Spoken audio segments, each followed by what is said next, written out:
Chapter 186. 300 Years. Although Mo Tiange had long guessed that Ren Yufeng had taken look-preserving pills, or a cultivation technique that had the effect of preserving his youth, she still didn't expect him to actually be 300 years old already. What kind of age was 300 years old to a foundation establishment cultivator? Early-stage foundation establishment cultivators could only live to 300 years old. Middle-stage and late-stage foundation establishment cultivators could live up to 400 years if they took good care of themselves. However, 400 years was only the upper limit. Most of them would die before reaching that age. If what Ren Yufeng said was true, he indeed wasn't young anymore. It could be said that he already had one foot in the grave. For cultivators, the younger they were, the better it was. For example, in the foundation establishment realm, the elite disciples of sects would generally be able to advance in their 30s, and the weaker ones would be able to advance in their 50s. If they still couldn't advance in their 50s, then they would be no different from ordinary disciples. As for ordinary disciples, they usually reached the foundation establishment stage before the age of 100. If they passed the age of 100, their chances of reaching the foundation establishment stage would be greatly reduced. It was the same for core formation. Before the age of 200 was the best period for core formation. After 200 years old, the difficulty of core formation would increase greatly. If Ren Yufeng was already 300 years old, and his original aptitude was very ordinary, it was no wonder other people thought he couldn't form his gold core. It wasn't that there weren't cultivators who could reach core formation before 300 years old, but the probability was much lower than that of young cultivators under 200 years old. If they didn't come across a fortuitous encounter, it would be very difficult for them to break through. Once cultivators passed this period, they would be considered old. Reaching old age was the sorrow of cultivators. Ren Yufeng stared at the void in front of him, then said slowly, "Do you think I'm very arrogant because I'm proud? If I am not arrogant and proud, who will respect me? Even this woman, whose cultivation is far below mine, can look down on me." His face revealed a vicious expression as he glared at Xiahou Yuan, who was about to lose her breath. For a moment no one spoke.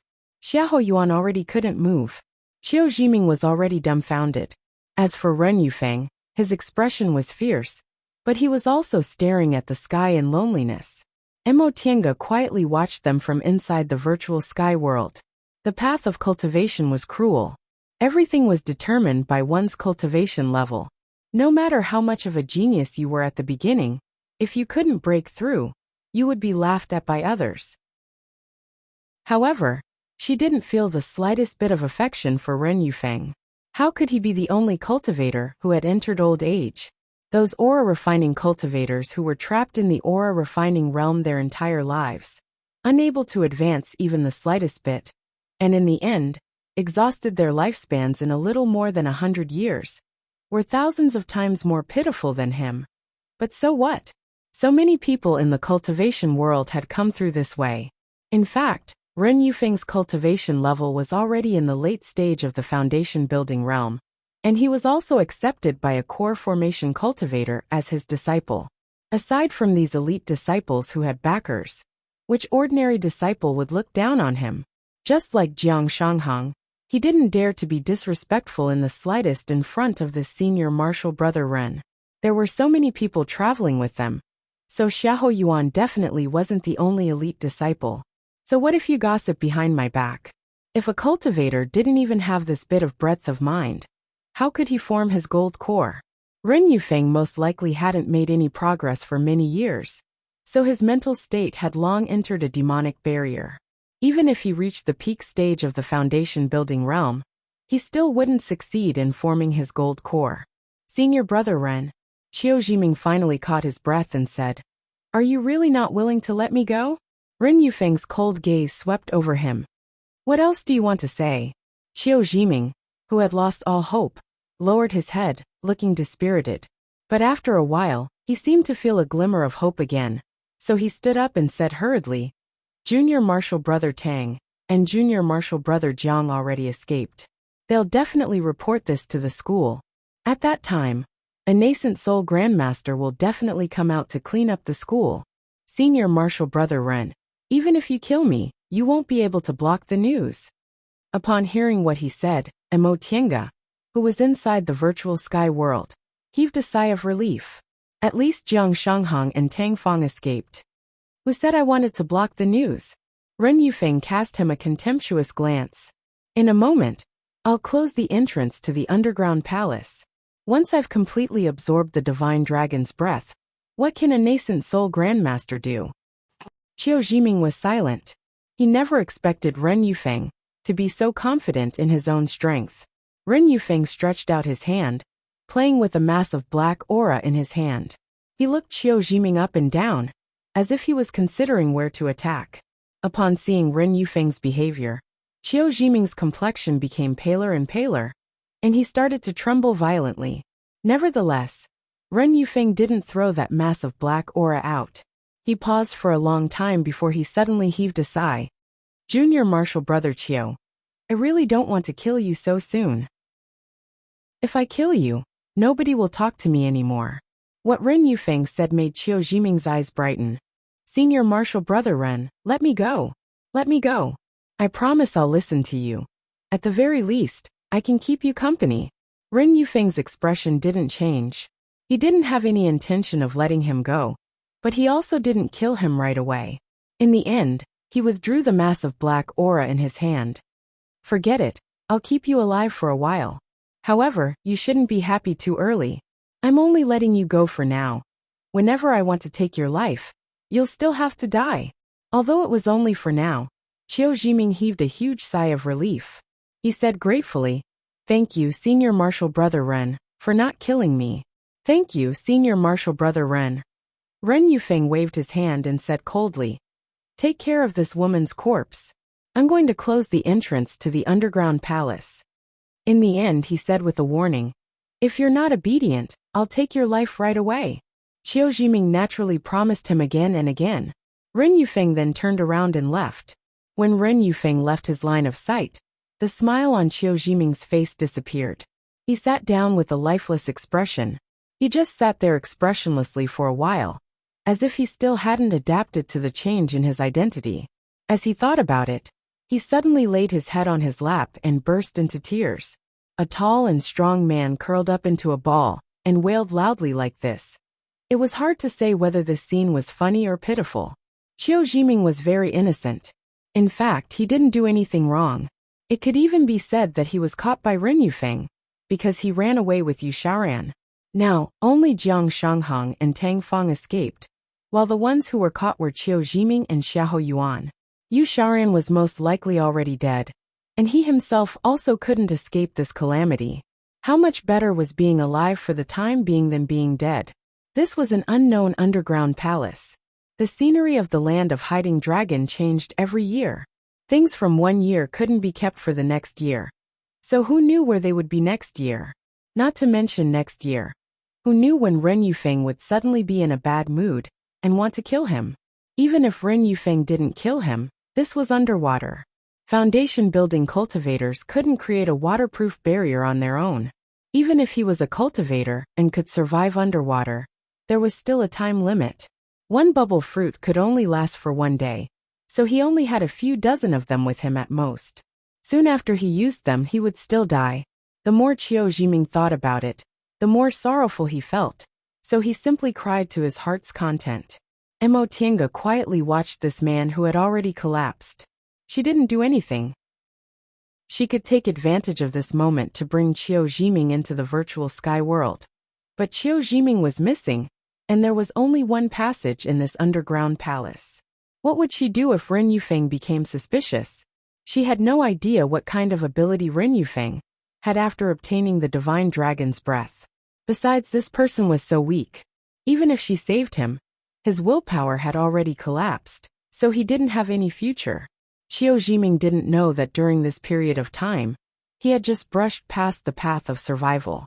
He cried for a while, but as if he sensed something, he hastily stood up and cleaned up Xiahou Yuan's corpse. Xiahou Yuan had been entangled by that mass of black aura for a long time, and the waterproof barrier had long been destroyed, so she was submerged in the water. practically drowning to death bit by bit. After burning Xiahou Yuan's corpse with his Dantian real fire, Ren Yufeng came in. He seemed very satisfied with Qiu Jiming's obedience, so he didn't say anything. He directly walked towards the stone platform next to the square and sat down cross-legged. This stone platform was where the dragon's foot was placed. Ren Yufeng sat on the dragon's palm bone. He seemed to be regulating his breath. Mo Tiange saw the black aura surging on his body, and gradually, the divine dragon's breath on the dragon's bones also slowly flowed towards him. Qiu Jiming watched this scene in a daze. He was already intimidated by Ren Yufeng's means, and didn't dare to make any movements. But Mo Tiange was different. She carefully observed every detail of Ren Yufeng's cultivation. The divine dragon's breath didn't produce devil aura. Perhaps she could find the answer from the details of Ren Yufeng's cultivation. After watching for a long time, Mo Tiange's eyes suddenly lit up. She discovered something. Ren Yufeng looked like he was absorbing the divine dragon's breath, but the divine dragon's breath only flowed towards him slowly, and the divine dragon's breath on the dragon's bones didn't decrease in the slightest. What did this mean? At the very least, it meant that the breath on Ren Yufeng's body wasn't the divine dragon's breath. But if it wasn't the divine dragon's breath, what could it be? Mo Tiange couldn't figure it out. After thinking for a long time, she could only be sure that the so-called divine dragon secret technique Ren Yufeng used to make him the son of the divine dragon was either fake or completely wrong. If the method he used to absorb the divine dragon's breath was wrong, then what was going on now? Mo Tiange didn't have the slightest clue about these questions, so she could only helplessly give up. Instead of thinking about these questions, she might as well think about what she should do next. She was naturally safe inside the virtual sky world, but that was all. She couldn't stay inside for the rest of her life. Of course, she could use all kinds of spiritual panaceas to slowly cultivate inside the virtual sky world. But without any progress in her mental state, the danger of realm breakthroughs would be too great. Who knew how long it would take for her to grow strong enough to fight against Ren Yufeng? What if Ren Yufeng's evil technique also made realm breakthroughs very quickly? Mo Tiange sat inside the small hut inside the virtual sky world and pondered for a long time. All of a sudden, she had a flash of inspiration. Right. How could she forget that Ren Yufeng made a heart demon oath to her that he'd let her leave safely? Nevertheless, this thought only flashed in her mind for a second before Mo Tiange became discouraged again. For cultivators of the righteous path, a heart demon oath was a very important oath, because inner demons were the biggest obstacle to realm breakthroughs for cultivators. But devil path cultivators didn't have this restriction. If Ren Yufeng had already turned into a devil cultivator, then a heart demon oath wouldn't have any effect on him, because devil cultivators didn't need to experience inner demons to make realm breakthroughs. Things were back to square one. How could she leave? In the end, Mo Tiange sighed and muttered to herself, "Forget it. If I can't leave, I'll just treat it as if I'm in closed-door meditation here. Maybe it won't take several decades before Ren Yufeng makes a mistake in his own cultivation." At that time, just as she was thinking, she suddenly heard a loud noise coming from outside, followed by Qiu Jiming's panicked voice. "Senior Marshal Brother Ren, what's wrong?" Mo Tiange looked up and saw that Ren Yufeng had finished his cultivation. He was now sitting on the high platform with a gloomy expression. Qiu Jiming was sitting not far from him with blood on the corner of his mouth. It seemed he was thrown out by Ren Yufeng. Ren Yufeng cast a contemptuous glance at Qiu Jiming. "What? Do you want me to make a mistake in my cultivation?" Sensing the killing intent in his words, Qiu Jiming hastily shook his head. "Of course not. I'm just worried." "Worried about me?" Ren Yufeng sneered. "It'd be strange if you were worried about me. You'll only survive if something happens to me." Qiu Jiming couldn't refute him. He just lowered his head and said nothing. Ren Yufeng humphed coldly. "Don't be delusional. I won't die. And you don't need to expect those old guys to come and save you. This underground palace can't be opened without a special technique. We were only able to come in because the divine dragon's breath inside was attracted by the divine dragon monument, so an entrance was opened. Now, only the dragon's breath is left on the dragon bones, so those old guys can't come in even if they die. Once he finished talking, Ren Yufeng stood up and walked down the high platform. What a pity that Xianqing School's Yi Xiaotian ran away. That woman has a lot of treasures. It'd be great if we could get our hands on them. Xiao Jiming looked up and said hesitantly, that junior martial sister Yi. He suddenly stopped halfway, as if he didn't know whether he should say it or not. What? Ren Yufeng glanced at him. If you have something to say, just say it. Since Ren Yufeng spoke, Xiao Jiming hastily said, I didn't see that junior martial sister Yi go out at all. Our Zhengfa sect cultivators use the water escaping technique in the water, so our speed is much faster than hers. There's no reason she could escape faster than me. Ren Yufeng curled his lips. You're too naive. That Yi Xiaotian has a lot of treasures. Who knows if she has 1 or 2 treasures that could help her escape? He then sighed and said, that woman not only has a lot of treasures, but her cultivation level is also high. Judging from her age, I reckon she's not even 80 years old. I'm afraid she's even a bit younger. Xiao Jiming didn't understand, and stared at Ren Yufeng in confusion. Ren Yufeng frowned impatiently. So stupid. Do you remember how old Jiang Shuihan is? I think he's only about 50 years old, right? Yi Xiaotian's cultivation level is obviously higher than his, but he keeps calling her junior martial sister Yi. Obviously, Yi Xiaotian's younger than him. Jiang Shuihan was Jiang Shanghang's current name. Although this Ren Yufeng has an eccentric temper and a cruel personality, he's not stupid. He actually knows how to calculate her age. Xiao Jiming was taken aback by what Ren Yufeng said. Less than 50 years old. This junior martial sister is already in the peak of the middle stage of the foundation building realm. She must have come out to gain experience, so she can advance to the late stage. If she succeeds, wouldn't that mean reaching the late stage of the foundation building realm at 50 years old was indeed a bit shocking. Even geniuses, as many people called them, couldn't achieve this. Ren Yufeng snorted. You're too naive. Don't forget that she came from Xianqing School. Xianqing School's current strength isn't inferior to Tiandao sect's. If it produces 1 or 2 nascent soul cultivators within 100 years, it'll surpass Tiandao sect and become the #1 cultivation group in the celestial pole. It's different from Tiandao sect. Tiandao sect has the most people, so it also has a lot of nascent soul cultivators. Xianqing School is famous for producing genius cultivators. The current late-stage nascent soul cultivator, Lord Taoist Jinyang, and Lord Taoist Miaoi, who advanced 200 years ago, both succeeded in forming their nascent souls at the age of 200 or 300. In the core formation realm, there are also cultivators like Master Taoist Lingxi and Master Taoist Shoujing, who advanced to the nascent soul realm around 100 years old, and are very likely to advance to the nascent soul realm before 200 years old. Do you think it's impossible? But Xiao Jiming was still confused. Junior martial brother Jiang clearly said that when they met, junior martial sister Yi was still an individual cultivator. Aren't cultivation geniuses nurtured by the school since they were young? Do you think they didn't miss it? Ren Yufeng's face was full of disdain. Among individual cultivators, the method of testing spiritual roots isn't complete. Maybe they simply didn't test this junior martial sister Ye's real aptitude. Besides, the fact that she could enter Xianqing School already shows that her aptitude isn't bad. Xianqing School isn't our Jingfa sect. In the northernmost area, anyone with spiritual roots can join. In a large cultivation group like Xianqing School, they even pick cultivators with 3 spiritual roots. Xiao Jiming didn't say anything. Although Ren Yufeng's temperament wasn't good, he couldn't compare to him in terms of intelligence. Besides, whether Mo Tiange was a genius or not didn't have much to do with him. In any case, Mo Tiange wouldn't save him. This Yi Xiaotian is Lord Taoist Xuanin's disciple.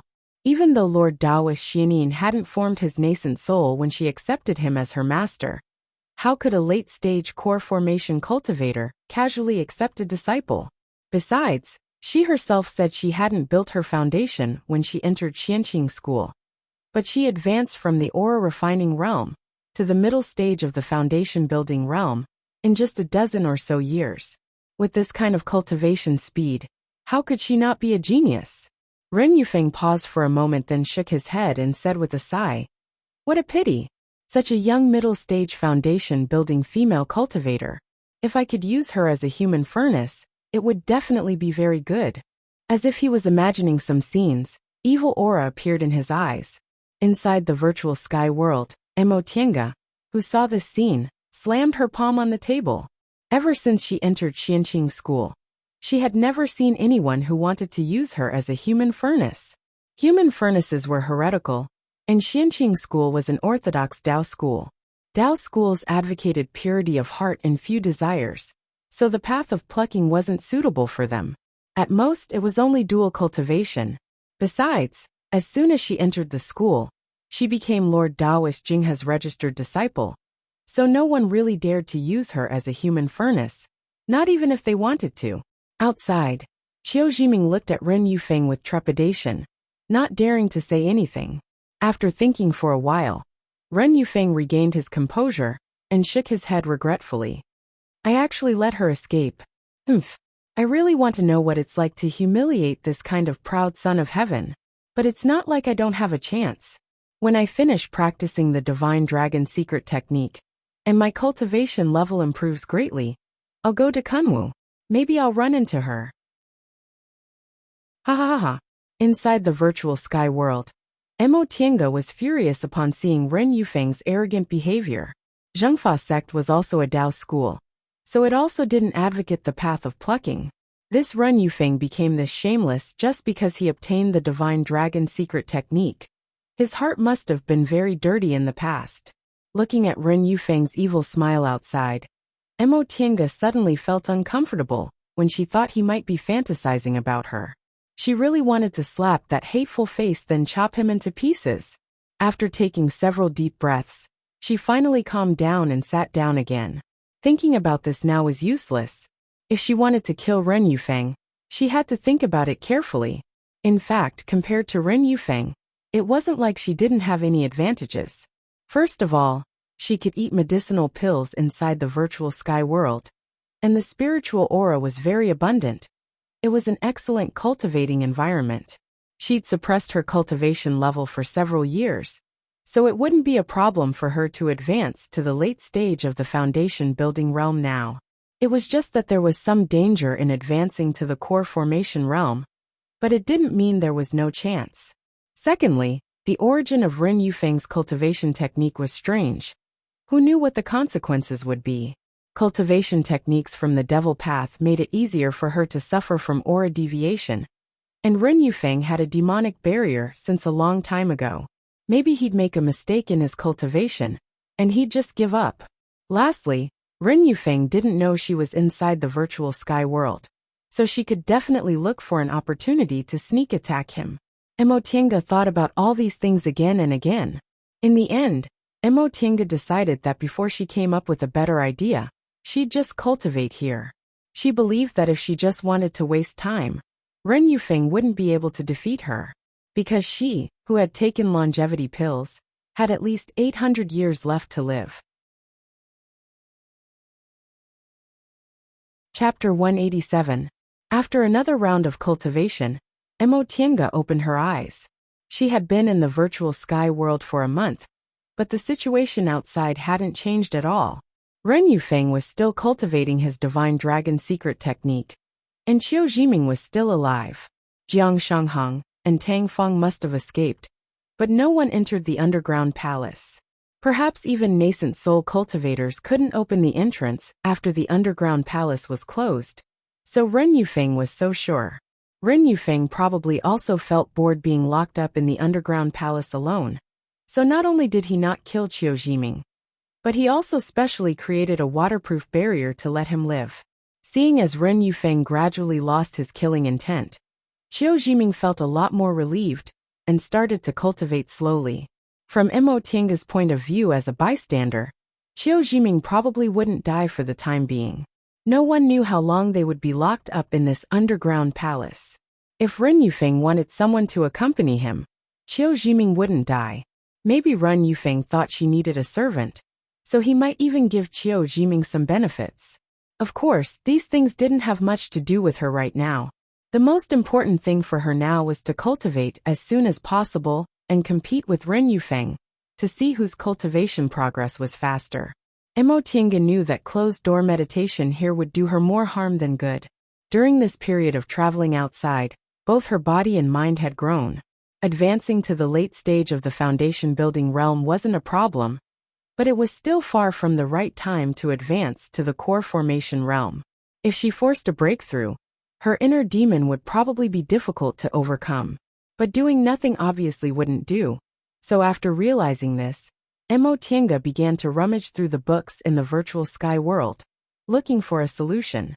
Among these books, she found some medicinal pills that could help her advance, and some of them had the effect of protecting the heart and calming the mind.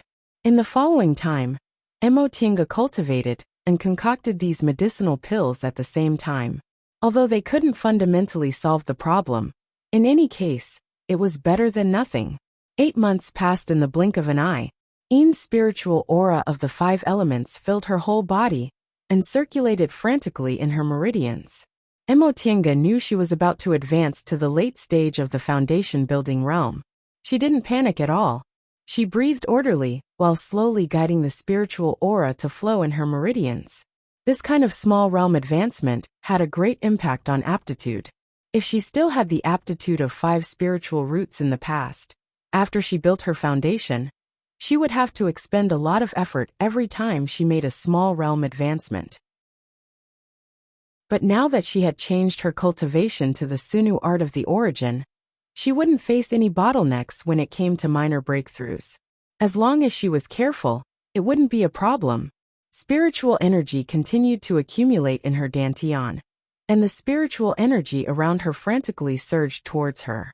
Emotianga calmly absorbed the spiritual aura and stored it in her dantian, circulating it like this.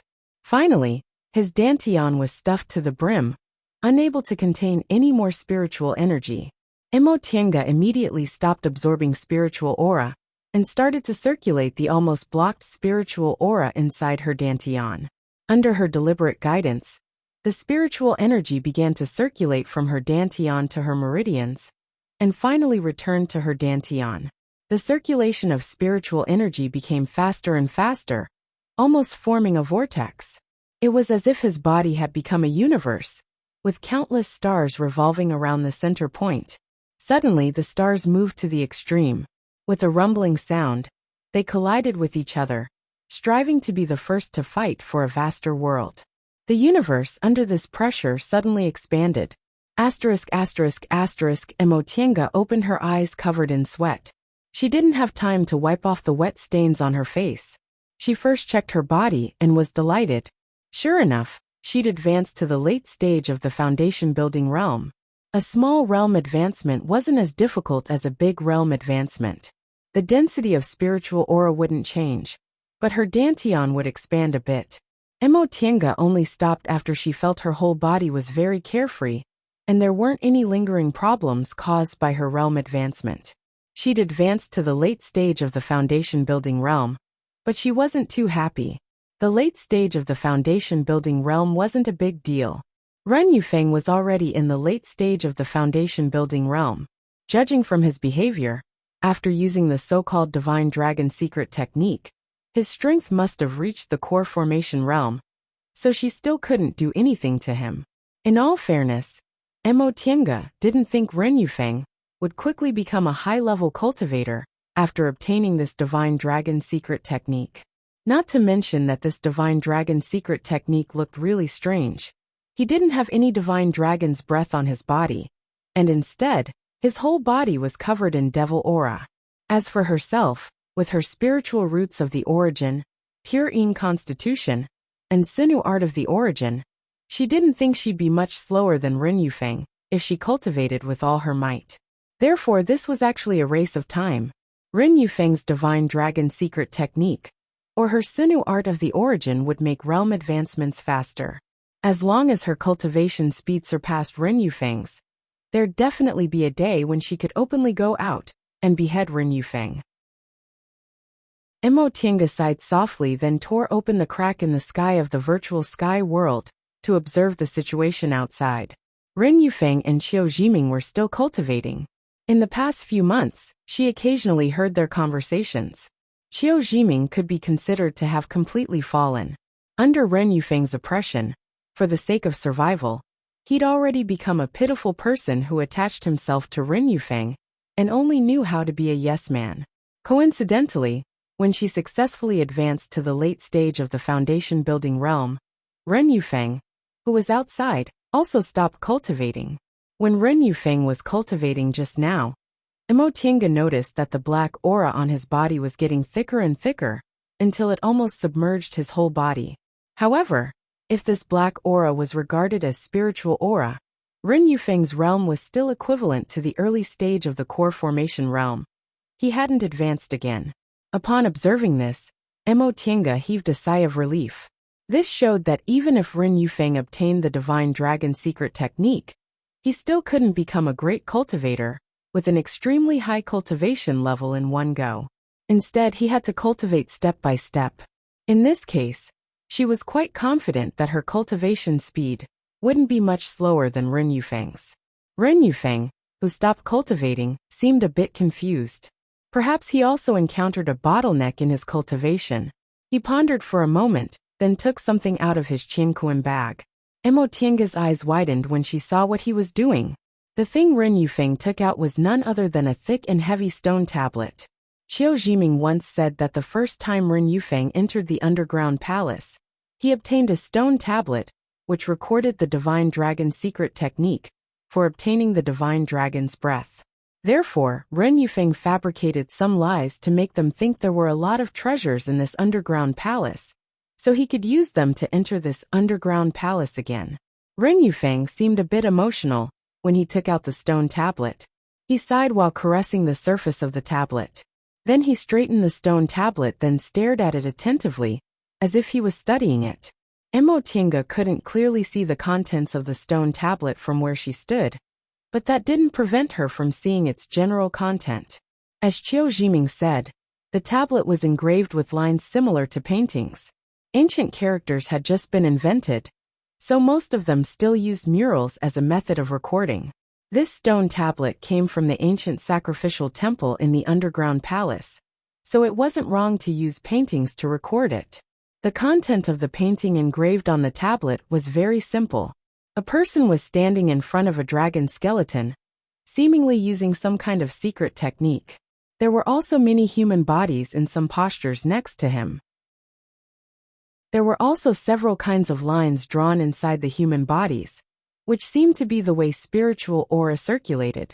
Presumably, this was the Divine Dragon secret technique Ren Yufeng mentioned. In addition, some simple characters seemed to be engraved next to some of the postures, but Emotianga didn't recognize these ancient characters. The term ancient era was used from the perspective of mortals. For cultivators, it could be summarized as the distant past, divine destruction, and Middle Ages. Since the beginning of the world, the immemorial era had been passed down for millions of years. The immemorial era that cultivators knew a lot about was a few 100,000 years after the gods established the rules of ascension. During those several 100,000 years, people with great divine power emerged one after another. Everyone yearned to ascend, and there were many people who ascended and became immortals.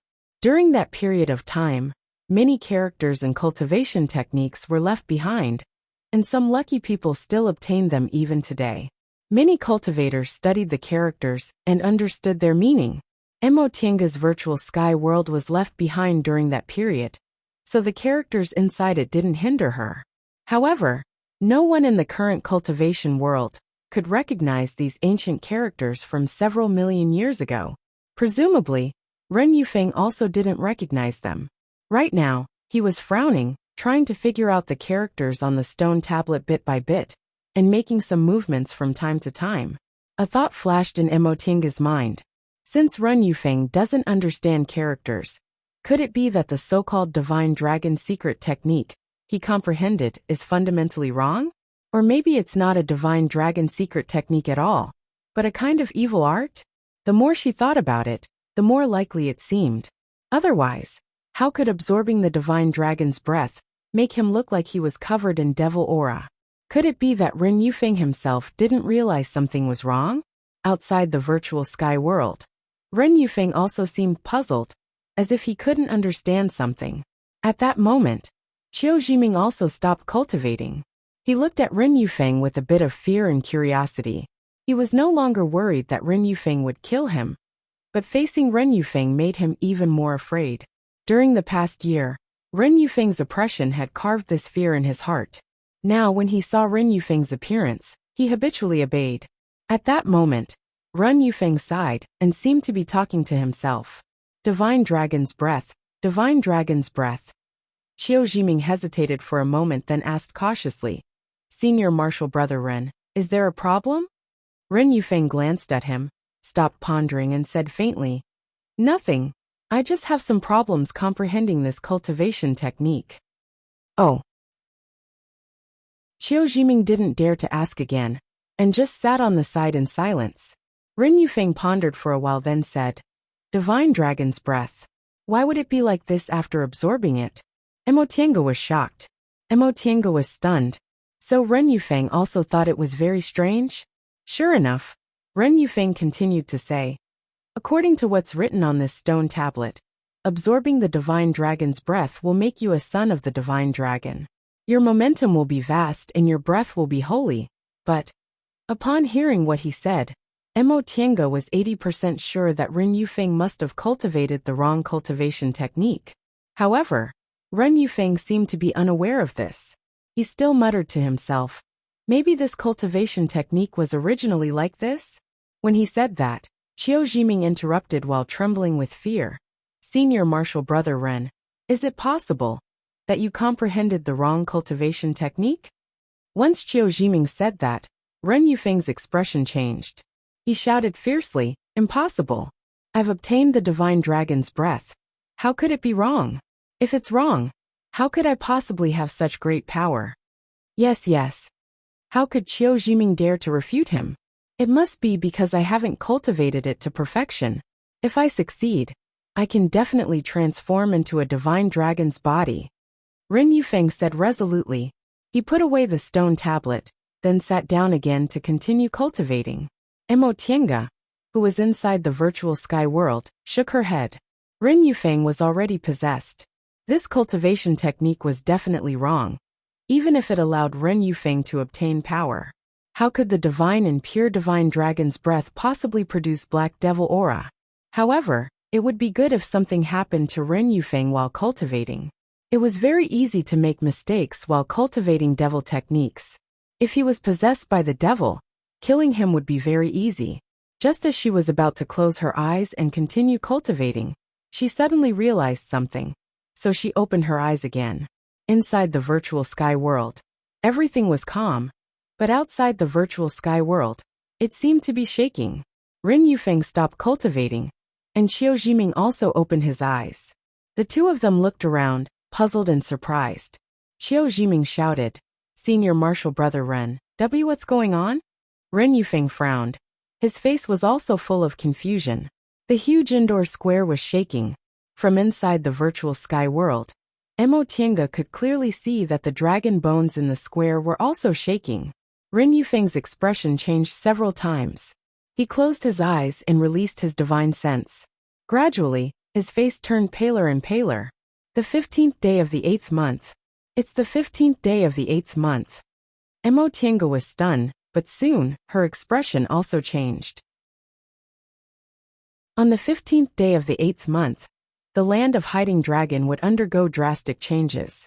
The scenery inside would completely change, and it would be completely different from the previous year. After the 15th day of the 8th month, the disciples who stayed in the land of Hiding Dragon would never appear again. This was something Jiang Shanghang specifically emphasized before they entered the land of Hiding Dragon. They had stayed in this underground palace for more than 8 months. Before they came in, they mentioned that they had discovered this underground palace in the land of Hiding Dragon 3 months ago, just after the 15th day of the 8th lunar month.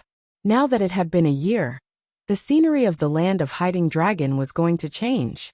Emotienga vaguely remembered this matter, but she always thought she wouldn't be affected while she was inside the virtual sky world. Now it seemed she indeed wouldn't be affected. The outside was shaking, but the inside of the virtual sky world was safe and sound.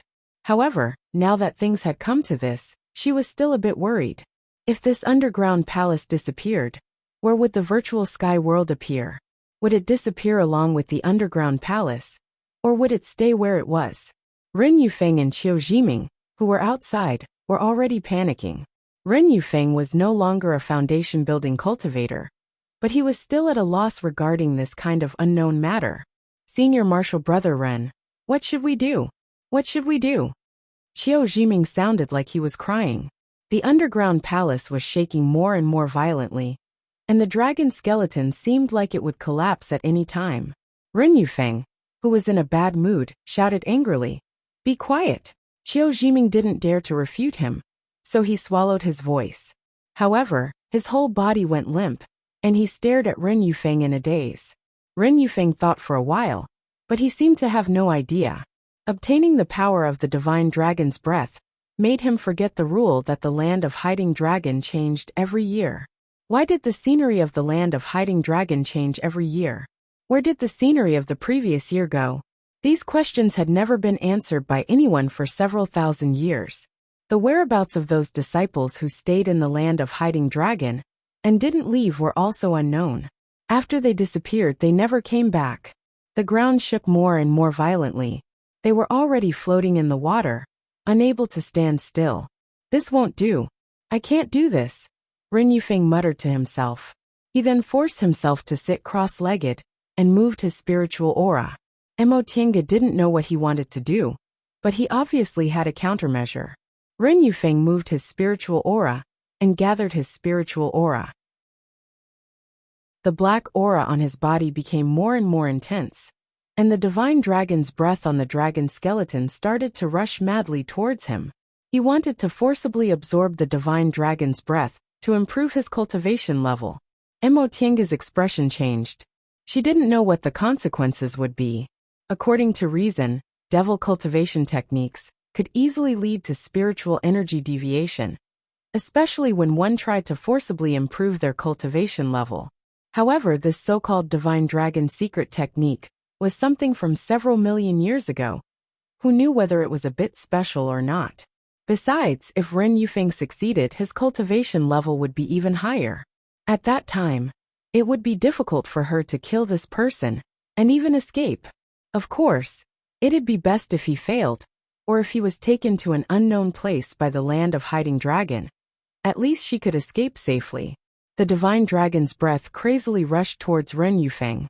The black aura on his body began to surge and gradually covered his whole body. At that moment, the underground palace shook even more violently. The dragon skeleton that had been placed there for several million years finally made a kacha sound.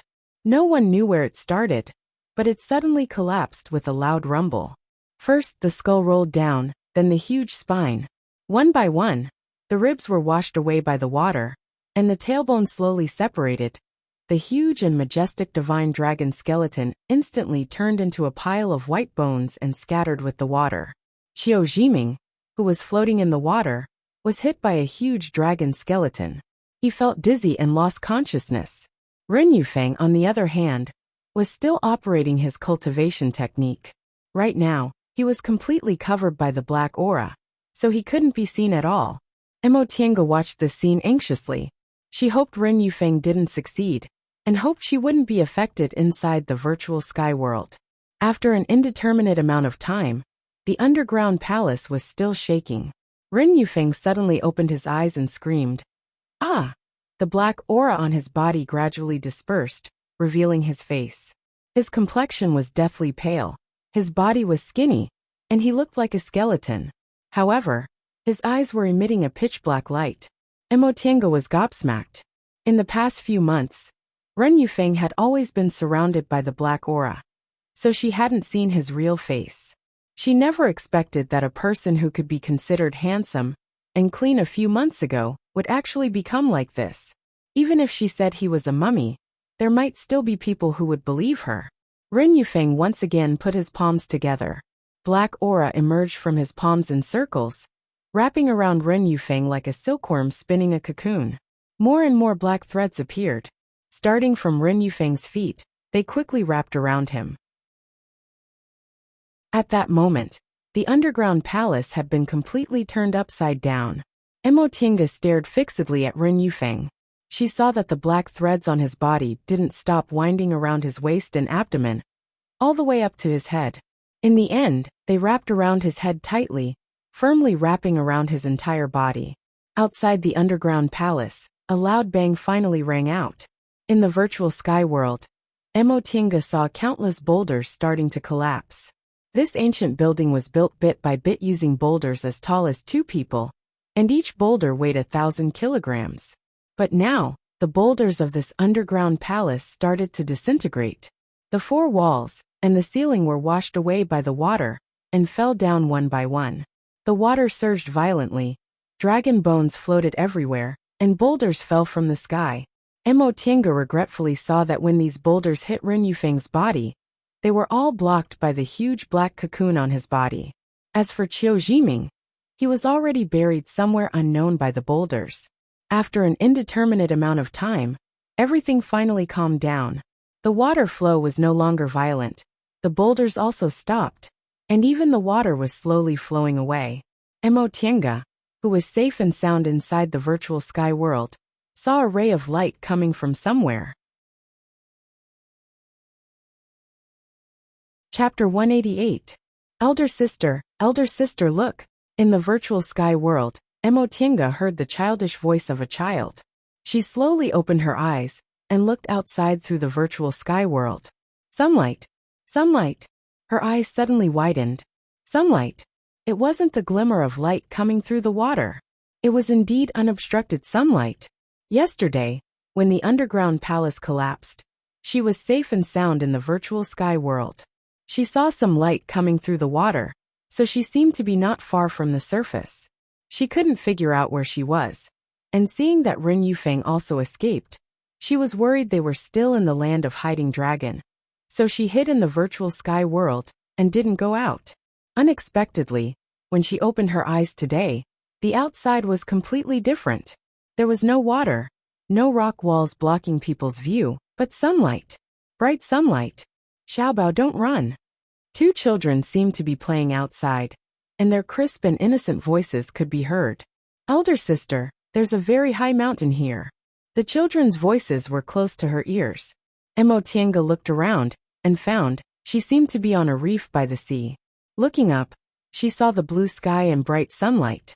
Looking down, she saw the rippling surface of the sea, and she could vaguely see the ruins and reefs below. Emotinga's heart skipped a beat.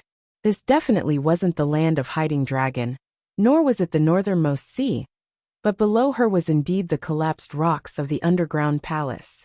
In other words, she and the underground palace had been moved elsewhere. Having reached this conclusion, she looked down to look for Ren Yufeng and the others. No, she couldn't find any traces of Ren Yufeng and Qiu Jiming. Qiu Jiming might be under the rocks, but Ren Yufeng was wrapped in black aura, so he should be easy to find. She didn't see him either. Could it be that he was washed away by the sea in the black cocoon after the collapse? This wasn't impossible. When the collapse ended, the scene she saw was still in the water. Maybe he was washed away by the turbulent water at that time. Thinking of this possibility, Emotinga sighed with relief. If that was the case, at least she could escape safely. 2 children ran towards her. One was a naked boy about 4 or 5 years old, and the other was a girl about 7 or 8 years old. They were wearing dusty homespun clothes. Their skin was dirty, their cheeks were dry, and their hair was messy. Only their faces carried the innocence and kindness of children. Judging from their clothes, this place wasn't the extremely cold northernmost sea, but a relatively warm one. Emotinga smiled bitterly when she thought of this. She left West Kunwu, went to Wei country in the heartland, then entered Ziwei's Immortals Cave in Jing country, then was transported to the northernmost glacier through the transporting formation. From the northernmost glacier, she inexplicably arrived at a new place. Just like that, she kept getting tossed around. The little boy raised his head and looked at the huge rock on the reef. He said to his sister, "Sister, look, the mountain." His sister curiously tilted her head and looked at it for a while before shaking her head. This is not a mountain. Why not a mountain? The little boy's eyes widened. Dad said that a mountain is a lot of rocks. There are a lot of rocks here. The girl shook her head and said to her brother, No, I went to see the mountain with Dad. The mountain is very high, and there are many trees and flowers growing on it. The little boy widened his big round eyes and looked at his big sister with a curious expression. What are these? This is a lot of stones, said the elder sister. Sister. The little boy cheered when he saw something between the huge rocks. He ran over to pick up a snow-white object and raised his little hand. Look, what's this? The girl took the object from her brother's hand and looked at it curiously for a while before shaking her head. I don't know.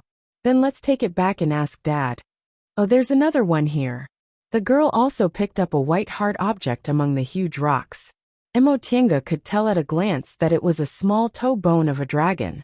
Looking at the two children looking for dragon bones outside, she thought for a while, then touched the space between her eyebrows and came out of the virtual sky world. The fierce sea breeze blew on her sleeves. It was damp, but it wasn't cold. It seemed this place was very far from the northernmost glacier. Ah, the girl was the first to see her.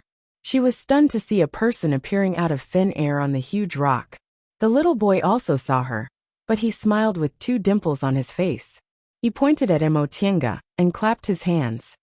Fairy. Sister, look, a fairy. Emotienga couldn't help but smile at his innocent and cute appearance. Once she came out of the virtual sky world, she immediately used her divine sense to scan the surroundings. She only felt relieved when she confirmed there were no traces of other cultivators. She gently floated down from the pile of boulders. She floated here and there without using any force, which frightened the girl. She pulled her brother back several steps and asked while trembling, What are you? Emotienga smiled and said softly, Little sister, don't be afraid. I'm just a passerby. Unexpectedly, what she said made the little girl even more afraid. She hugged her brother tightly and said, Don't take my brother away. Emotienga felt strange. Little sister, do I look like a bad person? Before the girl could answer, the little boy already shouted, No, you look like a fairy. Emotienga smiled. Being regarded as a fairy by such an innocent and cute child was always a happy thing. But this little girl's attitude was really a bit strange. After thinking for a while, she continued to say softly, Little sister, why are you so afraid? I won't hurt you. The little girl's eyes were guarded as she stared at her for a while. Seeing that her attitude was indeed very kind, she slightly let go of her suspicions and said hesitantly, Are you really just passing by? Emotienga nodded with a smile, then asked curiously, Why do you think I look like a bad person? The girl hesitated for a moment and said timidly, Father said that a lot of bad people have come to the village recently. They often catch children, boys like my younger brother. Catch boys? Emotienga wrinkled her brows. A kidnapper? When she was a child in Emo family's village, she once heard that there were kidnappers who specialized in abducting children. Most of them abducted boys. Don't worry, I'm not a kidnapper. Emotienga said with a smile, trying to calm the girl's nervousness. If you're worried, take me to see your father, okay? The girl hesitated for a moment and nodded. Okay, our village is over there. As long as I shout, the adults will come. Looking at the direction the girl was pointing, there was indeed a small house not too far away. However, if he shouted, he might not be able to hear it. The girl's words were obviously a warning to her. Emotienga couldn't help but smile. Although this girl was young, she was very vigilant and knew to protect herself and her younger brother. She was really smart and sensible. Seeing that Emotienga really didn't do anything, the girl felt a bit relieved. She took her younger brother's hand and led him to the small house. The little boy liked her very much. As they walked, he raised his head and talked to her. Fairy sister, where did you come from? Did you come from the sea?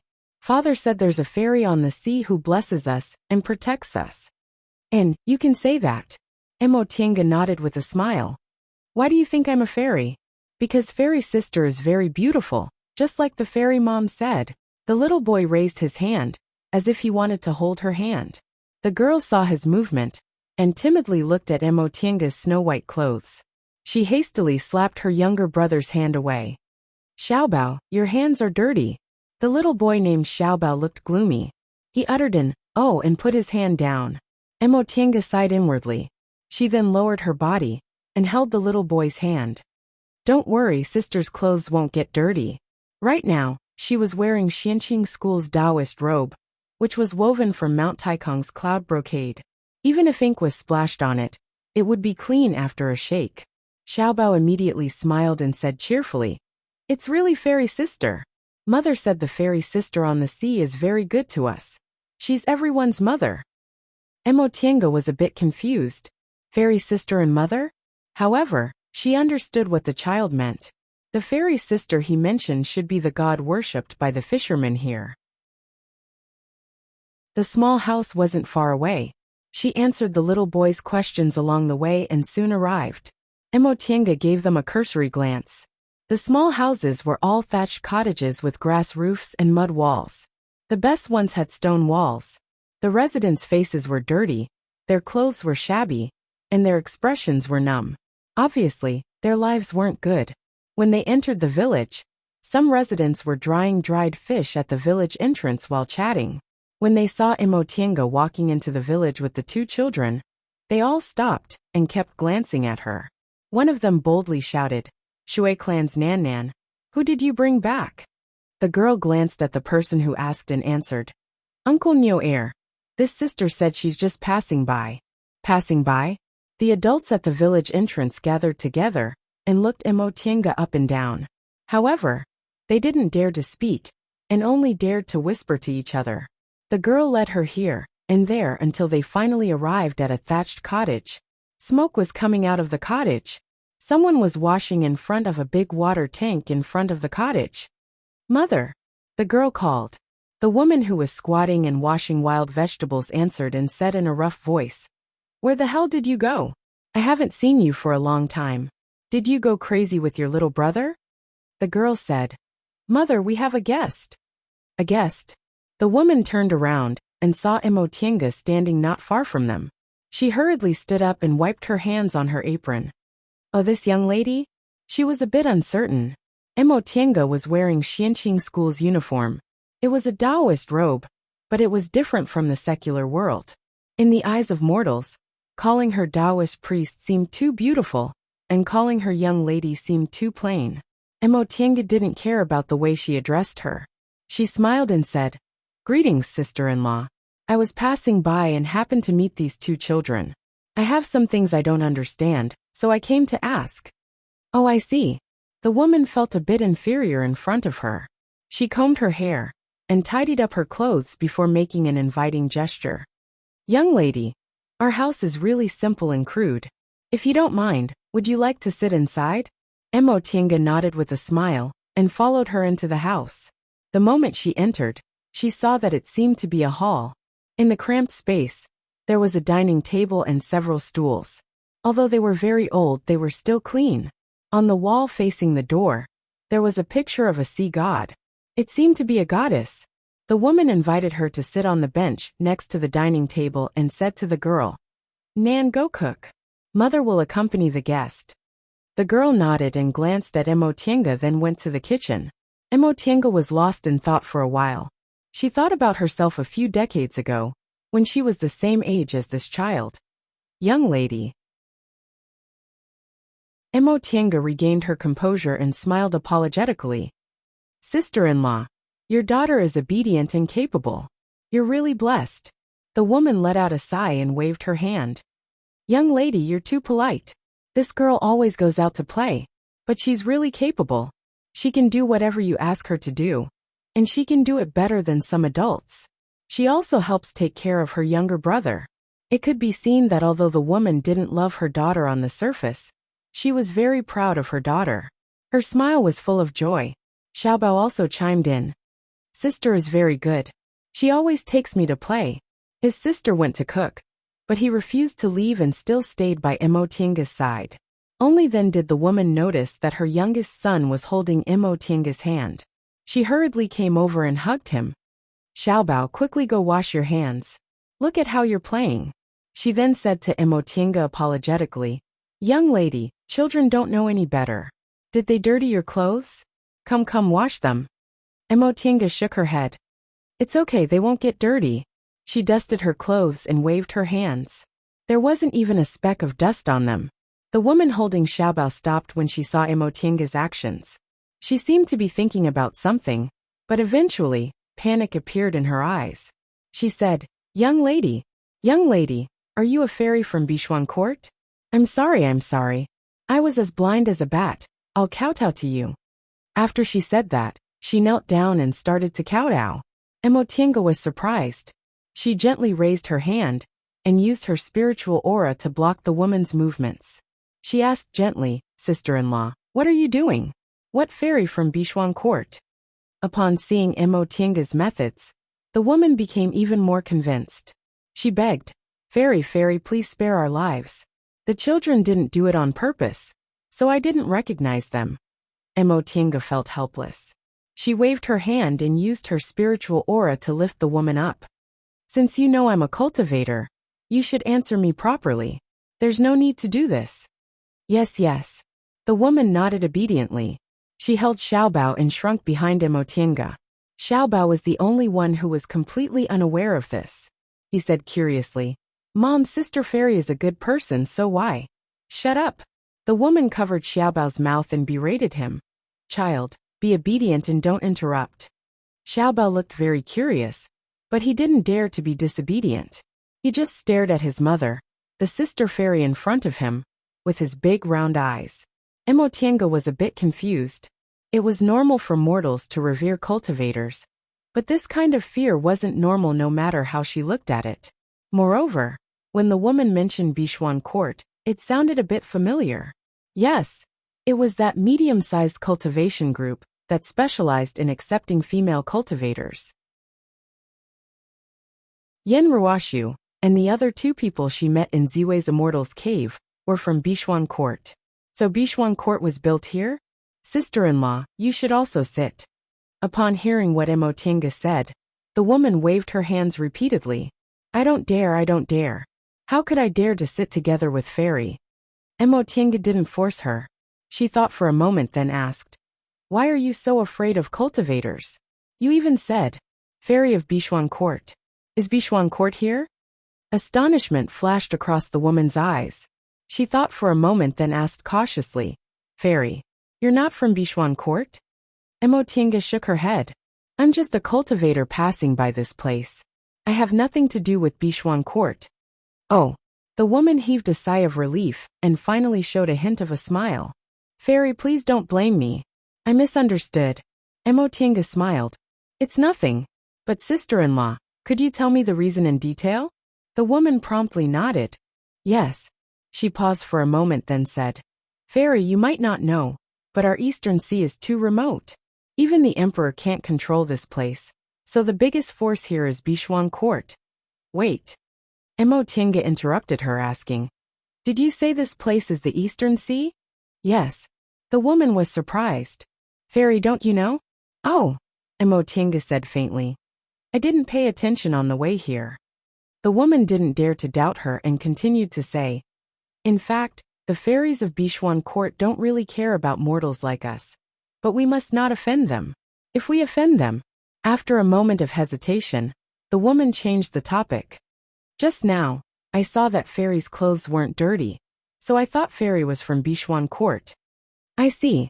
To mortals, cultivators were always aloof and remote.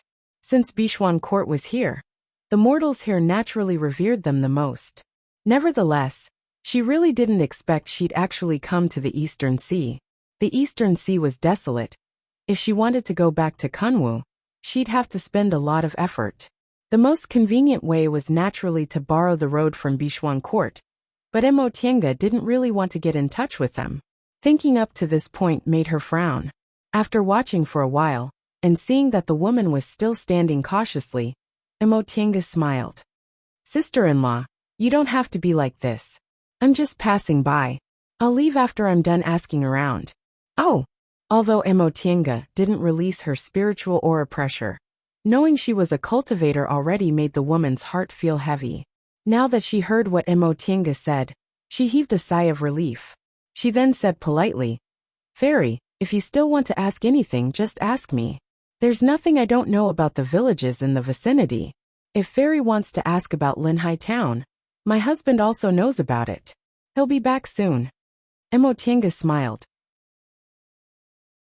"I already know this is the Eastern Sea, where Bichuan Court is located, so I don't have anything else to ask.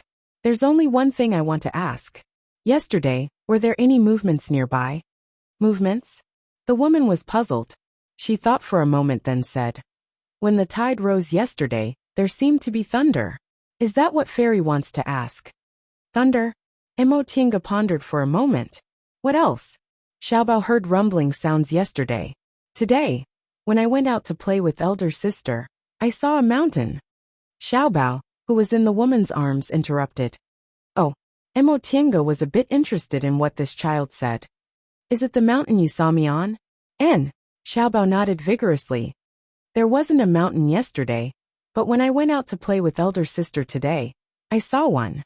In fact, the mountain he was talking about was nothing but a pile of rocks." Xiaobao stretched out his hand again. "Fairy sister, look. This is what I found on the mountain." In his dirty little hand lay a pure white bone object. It was precisely the divine dragon bone he picked up. Emotinga looked at it, then said to the woman with a smile, "Sister-in-law, I happen to have something I want to ask you for help with." Upon hearing that she needed help, the woman promptly said, "Fairy, please tell us what you need. Please go to the side of the mountain this child mentioned, and help me pick up all these bones." "Huh?" The woman was dumbfounded. "What kind of request is this?" Emotinga took out a bag from her robe and put it on the table. "For every bone you pick up, I'll give you a golden bead." She opened the bag, revealing a glittering golden bead the size of a finger. Chapter 189. Originally, Emotinga didn't intend to reveal her identity. She just wanted to use the gold, silver, and treasures of the secular world to let the fisherman here help her collect the dragon bones. She didn't expect this woman to be so astute and recognize her identity as a cultivator. However, the fisherman here revered cultivators so much, which made things easier. While revering them, she could also entice them with benefits so that they would work more diligently. Seeing this bag of gold beads, the woman's eyes widened. They lived in such poverty that the most they'd seen was some broken silver, which was already a lot of wealth. As for gold, they could only occasionally see it in the nearby towns. Emotinga coughed softly. "Sister-in-law, if you can give me all the bones, then all these gold beads will be yours." This bag of gold beads was a gift from Yi clan when she left. It was more convenient to have treasures when she traveled in the secular world, so Emotinga didn't stand on ceremony and accepted it. Right now, it was just right for these mortals to work for her. The woman regained her composure. For a moment, she didn't know how to answer. She was both happy and nervous. "Fairy, are you telling the truth?" Right after she said that, she slapped her own mouth. "Of course I'm telling the truth. I was being too talkative. But what kind of bones are you talking about? Where are they?" Emotinga smiled at Xiaobao. "Xiaobao, you know where they are, right?" Xiaobao promptly nodded. And Fairy sister was talking about the mountain. As he spoke, his eyes widened with curiosity. "Fairy sister, are these bones? Why are they different from the bones father told me about?" Emotinga smiled but didn't answer Xiaobao's question. She took out a bag from inside her robe, handed it to him, and said softly, "Xiaobao, take your mother to the mountain to collect bones. You can eat these fruits, okay?" These were the remaining bubble fruits. They tasted very sweet and were good for coaxing children. Xiaobao took a bubble fruit and took a bite. Sure enough, he was very happy. "It's delicious." Seeing that he was happy, Emotinga said to the woman, "Xiaobao knows where they are. You should go with him. The sooner you can collect them, the better. It's best if you call more people. Some bones are very big. You don't have to worry about others collecting them. Your family won't be able to collect them all. I'll reward you later." "Yes, yes." How could the madam dare to object? She hastily held her youngest son's hand, then shouted, "Anan, don't cook anymore. Go call your father back." She then turned towards Emotinga with a flattering smile. Fairy, please wait here. We'll go right away. Emotienga nodded with a smile and watched as the family started to get busy. Not long after, the man was called back by the girl. When he heard what his wife said, he hastily came over and kowtowed to Emotienga. Emotienga left the girl behind to talk to her and sent the husband and wife to pick up the dragon bones for her. Knowing that Emotienga was a cultivator, the girl's attitude was respectful. She stood by the side and answered every question Emotienga asked. This was a small fishing village by the East Sea. Other than some similar fishing villages nearby, there was only one big city called Waterfront City. Behind Linhai Town was the cultivation group Bichuan Court. This place was too remote and didn't even have a country, so Bichuan Court was the biggest force here. The girl was still young and didn't know much. Emotienga calculated in her mind and roughly understood her current location. The Kunwa mountain range stretched across the southern part of the celestial pole, all the way to the southeast. Demonic Mountain blocked the Devil Path in the northeast. Therefore, the southern part of the East Sea was Tiandao Sec's territory, while the northern part was the Devil Path's territory. Based on Emotienga's speculation, they were probably in a small part of the sea in the north. In other words, the Devil Path was most likely to be on their west side. Once she reached this conclusion, Emotienga felt a bit vexed. This place was very likely to be a part of the sea next to the Devil Path's demonic mountain, which was very dangerous. If they happened to run into the Devil Path, they'd be in a lot of trouble. It seemed the best way to leave this place was to find Bichuan Court.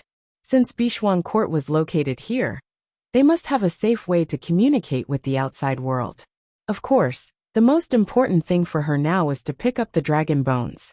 Although she didn't know what use the dragon bones from several million years ago had, the divine dragon's breath on them couldn't be faked, so they were definitely useful. However, there were too many dragon bones. When the underground palace collapsed, many of them must have been washed away by the water. Thinking up to this point, Emotienga felt it was quite a pity. If she could collect a whole set of dragon bones, it'd be more convenient for her to study them. Now, she could only pick up as many as she could. After asking the little girl, Emotienga learned that this family's surname was Shui. Their father was called Shui-san, and their mother was called Shui-san's sister-in-law. She herself didn't have a name. She was the only girl in the family. When she was born, the adults only called her Anan, and others only called her Shui family's Nan. What kind of name was Anan?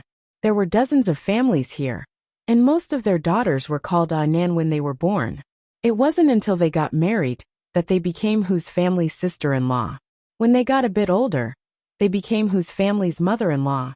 From birth to death, most girls didn't have a name. Seeing the girl's secretly envious gaze, Emotienga felt it was quite a pity. This pair of siblings was very smart. Although Anan was young, her speech was very logical, and she knew to be wary of outsiders. Xiaobao was even smarter. It wasn't easy for a 4- or 5-year-old child to speak so fluently. Moreover, with his family's financial situation, he basically had no one to teach him since he was a child.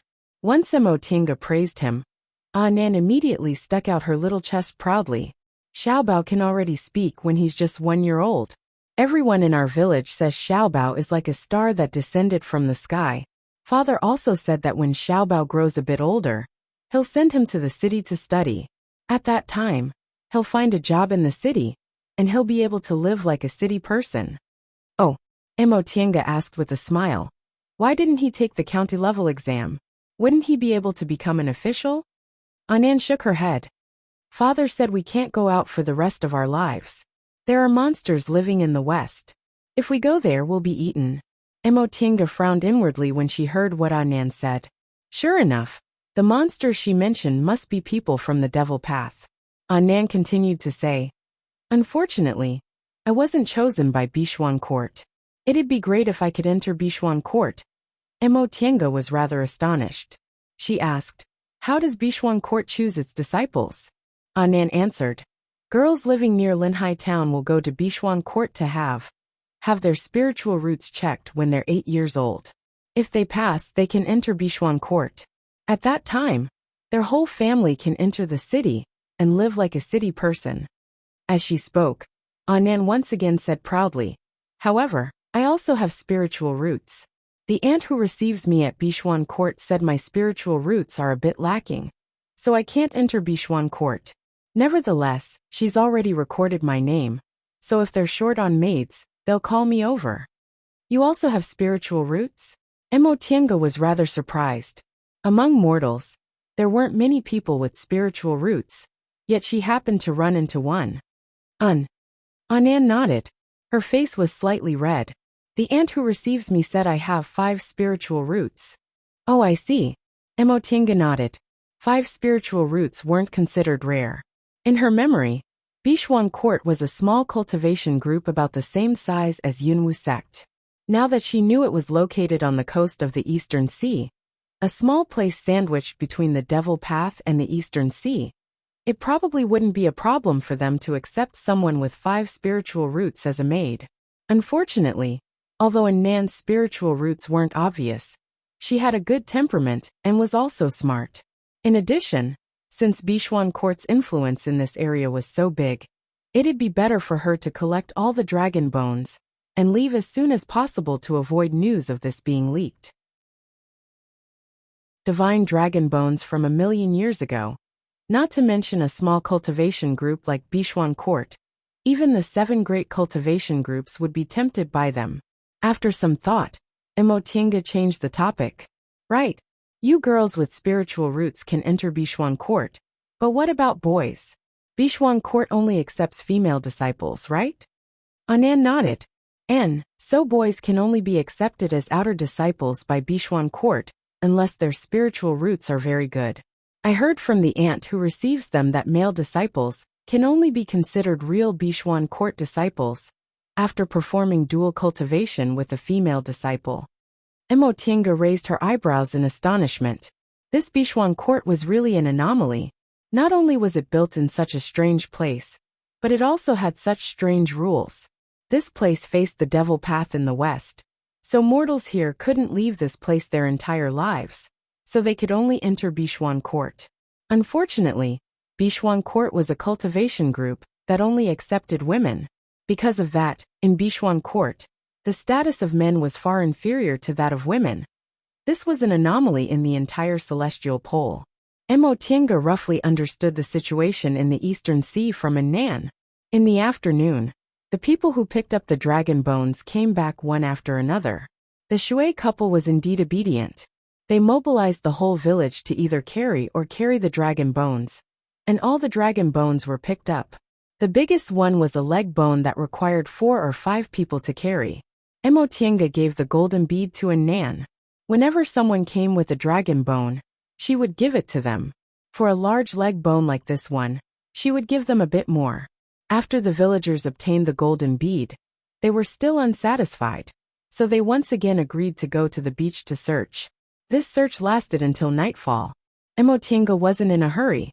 She asked the fisherman's family for an empty house, and waited for 2 more days, until they couldn't find any more dragon bones. Most of these dragon bones must have been washed away when the underground palace collapsed. She tried to piece them together, but she only managed to piece together a leg bone and some scattered bones. However, it would be fine as long as she collected all the dragon bones here. If the people of Bishuan Court hadn't seen these dragon bones before, they wouldn't be suspicious even if they heard a strange cultivator was looking for some bones here. The fishermen here were also very happy to obtain her golden bead, especially the Shui couple. Mo Tiange gave them some more golden leaves, so they worked even harder. After collecting the dragon bones, Mo Tiange asked the Shui couple about some things about Bishuan Court, then planned to leave. Sure enough, the Shui couple said that aside from the sea, they had no other way to communicate with the outside world. However, they only had a small boat, so going to the sea was very dangerous. Moreover, since ancient times, they'd never known where the sea led. Mo Tiange then asked how the people of Bishuan Court left. The Shui couple didn't dare to talk nonsense, so they said that if she wanted to leave, she could go to Linhai town and ask around. Bishuan Court had a shop there. Mo Tiange was quite flabbergasted. Bichuan Court was the only cultivation group here. So why would they open a shop? After the Shui couple's explanation, she learned that although there was only one cultivation group here, there were many individual cultivators, especially male cultivators with low aptitudes. Since Bichuan Court didn't accept them as disciples, they could only ponder the cultivation path on their own. After a long time, many small cultivation clans and individual cultivators appeared here. After staying in this fishing village for several days and dealing with the dragon bones, Mo Tiange decided to take a trip to Linhai town. If she wanted to return to Kunwu, asking Bichuan Court for help was the most convenient way.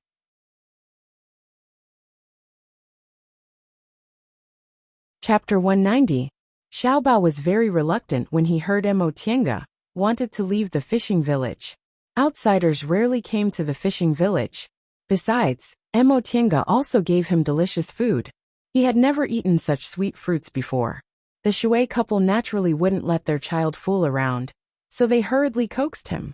In the end, Mo Tiange gave Xiaobao several unimportant medicinal pills that were damaged from the concoction, as if they were candy, finally coaxing him. All right.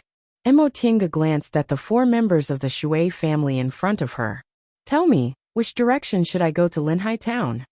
Hearing the question, Shui Sen quickly replied, Fairy, just head north. You'll reach Linhai City in about half a day's journey. For a foundation building cultivator like her, half a day's journey for mortals would only take about 10 minutes. Mo Tiange nodded. Thank you. Just as she was about to leave, Shui San hastily called out, Fairy, please wait. Mo Tiange stopped, turned around and asked, What's the matter? Although her attitude was calm, she was a cultivator after all, so she had to be imposing in front of mortals. Shui San subconsciously became a bit timid, so he only mustered up his courage after Shui San's wife bumped him on the back. This lowly one has a request. I sincerely hope Fairy can agree to it. Oh, what is it? Tell me. Seeing that Mo Tiange didn't refuse, Shui San was delighted. He turned to look at Anan and said, Fairy, my family's Anan also has spiritual roots, but the fairies of Bichuan Court said Anan's spiritual roots are a bit poor, so she can only enter the group when she has a quota. Our Shui family finally has a child with spiritual roots, so this lowly one is very anxious. If my family's Anan can. Shui San's wife saw Mo Tiange frowning slightly, so she immediately bumped her husband again and took over the topic with a smile. Fairy, my husband can't explain it clearly, so I'll just say it directly. My family's Anan said that if she learns the law of immortality, she'll be chosen first next time. You can buy it in the Law of Immortality City. But what do you need to buy it, spirit stones? How could I have that? These past few days, I helped Fairy do a few things, so Fairy gave us a lot of gold. We shouldn't have asked for too much, but you want the immortal technique, don't you? Mo Tiange interrupted her. The woman nodded and added, Fairy, we won't take your gold.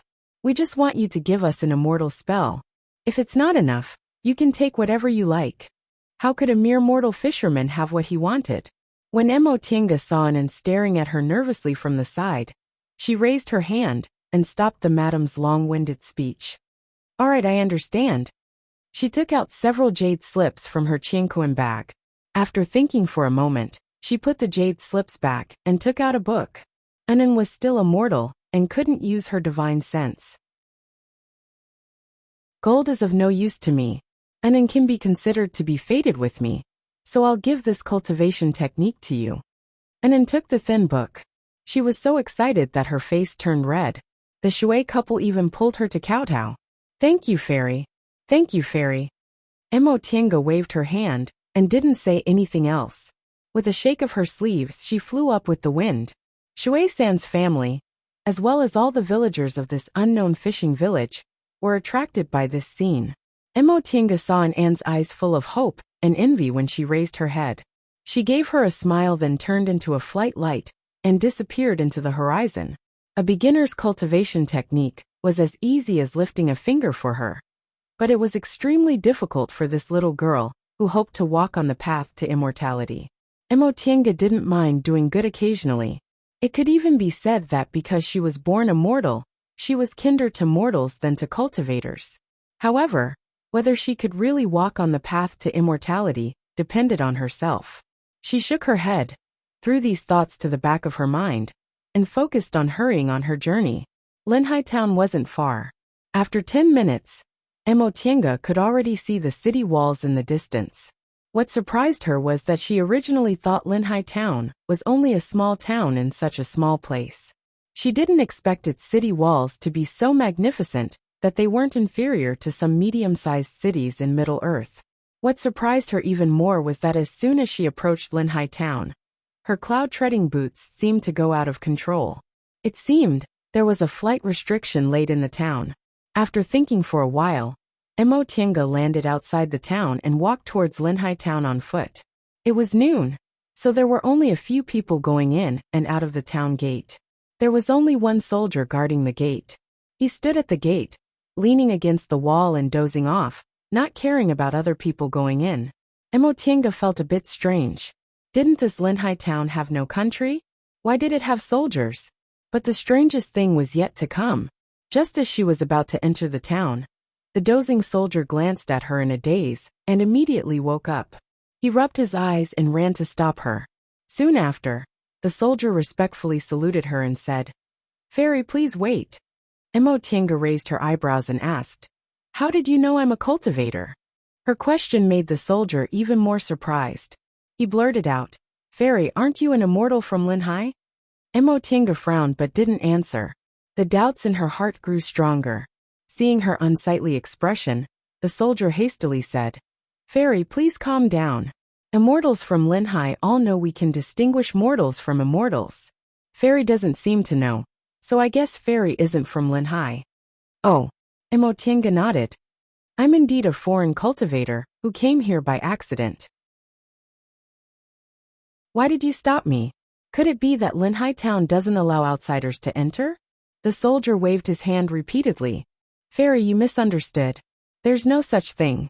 Our Linhai town is supported by master immortals and fairies. So how could we not allow Fairy to enter the town?" "Then why are you?" the soldier explained. "Individual cultivators from Linhai have to register in the register before entering the town. So Fairy, please leave your name." "Oh." Emotienga felt a bit displeased. Linhai town's rules were really strict. She'd been to many places, but none of them dared to have such rules for cultivators. Cultivators hated being controlled the most. Not to mention that they had to leave their names in order to enter the town, which really made people feel conflicted. Upon seeing Emotienga's expression, the soldier explained, "Fairy, this is a rule set by the fairies of Bishuan Court. I'm just a mortal, so I'm only following orders. So if I don't leave my name, I can't enter the town?" Emotienga cast him a cold glance. Although she wasn't tall, the soldier couldn't help but feel a bit shorter in front of the aura a cultivator unconsciously emitted. Nevertheless, he still persisted and said, "I'm sorry, Fairy, these are the rules." Emotienga was now certain that the flying restriction over Linhai town was also set up by Bishuan Court. Apparently, Bishuan Court's influence in this area of the sea was extraordinary. Not only did it control a town, but it also controlled the individual cultivators in the vicinity.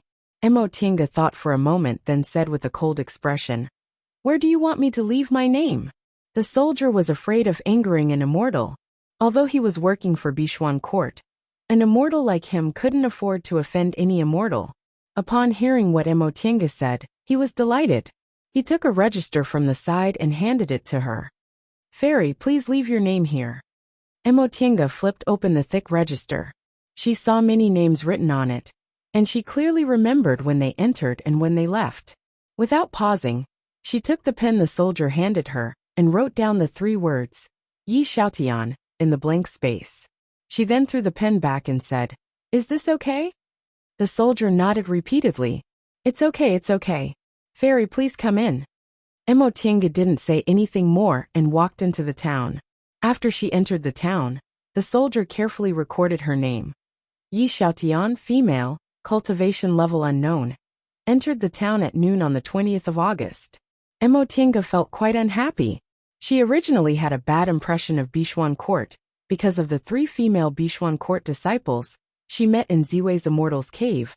But now, her impression of Bishuan Court was even worse. Although Bishuan Court was the only cultivation group here, controlling other cultivators like this was really too overbearing. In Kunwu, not to mention a small cultivation group like Bishuan Court, even big cultivation groups like Tiandao Sect and Xianxing School never asked people to register their names in the towns at the foot of the mountain. Even in some private towns, the most they'd do was ask about someone's background and issue them an identification card. They'd never allow a mortal to record the comings and goings of cultivators like this. However, the fact that Bishuan Court dared to do this showed that they were very powerful. If she was in Kunwu, she wouldn't have to enter the town. But here, this was the only big town. If she didn't want to have a falling out with Bishuan Court, she could only register her name. Mo Tiange helplessly made this choice and entered the town. In any case, her name was fake and Yi Xiaotian didn't have any reputation, so it didn't matter if she told others. However, this matter gave her an idea. Bishuan Court was so overbearing. What if she cut off her path of retreat when she asked them for a passage? She was alone now. No matter how bad Bishuan Court was, they still had several core formation cultivators. That being the case, she might as well make some inquiries and ask others about Bishuan Court's situation in the Eastern Sea. After making up her mind, Mo Tiange observed the situation in Linhai Town. If she didn't know about it in advance, she really wouldn't have expected Linhai Town to be in such a desolate place like the coast of the Eastern Sea. The wide streets and the numerous buildings weren't any worse than those in the Middle Territory. However, the residents here were still somewhat different. For example, most of them were dressed like fishermen. Even the customers sitting in the restaurants on the street wore very ordinary clothes. Presumably, this place didn't have many products, so there were no gorgeous brocades. Mo Tiange pondered for a moment, then turned into an extraordinarily lively restaurant and walked directly to the shopkeeper. Just as she was about to speak, the shopkeeper raised his head and immediately showed a respectful expression. "Fairy, please come in, please come in." Mo Tiange was rather puzzled. Forget about the soldiers guarding the gate. Since they were sent to guard the city gate, they must know how to distinguish mortals from cultivators. But how could this ordinary shopkeeper actually recognize her at a glance? "Shopkeeper." Mo Tiange didn't move. "How did you recognize that I'm a cultivator?" The shopkeeper looked surprised. "Fairy, aren't you a local?" And the fat shopkeeper rubbed his hands and explained with a smile. "Immortals in Linhai all live together with us mortals. After a long time, we can recognize you at a glance. Fairy's bearing is calm and graceful like a fairy. You must be an immortal without a doubt." "Oh, I see." Mo Tiange nodded. "I'm indeed not a local." "Oh, it's rare to see immortals from other places." "Fairy, whatever you eat or drink today, it's all free of charge." Mo Tiange shook her head lightly. "I didn't come to eat or drink. I just wanted to inquire about some information from the shopkeeper."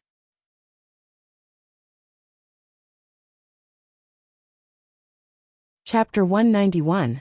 Once she left the restaurant, Mo Tiange already had a destination in mind. She walked straight along the main street. After walking for a short distance, she saw a very luxurious blue cloud building in the center of the city.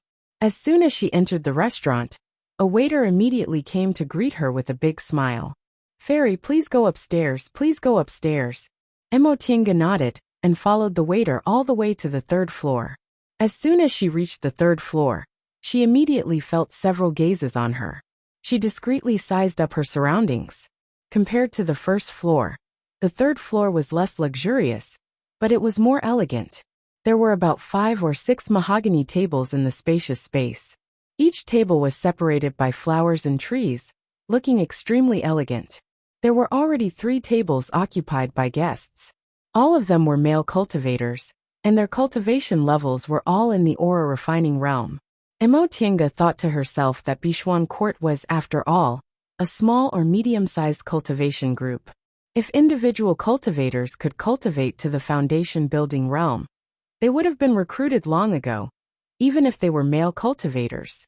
At the first table, there were 2 middle-aged men who were chatting animatedly. When they saw Mo Tiange, they glanced at her with some surprise, but they soon turned back to continue their conversation. At the second table, there were both young and old people who were chatting casually. Upon seeing her, several people stared at her, as if they were trying to guess her origin.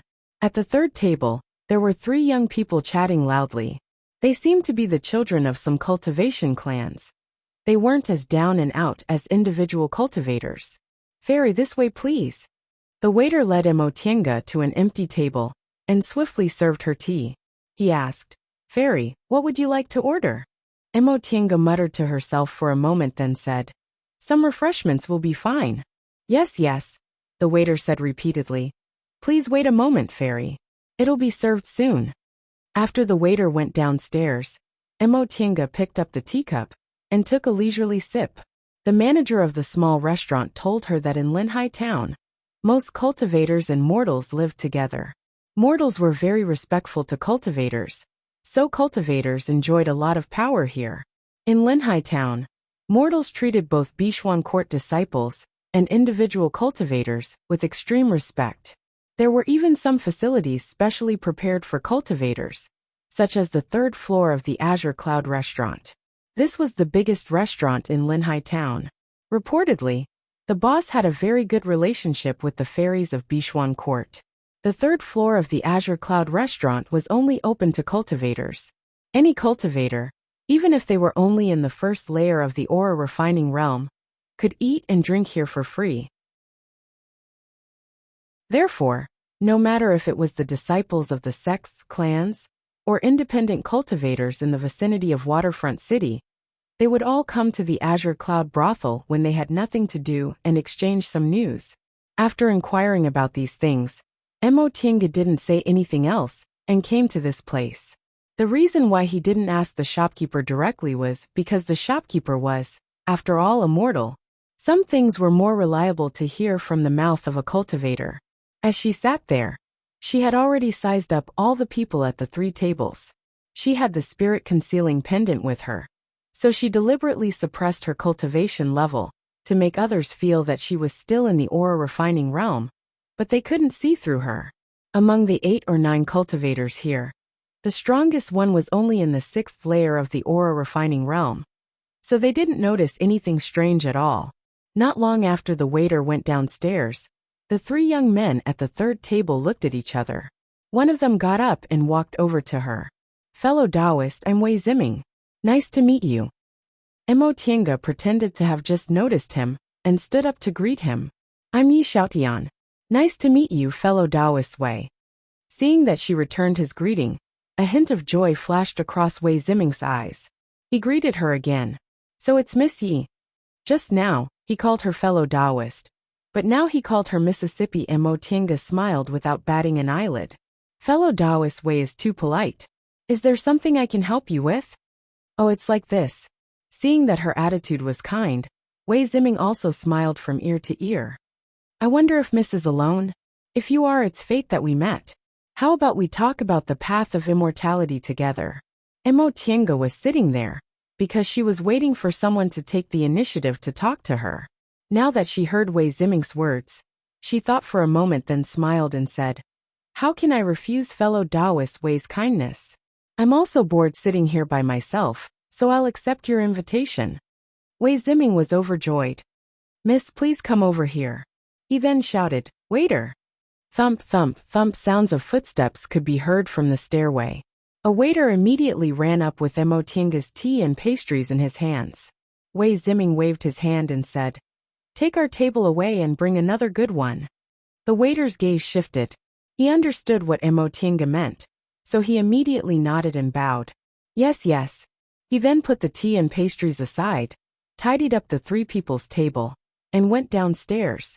Since the 3rd floor was specially set up for cultivators, the waiter's attitude was naturally attentive. Soon, several other people came up and once again served hot dishes, wine and delicacies. Cultivators in the 10th layer of the aura refining realm and above would gradually lose their sense of worldly affairs. These people were all below the 10th layer of the aura refining realm, so they naturally ate and drank like mortals. "Miss Yi, please." Wei Ziming smiled. The 2 young cultivators sitting at the same table with him also stood up with a kind attitude Emotienga raised her hand to greet these people before sitting down. As soon as she sat down, Wei Ziming eagerly poured wine for her. Miss Yi, let me introduce you. These are my two good friends, Huang Jifeng and Yu Yang. Emotienga raised her head to look at the two of them. Wei Ziming had the demeanor of a distinguished young master. Huang Jifeng's demeanor was slightly inferior to his, but he was a bit more handsome. Yu Yang, on the other hand, was very shy and seemed to be the youngest among them. He seemed to be less than 20 years old. Among the three of them, the one with the highest cultivation level was Wei Ziming, who was in the 5th layer of the aura refining realm. The other two were both in the 4th layer. Emotienga inwardly speculated that these three people were undoubtedly the children of cultivation clans. She was quite experienced now, so she usually wouldn't make a mistake. I'm Yi Xiaotian. Greetings to the two fellow Taoists. She politely raised her hand to greet them. Her attitude seemed to make the two people feel somewhat flattered. They hastily returned her greeting, while repeatedly saying they didn't dare. Emotienga felt a bit strange. Even if her cultivation level was higher than theirs, she only suppressed it to around the 7th layer of the aura refining realm, so they didn't need to greet her like this. After the four people finished greeting each other, Wei Ziming raised his cup and said with a smile, May I know which fairy of Bishuan Court is Miss Ye's disciple? Emotienga smiled then said faintly, I'm not a disciple of Bishuan Court. Ha! The moment she said that, the three of them were stunned. Wei Ziming blinked, as if he didn't quite believe her. He then asked with a slight stutter, Miss, you have this kind of cultivation level, but why aren't you a disciple of Bishuan Court? Emotienga smiled and said, To be honest, I'm an individual cultivator from Kunwu. I came here by accident, but I don't know how to leave. As she said that, Emotienga secretly paid attention to their reactions. However, she saw that all three of them had astonished expressions. Huang Jifeng glanced at his companion then asked, Missy isn't from Linhai? Emotienga nodded. Correct. The three people looked at each other. There seemed to be pleasant surprise in their eyes. In the end, it was still Wei Ziming who spoke. His attitude was very enthusiastic. I really didn't expect Missy to be an outsider. There are very few outsiders in Linhai, so it's also difficult for us to leave. Missy, how did you come to Linhai? Emotienga smiled faintly. I came through a transporting formation. A transporting formation? The three people exclaimed in surprise. Soon afterward, Huang Jifeng said anxiously, Miss, do you know where there's a transporting formation that connects Linhai and Kunwu? It's not Bishuan Court's transporting formation, right? You've misunderstood. Upon seeing their reactions, Emotienga felt more confident. I came through a random transporting formation outside. I didn't come through a fixed transporting formation. Oh, hearing her words, the three of them revealed a look of disappointment at the same time. Emotienga swept her gaze over them, thinking in her heart. At first, the three of them thought she was a Bishuan Court disciple, so they were both enthusiastic and polite to her. Bishuan Court was very powerful in Linhai, so female cultivator statuses were much higher than male cultivators, so the three of them wanted to befriend her. However, because Bishuan Court's female disciples had always been arrogant, they basically wouldn't be so polite to outsiders, so the three of them were rather flattered. When she said she wasn't a Bishuan Court disciple, not only were the three of them not disappointed, but they were also pleasantly surprised. Emotienga speculated that it was very likely, because Bishuan Court's female disciples all had very arrogant attitudes. In Linhai, almost all women with spiritual roots entered Bishuan Court, so it was rare for the three of them to meet a female cultivator they could get close to, so they were pleasantly surprised. In the end, when they learned she came from the outside, the first thing they asked was about the transporting formation. They were very disappointed when they heard there was no transporting formation in Linhai. Apparently, aside from Bishuan Court, the cultivators here were also trapped in this small area and couldn't leave, so they were very interested in the transporting formation. Judging from this, the cultivators in Linhai also had no way to leave, so it was probably impossible for them to return to Kunwu without going through Bishuan Court. Once she finished thinking, Mo Tiange showed just enough surprise on her face. Fellow Taoists, is there no transporting formation here? Or a way out? Huang Jifeng shook his head then said with a bitter smile. Miss Yi, we won't hide this from you. Linhai is a small place isolated in the eastern sea by demonic mountain range. To the west of us is the Devil Path, and to the east is the sea. There's basically no way out. Mo Tiange looked even more surprised, but there was also a hint of panic. Then what should I do? I still have to go back to Kunwu. Yu Yang, who'd been silent all this while, finally spoke. Miss Yi, you don't need to worry. If you were a male cultivator, it would indeed be difficult, but you're a woman, so you can ask Bishuan Court for help. Mo Tiange looked puzzled. Fellow Taoist, what do you mean? Does Bishuan Court have a transporting formation to leave? Wei Ziming took over the conversation, but instead of answering he asked, Fellow Taoist, do you know anything about the cultivation world in Linhai? Mo Tiange nodded. After I arrived here, I asked around, so I know a bit about it. Wei Ziming continued to say, Bishuan Court is the only cultivation group in Linhai, and it's also a cultivation group for female cultivators. At this point, a hint of embarrassment appeared on his face. Therefore, the status of female cultivators is slightly higher than that of male cultivators. Female cultivators can enter Bishuan Court as long as they have spiritual roots, but male cultivators like us have to either have very good spiritual roots or have a high cultivation level in order to be accepted as outer disciples by Bishuan Court.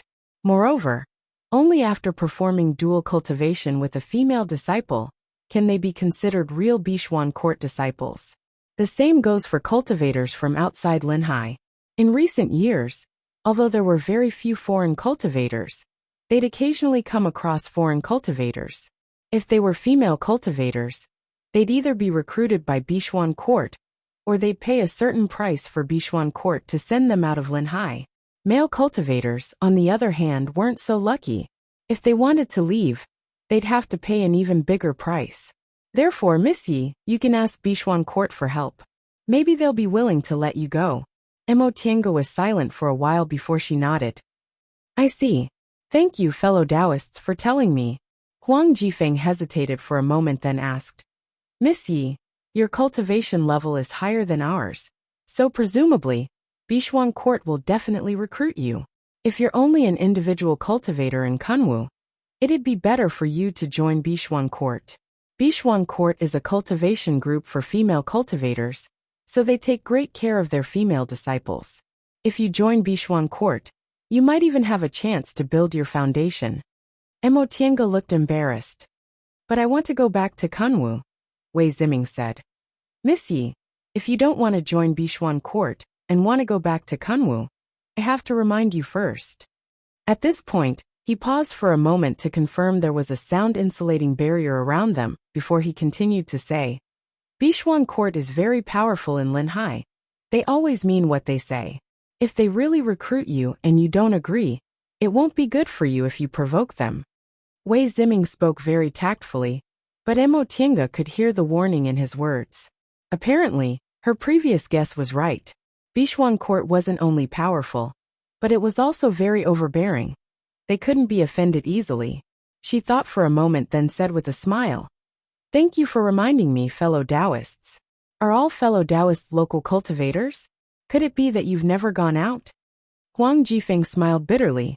To be honest, miss, we're all from small local cultivation clans. Not only have we never gone out, but none of the elders in our clans have either. It's all because of Linhai's special terrain, that most of us Linhai cultivators have never gone out in our entire lives. But what can we do? Only Bishuan Court has a way to go out, but they're also unwilling to open the transporting formation.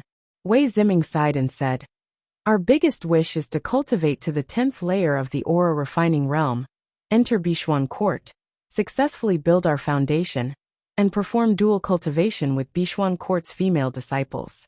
That's the only way we'll have a chance to go out. Yu Yang said with a yearning expression, I heard from my father that an ancestor of our Yu clan once left Linhai. When he came back, He told the younger generation that the outside world is very big. Kunwu alone has a whole mountain range that's tens of thousands of miles wide. Ore refining cultivators like us have to walk for more than half a year to reach it from the east to the west. There are also many cultivation groups outside. My ancestor said there are more male cultivators among the high-level cultivators in the outside world, while female cultivators. At this point, Yu Yang stopped and cast a somewhat embarrassed glance at Emotienga. Miss Yi, please don't mind me. I was just speaking thoughtlessly. Emotienga smiled. It's nothing. What fellow Taoist you said is the truth. In Kunwu, there are indeed more male cultivators among the high-level cultivators. Seeing as she didn't mind, Yu Yang smiled gratefully, then asked curiously, Miss Yi, you came from Kunwu.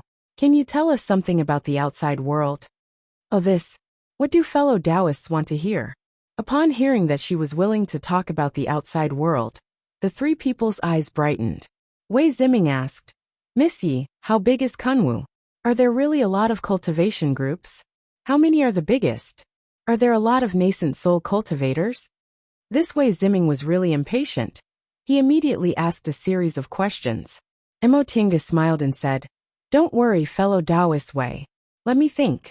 I also don't know how big Kunwu is.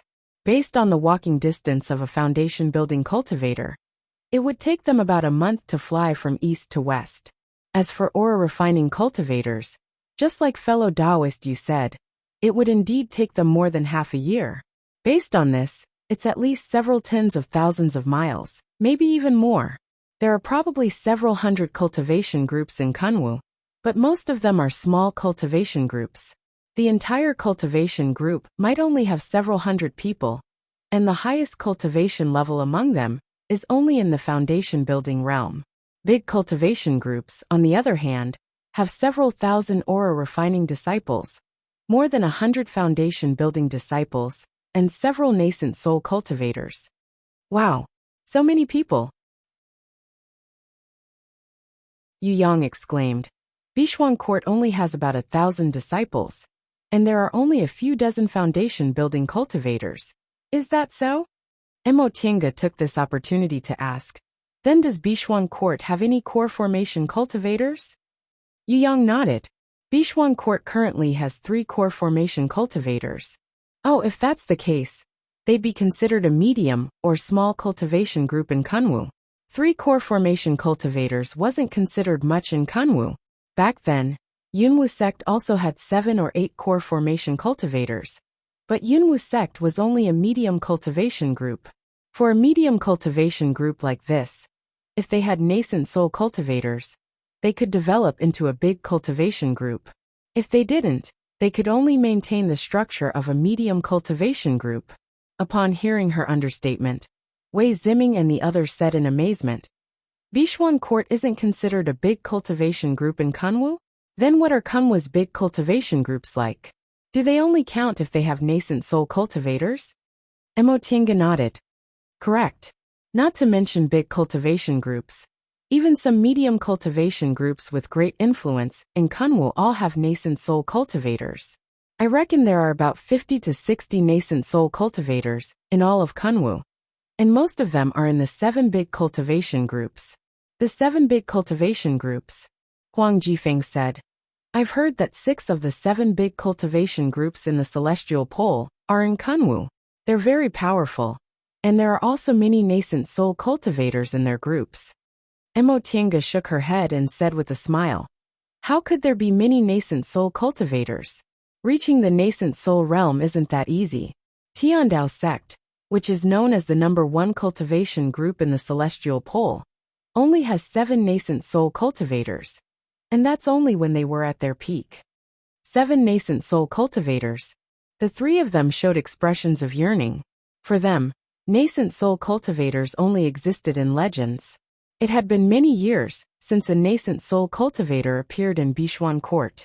It was said that aside from the founder of the group, there was only one nascent soul cultivator 1,000 years ago. After that person passed away, no one else was able to advance to the nascent soul realm, and there weren't many core formation cultivators either. Miss Yi, can you tell us more about the 7 big cultivation groups? If their previous attitude was polite, then right now, it already carried a hint of closeness and flattery. Although the three of them were children of cultivation clans, and Emotienga claimed to be an individual cultivator, they lived in Linhai while she came from Kunwu, so she had seen much more of the world than them. Emotienga smiled. Of course it's nothing. The 7 big cultivation groups in the Celestial Pole are Tiandao Sect, Xianqing School, Gujian Sect, Zhengfa Sect, Biyun Sect, Lingshou School and Danding School. Among them, Zhengfa Sect is located in the northernmost glaciers and has only one branch in Kunwu. Tiandao Sect is known as the #1 cultivation group in the Celestial Pole and has the largest number of disciples, about 6,000 to 7,000 aura refining disciples. While Emotienga told them about the outside world, she also slowly mentioned Bishuan Court. Seeing how straightforward she was, the three of them also told her about Bishuan Court without holding anything back. Linhai wasn't very big. It was only a big city with tens of thousands of fishermen and farmers living around it, so Bishuan Court's scale wasn't very big. Including the outer disciples, Bishuan Court's total number of disciples barely reached more than 1,000. There were 30 to 40 foundation building cultivators, 3 core formation cultivators, and a nascent soul cultivator that hadn't appeared for a long time. Among the 3 core formation cultivators, one was in the middle stage of the core formation realm, while the other 2 were in the early stage. Bishuan Court's conduct had always been very overbearing. Because they were the only cultivation group in the area, it was inevitable that they would be arrogant and would often treat individual cultivators with a high and mighty attitude. Wei Ziming sighed. Unfortunately, we can't go out. If we could, we'd definitely find a cultivation group and cultivate diligently. How could we possibly be bullied by a group of women? Emotienga looked up at him. Fellow Taoist Wei, do you think you're being bullied by women? Realizing he said something wrong, Wei Ziming promptly smiled and said, Miss Yi, please don't misunderstand. It's just that Bishuan Court's conduct is indeed a bit overbearing. Usually, their words are the law in Linhai, so I'm just a bit. Emotienga smiled and said faintly, so what if Bishuan Court isn't a cultivation group for women? As long as it's powerful, it's inevitable that it'll be overbearing. Women aren't the only ones. Yes, Miss Yi is right. Wei Ziming smiled apologetically. I misspoke. Emotienga waved her hand. It's nothing. She paused for a moment then sighed. Not to mention anything else, the founder of Bishuan Court is really amazing. Women in cultivation are always trapped by their emotions and aren't decisive enough. It's already very rare for this founder to be able to establish such a foundation here. These were her heartfelt words. There were also cultivation groups for women in Kunwu, but none of them were as powerful as Bishuan Court. Most of them were just small cultivation groups under the control of others. Bishuan Court dominated the area. Although this was due to the terrain, it wasn't easy for them to establish such a cultivation group. That's true. Huang Jifeng's eyes shone with admiration.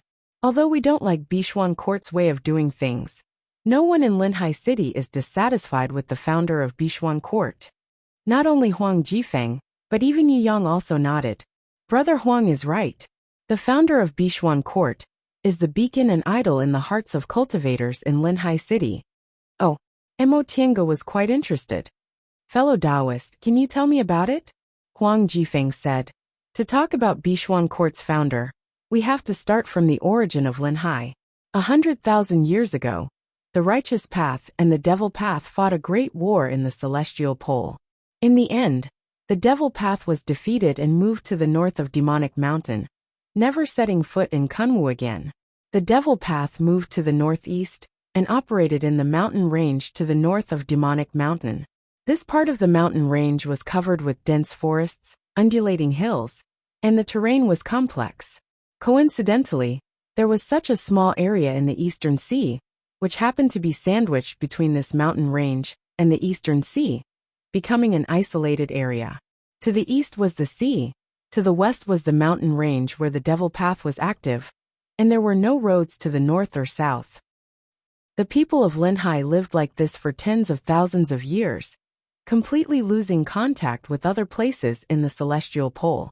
Cultivation techniques were incomplete, resources were scarce, and there were no high-level cultivators. Even if there were very talented people, it was very difficult for them to achieve anything. Even pill concocting and tool refining were slowly lost. Occasionally, some cultivators accidentally came to Linhai and passed down some cultivation techniques, and the Tao of pill concocting and tool refining. Huang Jifeng took a sip of tea, then went on to say, about 10,000 years ago, a female cultivator also accidentally came here. Unlike those people, her cultivation level was very high. She was a nascent soul cultivator. At that time, even foundation building cultivators were rarely seen in Linhai. There were only 1 or 2 of them left. A nascent soul cultivator suddenly came, so all the cultivators in Linhai naturally respected her. That was Bishuan Court's Grandmaster, Primordial Lady Bishui. We said Primordial Lady. Bishui was amazing not because she established Bishuan Court here. With her identity as a nascent soul cultivator, it was too easy for her to establish a cultivation group here. What was amazing about her was that not only did she establish a cultivation group, but she also established Linhai Town, and even built a transporting formation, allowing us people in Linhai to finally go to other places in the celestial pole through the transporting formation. Correct. Wei Ziming nodded.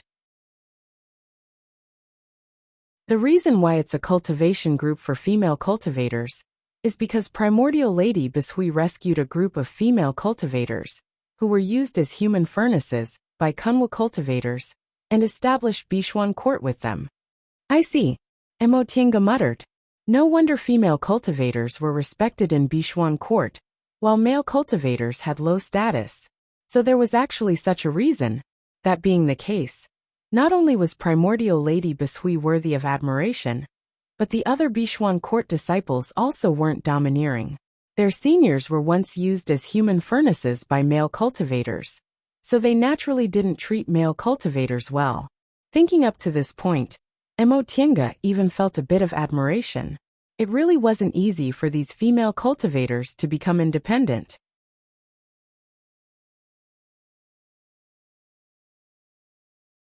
Chapter 192. After she finished listening to Wei Ziming and the others, Mo Tiange asked for a room in Azure Cloud Building. When the manager of Azure Cloud Building heard she wanted to stay here for the time being, he even prepared a small courtyard for her. Obviously, cultivators enjoyed a lot of benefits in Linhai Town. Because of this, Mo Tiange felt her previous deduction was a bit rash. Although Bishuan Court was powerful and controlled non-sect individual cultivators, it also gave them a lot of benefits. In any case, the terrain here was special, so it wasn't up to a foreign cultivator like her to judge Bishuan Court's actions. Originally, the 3 of them competed to invite her to their clans as a guest, but Mo Tiange politely declined. She wanted to leave Linhai Town as soon as possible and return to Kunwu. It was better not to get involved with the clans here. Bishuan Court was powerful here, so it would be troublesome if she violated their taboo. Through Wei Ziming and the others' conversation, Mo Tiange gained a general understanding of Linhai's situation. According to them, Linhai Town was Bishuan Court's world. Cultivators in Linhai couldn't bypass Bishuan Court, no matter what they wanted to do. For Mo Tiange, as long as Bishuan Court controlled the only transporting formation connected to the outside world in Linhai, they would always have to deal with them. However, she had to think carefully about how to deal with them. Wei Ziming and the others once said that in the beginning, Bishuan Court's transporting formation wasn't limited to its own disciples. If individual cultivators wanted to use it, they could use it as long as they paid enough spirit stones or other valuables. Linhai had been isolated from the outside world for generations, so it lacked spirit stones and valuables. Individual cultivators often had to use all their savings to use the transporting formation. However, no one objected to this because the transporting formation itself consumed a lot of spirit stones. If they didn't accept valuables, Bishuan Court would simply suffer a loss. Later on, Bishuan Court started asking for more and more valuables, until no individual cultivator could afford it. From then on, the transporting formation became Bishuan Court's exclusive use. Up to now, if individual cultivators wanted to use it again, Bishuan Court would offer a sky-high price to make those individual cultivators retreat. After learning about this, Emotienga had several ideas.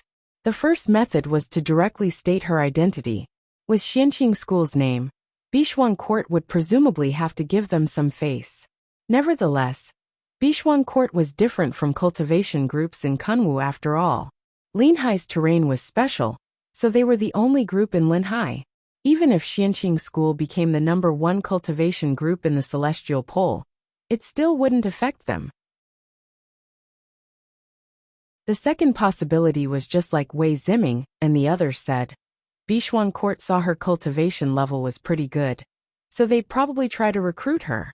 At that time, when she became a disciple of Bishuan Court, she'd naturally be able to request to use the transporting formation.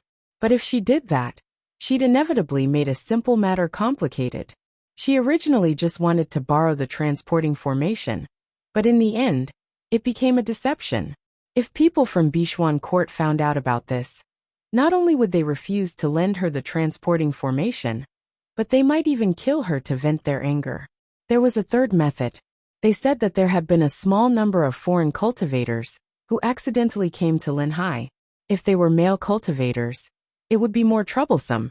But as for female cultivators, they would either be recruited or pay a certain price to be teleported away. She might as well act like she did just now, claiming to be an individual cultivator, and saying she was willing to pay the price to borrow Bishuan Court's path. She thought for a long time, but still couldn't decide which method to use. All of a sudden, she changed her mind and couldn't help but laugh. In fact, this was only a very simple matter. Why did she think it was so complicated? Aside from Yin Ruoshu and her 2 companions, she basically had nothing to do with Bishuan Court. Yin Ruoshu and her 2 companions dying in Ziwei's Immortal's cave wasn't her responsibility. In other words, she had no enmity with Bishuan Court, so she didn't have to worry about them making things difficult for her. Regardless of whether she was a Xianqing School disciple or an individual cultivator, Bishuan Court was a cultivation group for female cultivators. Judging from the tone of Wei Ziming and the others, they wouldn't be too harsh on female cultivators who didn't belong to their group. She could just openly tell them the truth. Why did she have to rack her brain to think of a foolproof excuse? In the end, she'd encountered too many problems, so she always wanted to avoid danger and ended up going headfirst into a dead end. How could there be foolproof things in this world? She was still a human now, not an immortal, and she wasn't even a high-level cultivator. She couldn't even sense the mandate of heaven. She also wasn't smart enough to take every possibility into account. She just had to be careful when handling things, but it was basically impossible to avoid all risks. With that thought in mind, Emotienga already made her decision. Since she had no choice but to go through Bishuan Court, she'd better go and ask for help. In addition, in Ziwei's Immortal's cave, she and Taoist Fangjing once divided the dead people's belongings. Among them were Yin Ruoshu's and her 2 companions' belongings. She had to hide them well when she went to Bishuan Court. The less trouble, the better. This kind of adventuring together couldn't be explained clearly, so it was better not to talk about it. After resting in Blue Cloud Building for a day, the next day, Emotienga went to Bishuan Court's shop in Linhai Town, Blue Water Pavilion, according to the shopkeeper's directions. Emotienga stepped into this small shop, which looked completely the same as a mortal's shop, and her gaze swept over the shop. This shop wasn't big, it only had 2 storefronts. However, although it was small, it had everything it needed. Cultivation techniques, medicinal pills, spirit tools and materials all had counters for sale. There was even a place to receive goods. The people guarding the counters were all low-level aura refining cultivators. Emotienga noticed that all of them were male cultivators. Upon seeing her entering the shop, the low-level cultivators guarding the shop were all dumbfounded. However, someone quickly regained his composure and came to greet her. Senior?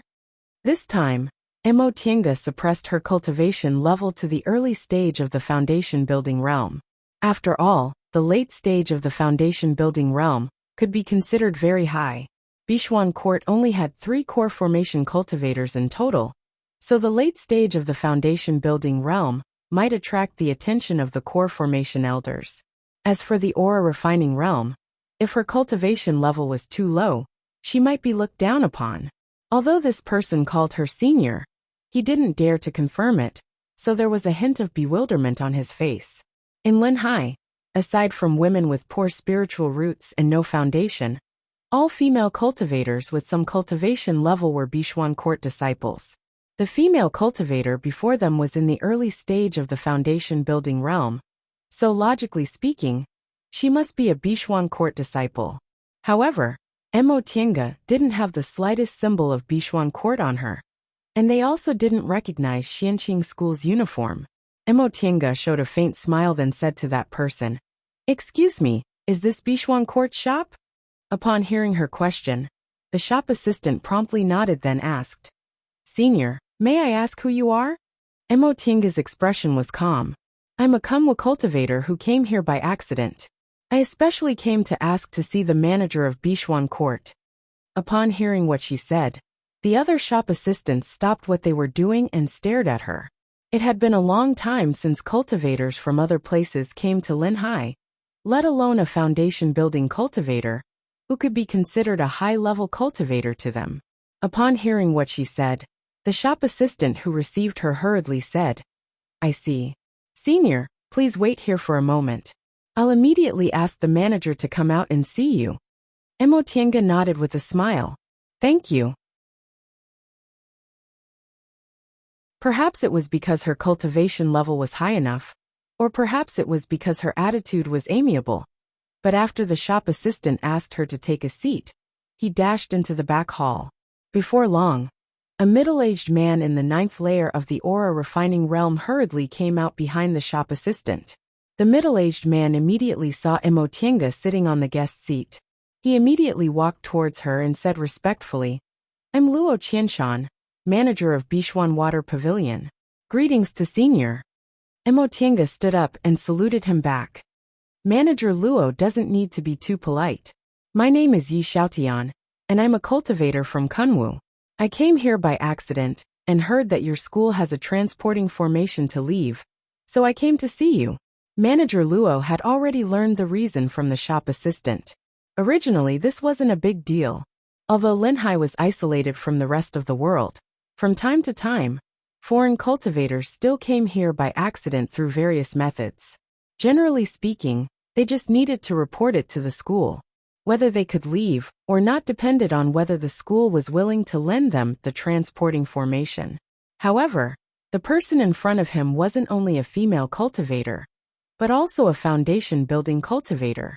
In a small place like Linhai, a foundation building cultivator was already a high-level cultivator, so he didn't dare to neglect her. "So it's Senior Yi." Manager Luo still had a respectful and courteous attitude. "This is a big deal. Junior will definitely report it to the seniors of our school as soon as possible. Senior Yi, please come inside and sit for a moment." Mo Tiange nodded with a smile. "All right, sorry for troubling you." Luo Qianshan had a very good impression of her gentle and courteous manner, so he immediately respectfully invited Mo Tiange into the inner room to serve her tea.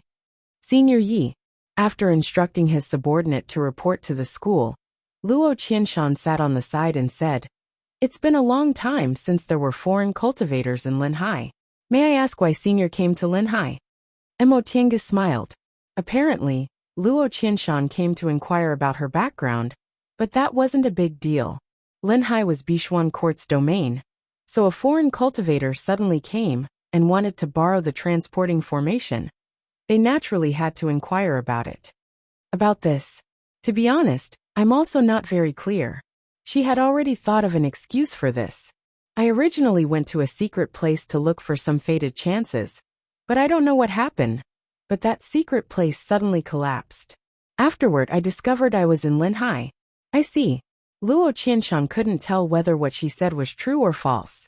He only felt that Mo Tiange looked calm and didn't have any suspicious points. Judging from Senior Ye's bearing, you don't seem to be an individual cultivator. May I know which famous cultivation group in Kunwu are you? That's easy. Emotinga smiled faintly. I'm a disciple of Xianqing School in Western Kunwu. Xianqing School?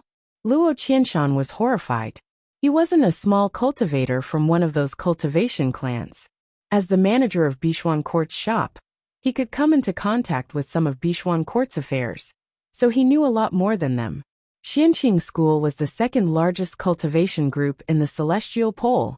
Although Bishuan Court was very powerful in Linhai, it could only be considered a small cultivation group in Kunwu. It couldn't compare to a large cultivation group like Xianqing School at all. Upon hearing Emotinga say she was a cultivator from Xianqing School, Luo Qianshan's gaze suddenly changed. He was a bit frightened.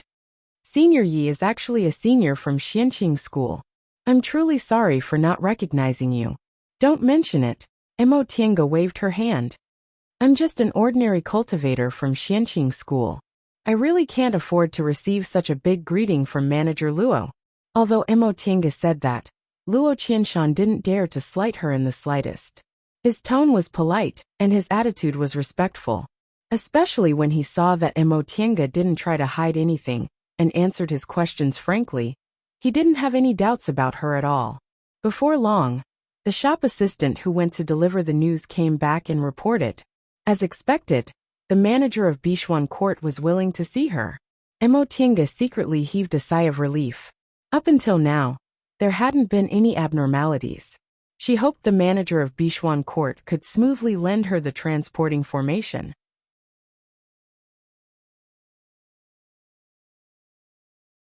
Chapter 193. When Emotinga walked out of Bishui Pavilion, a carriage was already waiting outside. Once Emotinga got on the carriage, Luo Qianshan respectfully saw her off. Senior Yi, a senior from my group is already waiting for you at the gate. Senior only needs to go. Someone will receive you. In the car, Emotinga thanked him. Thank you, Manager Luo. Thank you. Luo Qianshan hastily returned her greeting. Soon after, the coachman cracked his whip, causing the horses to neigh and the carriage to move. Emotinga, who was inside the carriage, let down the curtain. She took advantage of the time the carriage was moving to enter a meditative state. She didn't bother to remember the route the carriage took. Up until now, Bishuan Court didn't seem to have malicious intentions towards her. If they did, there was absolutely no need for them to send a carriage to pick her up. Aside from expressing caution, this kind of secular method had no other use. After she entered a meditative state, about an hour passed by quickly and the carriage stopped. The coachman, who was also an aura refining cultivator, said respectfully from outside, Senior Yi, our group has arrived. Please get off the carriage. Emotinga opened her eyes. At that moment, someone had already lifted the curtain. Senior, please get off the carriage. It was a handsome youngster with a respectful attitude. Judging from his clothes, he seemed to be a part-time disciple, just like the coachman. Once Emotinga got off the carriage, she immediately saw the jade steps, the lofty monastery gate, and the two female aura refining cultivators waiting on the side. These two female aura refining cultivators were different from the coachman and the youngster who lifted the curtain. Their cultivation levels were relatively high. One was in the 7th layer of the aura refining realm, while the other was in the 8th layer. They didn't have the slightest bit of humility, and their clothes were relatively gorgeous with the same group's emblem on their sleeves and lapels. Emotinga noticed that the clothes of these two female cultivators were very similar to Yen Ruoshu's group of 3, whom she met in Ziwei's Immortal's cave. Their emblems were also the same. Upon seeing her getting off the carriage, the two female cultivators walked towards her with smiles on their faces. Are you Senior Yi? We're Bishuan Court's guest-receiving disciples. Greetings to Senior Yi. Since she was in Bishuan Court's territory, Emotinga politely returned their greetings. Mrs. You're too polite. I'm Yi Xiaotian. She keenly noticed that the two female cultivators seemed to be evaluating her. They looked at her and finally smiled at each other, as if they were satisfied. One of them said, We've already reported Senior Ye's origin to the sect's elders. The sect leader heard that there's another guest from outside, and it's a foundation building senior, so he specifically ordered us to welcome Senior here. Oh! Emotinga raised her brows. feeling a bit surprised. Another person continued. The sect master is waiting for Senior. Please follow us. Your sect head wants to see me? Emotienga was astonished. Right now, she was suppressing her cultivation level to the early stage of the foundation building realm. With the spirit concealing pendant's effect, core formation cultivators wouldn't be able to detect any abnormalities, so she wasn't afraid the sect head of Bishuan Court would discover anything. However, she was a foreign cultivator, and her cultivation level was only in the early stage of the foundation building realm. Was it necessary for the sect leader to meet her? On second thought, she felt she didn't need to be nervous. Maybe it was because foreign cultivators were too rare, and she was a female cultivator, so the sect head of Bishuan Court was interested in her. Exactly. After the female cultivator finished speaking, she turned around and cast a glance at the youngster who lifted the curtain. Go inform the sect head that our honored guest has arrived. Emotienga discovered that both the coachman and the youngster were extremely respectful in front of these two female cultivators.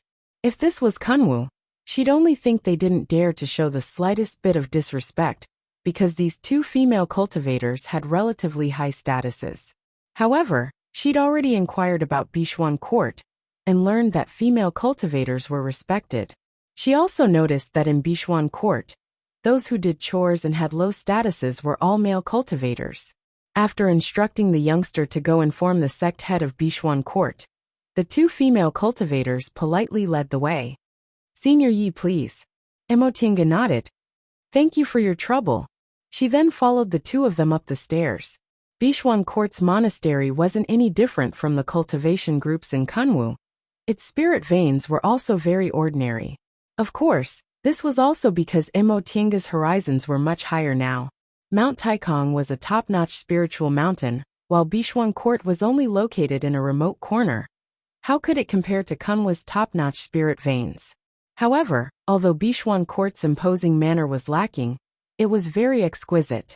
Once they climbed the jade steps and entered the monastery, they saw pavilions, terraces, mansions, ponds, and waterside pavilions. All of them were exquisite, elegant, and beautiful. Presumably, women were meticulous and dexterous, so their arrangements were better than men's. Emotienga followed the two female cultivators and walked for about the time it took to drink a cup of tea before they arrived at a main hall. The two female cultivators guarding the door were also in the 8th or 9th layer. Upon seeing Motienga and Motienga walking over, they bowed and said, Junior Martial Sisters, you've worked hard. Is this Senior Yi? Emotienga raised her hand. Yes. The two of them smiled and said, Senior Yi, the sect head is already waiting. Please come in. Emotienga nodded to express her thanks, then stepped into the main hall. However, the moment she stepped into the main hall, Emotienga was stunned. It wasn't because there was anything unusual about this main hall, but because there was only a middle-stage foundation building female cultivator sitting on the main seat. This female cultivator was about 27 or 28 years old. She wore gorgeous clothes and looked very charming. At first glance, she could tell she was a woman who was good at dancing. Emotienga was hesitant. The Bishuan Court disciple who led her and said their sect head was waiting here. But why was there only this foundation building female cultivator? For a moment, she didn't know what to say. Fortunately, the moment this female cultivator saw her, she stood up first, then said with a smile, Are you fellow Taoist Yi? Although Emotienga was hesitant, she didn't show it on her face. She just raised her hand to greet her. Yes, I'm Yi Xiaodian. Greetings to fellow Taoist. Upon hearing her name, the female cultivator also returned her greeting, then said with a smile, Fellow Taoist Yi is too polite. My name is Wei Haolan, and I'm the sect head of Bishuan Court. You're the sect head of Bishuan Court? Emotienga blurted out in surprise. She originally thought the sect head would be a core formation cultivator, so she was puzzled as to why a core formation cultivator wanted to see her. She never expected it to be a foundation building cultivator. Once she said that, Emotienga immediately realized she was being a bit rude, so she hastily greeted her again. I'm sorry, sect head Wei. I was being rude. Wei Haolan didn't seem to mind. She showed a faint smile, then stepped forward to help Emotienga up. I heard from my disciples that fellow Taoist Yi is a brilliant disciple of Xianqing School, a large cultivation group in the celestial pole. Presumably, your vision is also extraordinary. You never expected Bishuan Court would actually have a foundation-building disciple as the sect head, right? This can't be considered rude at all. This sect head Wei was gentle and amiable. Emotienga secretly heaved a sigh of relief. She was originally worried Bishuan Court was too powerful and was used to being overbearing. But it seemed this sect head Wei was also a smart person. She treated guests with enough respect. After the two of them exchanged some pleasantries, Emotienga finally sat down in the guest seat. Soon after, an attendant served them tea. It was still a low-priced male cultivator. Apparently, in this Bishuan court, women were indeed superior to men. Emotienga thought to herself. She was used to seeing those people in Kunwu always treating female cultivators as human furnaces, so she was truly carefree in Bishuan court. Fellow Taoist Yi. Wei Haolan symbolically took a sip of tea, then said to Emotienga with a smile, "Our Linhai town hasn't had any foreign cultivators for many years. May I know what kind of fortuitous encounter fellow Taoist Yi had? How did you come to Linhai town?" Upon hearing the question, Emotienga put down her teacup then answered, "To be honest, sect head Wei, several months ago, I was ordered by my master to leave the mountain to travel. I happened to run into several fellow Taoists, so we went to a secret place to look for treasures. Unexpectedly, while we were looking for treasures, that secret place suddenly collapsed. I don't know what happened, but when I woke up, I was already in Linhai." "Oh," Wei Haolan was puzzled. "Is that so?" "Correct. As for how I came here, even I don't know, so I don't know where to start." Upon seeing Emotienga's bewildered expression, Wei Haolan smiled and said, "Fellow Taoist Yi, it's already very fortunate that you were able to preserve your life and didn't suffer any serious injuries. Our Linhai is isolated from the rest of the world. In the past few years, foreign cultivators occasionally came here, but many of them suffered serious injuries and even lost their lives. There are all kinds of strange things in this world. We're still just beginners on the path to immortality, so there are some things we still can't understand." That's right. Emotienga carefully thought about why she came to Linhai. The scenery of the land of Hiding Dragon changed every year. According to her speculation, there was probably some kind of secret technique hidden there. Every year, it would attract a place to move to the land of Hiding Dragon, and the next year, it would change again. This time, it was very coincidental that she was transferred to Linhai. After putting this matter aside, Emotienga pondered for a moment then simply asked frankly, "Sect head Wei, I heard in Linhai town, only your group has a transporting formation that connects to the outside world. Is that true?" Wei Haolan nodded. "Yes." Emotienga was delighted. She stood up and raised her hand. "That being the case, I'd like to borrow your group's transporting formation. Is that possible?" She paused for a moment then added, "Of course, I'll give you some property as a fee for using the transporting formation." Wei Haolan didn't answer right away. Instead, she leisurely took a sip of tea then said with a smile, "Fellow Taoist, you doesn't need to be so polite. This matter of borrowing the transporting formation can be discussed." Although she said it could be discussed, Wei Haolan didn't continue. Instead, she picked up her teacup and continued to slowly drink her tea. Several years ago, Emotienga took over Shangqing Palace's affairs, so she had a general understanding of these ways of communication. Seeing Wei Haolan's attitude, she had a rough idea of what to do. It seemed this Wei Haolan was also quite skillful. She treated people kindly, but when it came to scheming, she wasn't polite at all. She didn't speak now because she had the transporting formation, so the initiative was always in her hands. If Emotienga wanted to borrow the transporting formation, she had to state her own conditions.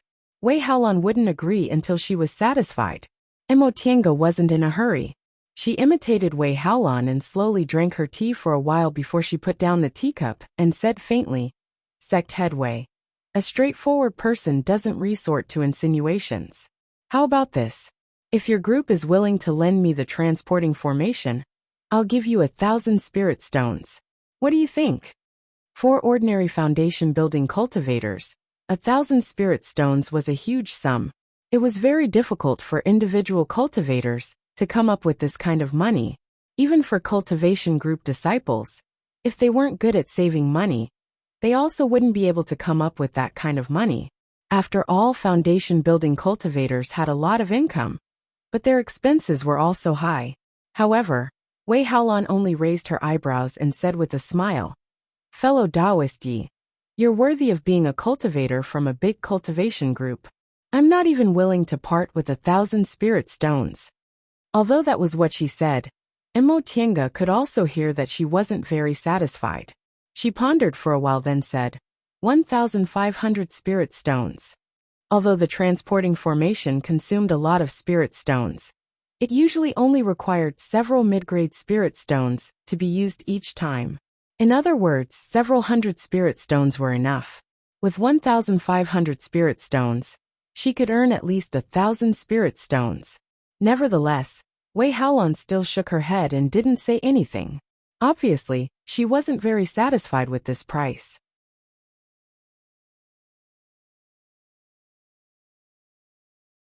Chapter 194. How could Mo Tiange not know Wei Haolan was raising the price? However, they had the transporting formation, so they had nothing to fear. She stared at Wei Haolan and said the next price, 2,000 spirit stones. Wei Haolan's gaze finally wavered, but she didn't agree immediately. Instead, she smiled at Mo Tiange and praised her. "Fellow Taoist Yi is really generous. 2,000 spirit stones to borrow the transporting formation is really generous." Mo Tiange looked at her and said faintly, "But sect head Wei doesn't like it, right?" Wei Haolan saw Mo Tiange's displeasure, but she still said with a smile, "Of course not. Although I'm the sect head, Bishuang Court is only a small cultivation group. To be honest, I can't afford 2,000 spirit stones. It's just that this transaction isn't very cost-effective for the cultivation group." Mo Tiange raised her eyebrows. "Does sect head Wei think it's cost-effective for me to hand over all my belongings in exchange for the transporting formation? I don't dare." Wei Haolan still had a faint smile on her face. She said unhurriedly, "However, as a disciple of a large cultivation group, fellow Taoist, you must be very wealthy. A small cultivation group like ours can't compare to you. 2,000 spirit stones. I'm afraid fellow Taoist Yi doesn't really care." For elite disciples of large cultivation groups like her, 2,000 spirit stones indeed wasn't much. Not to mention she was now Lord Taoist Jinghe's advanced inner disciple, so her rations weren't inferior to core formation cultivators. Even Luo Fengxue, who was a core formation cultivator's favorite disciple, could afford several thousand spirit stones. Wei Haolan was worthy of being the head of a cultivation group. Although Bishuang Court wasn't a large cultivation group, she knew roughly how much the disciples of large cultivation groups had.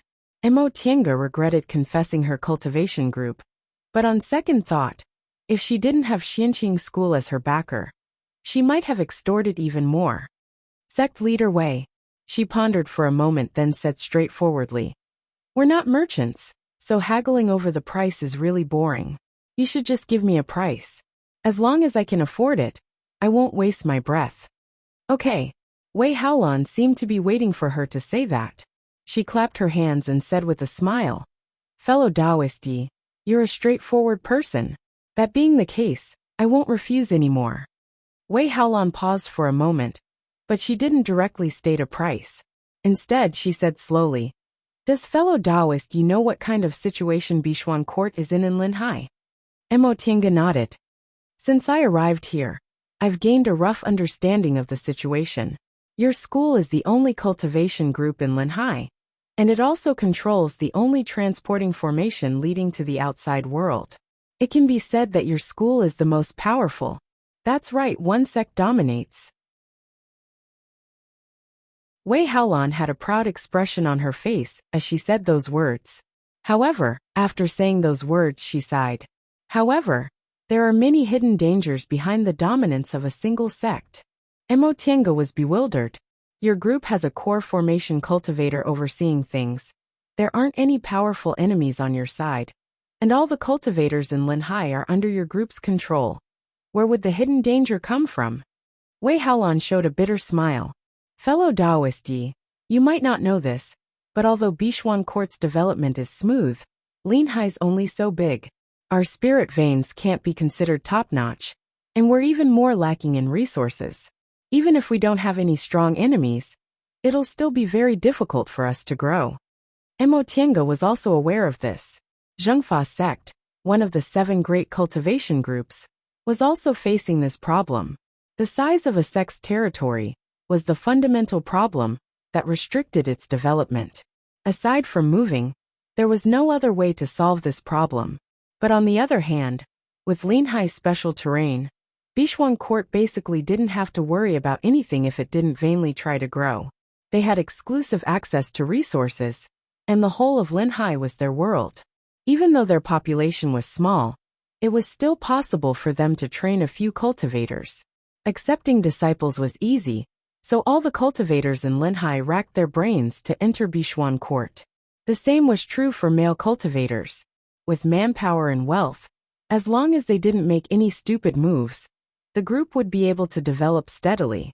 In other words, given the current scale of the group, being the sect head of Bishuan Court was the best choice. Seeing as Mo Tiange didn't respond, Wei Haolan could only continue to say, of course, in the beginning, Bishuan Court was nothing more than a shelter for a group of women who had a hard life, given by the sect's founder. We didn't want to be like those big cultivation groups, who wanted to develop their influence and train many high-level disciples. But in any case, if Bishuan Court wants to pass on its legacy, some things are indispensable. Mo Tiange nodded. So, what does sect head Wei want from me? Mo Tiange wasn't an idiot. Wei Haolan's words definitely meant she wanted to exchange some resources from her. Perhaps medicinal pills or magic tools. Seeing as Mo Tiange understood what she meant, Wei Haolan didn't beat around the bush and said bluntly, fellow Taoist Yi came from Kunwu. Kunwu is rich in cultivation resources, so presumably, fellow Taoist Yi doesn't lack medicinal pills and materials. Mo Tiange held the teacup and smiled. I beg to differ, sect head Wei. There's no cultivator who doesn't lack medicinal pills and materials. The current era isn't like the distant past era, where spiritual objects were everywhere. Although Kunwu is rich in resources, it's still a lot more people. That may be the case, but it's much better than Linhai. Wei Haolan didn't feel displeased. She looked at Mo Tiange and said with a stern expression, fellow Taoist Yi, although we don't have many spirit stones, we can still find spirit stone veins in Linhai. However, Linhai and Kunwu have been separated for too long. Although we often send disciples to study outside, our pill concocting and tool refining skills have been declining, and we're short of resources. If fellow Taoist Yi wants to borrow the transporting formation, you can use medicinal pills and materials to exchange for them. You can also use pill concocting and tool refining skills. At this point, Wei Haolan finally stated her real price. After revealing her trump card, she stared at Mo Tiange. Although the initiative was in her hands, she also urgently needed these things. Upon hearing what Wei Haolan said, Mo Tiange put down her teacup and tapped her fingers on the table, as if she was thinking. Upon seeing her like this, Wei Haolan asked again, fellow Taoist Yi, these are still within your means, right? Mo Tiange glanced at her then nodded. Sect head Wei, I like to be frank, so I'll be frank with you. I don't have many tool refining materials on me, so I'm afraid I can't exchange them with you. My tool refining skills are also mediocre, so I can't teach you anything. But as for medicinal pills, I do have some on me.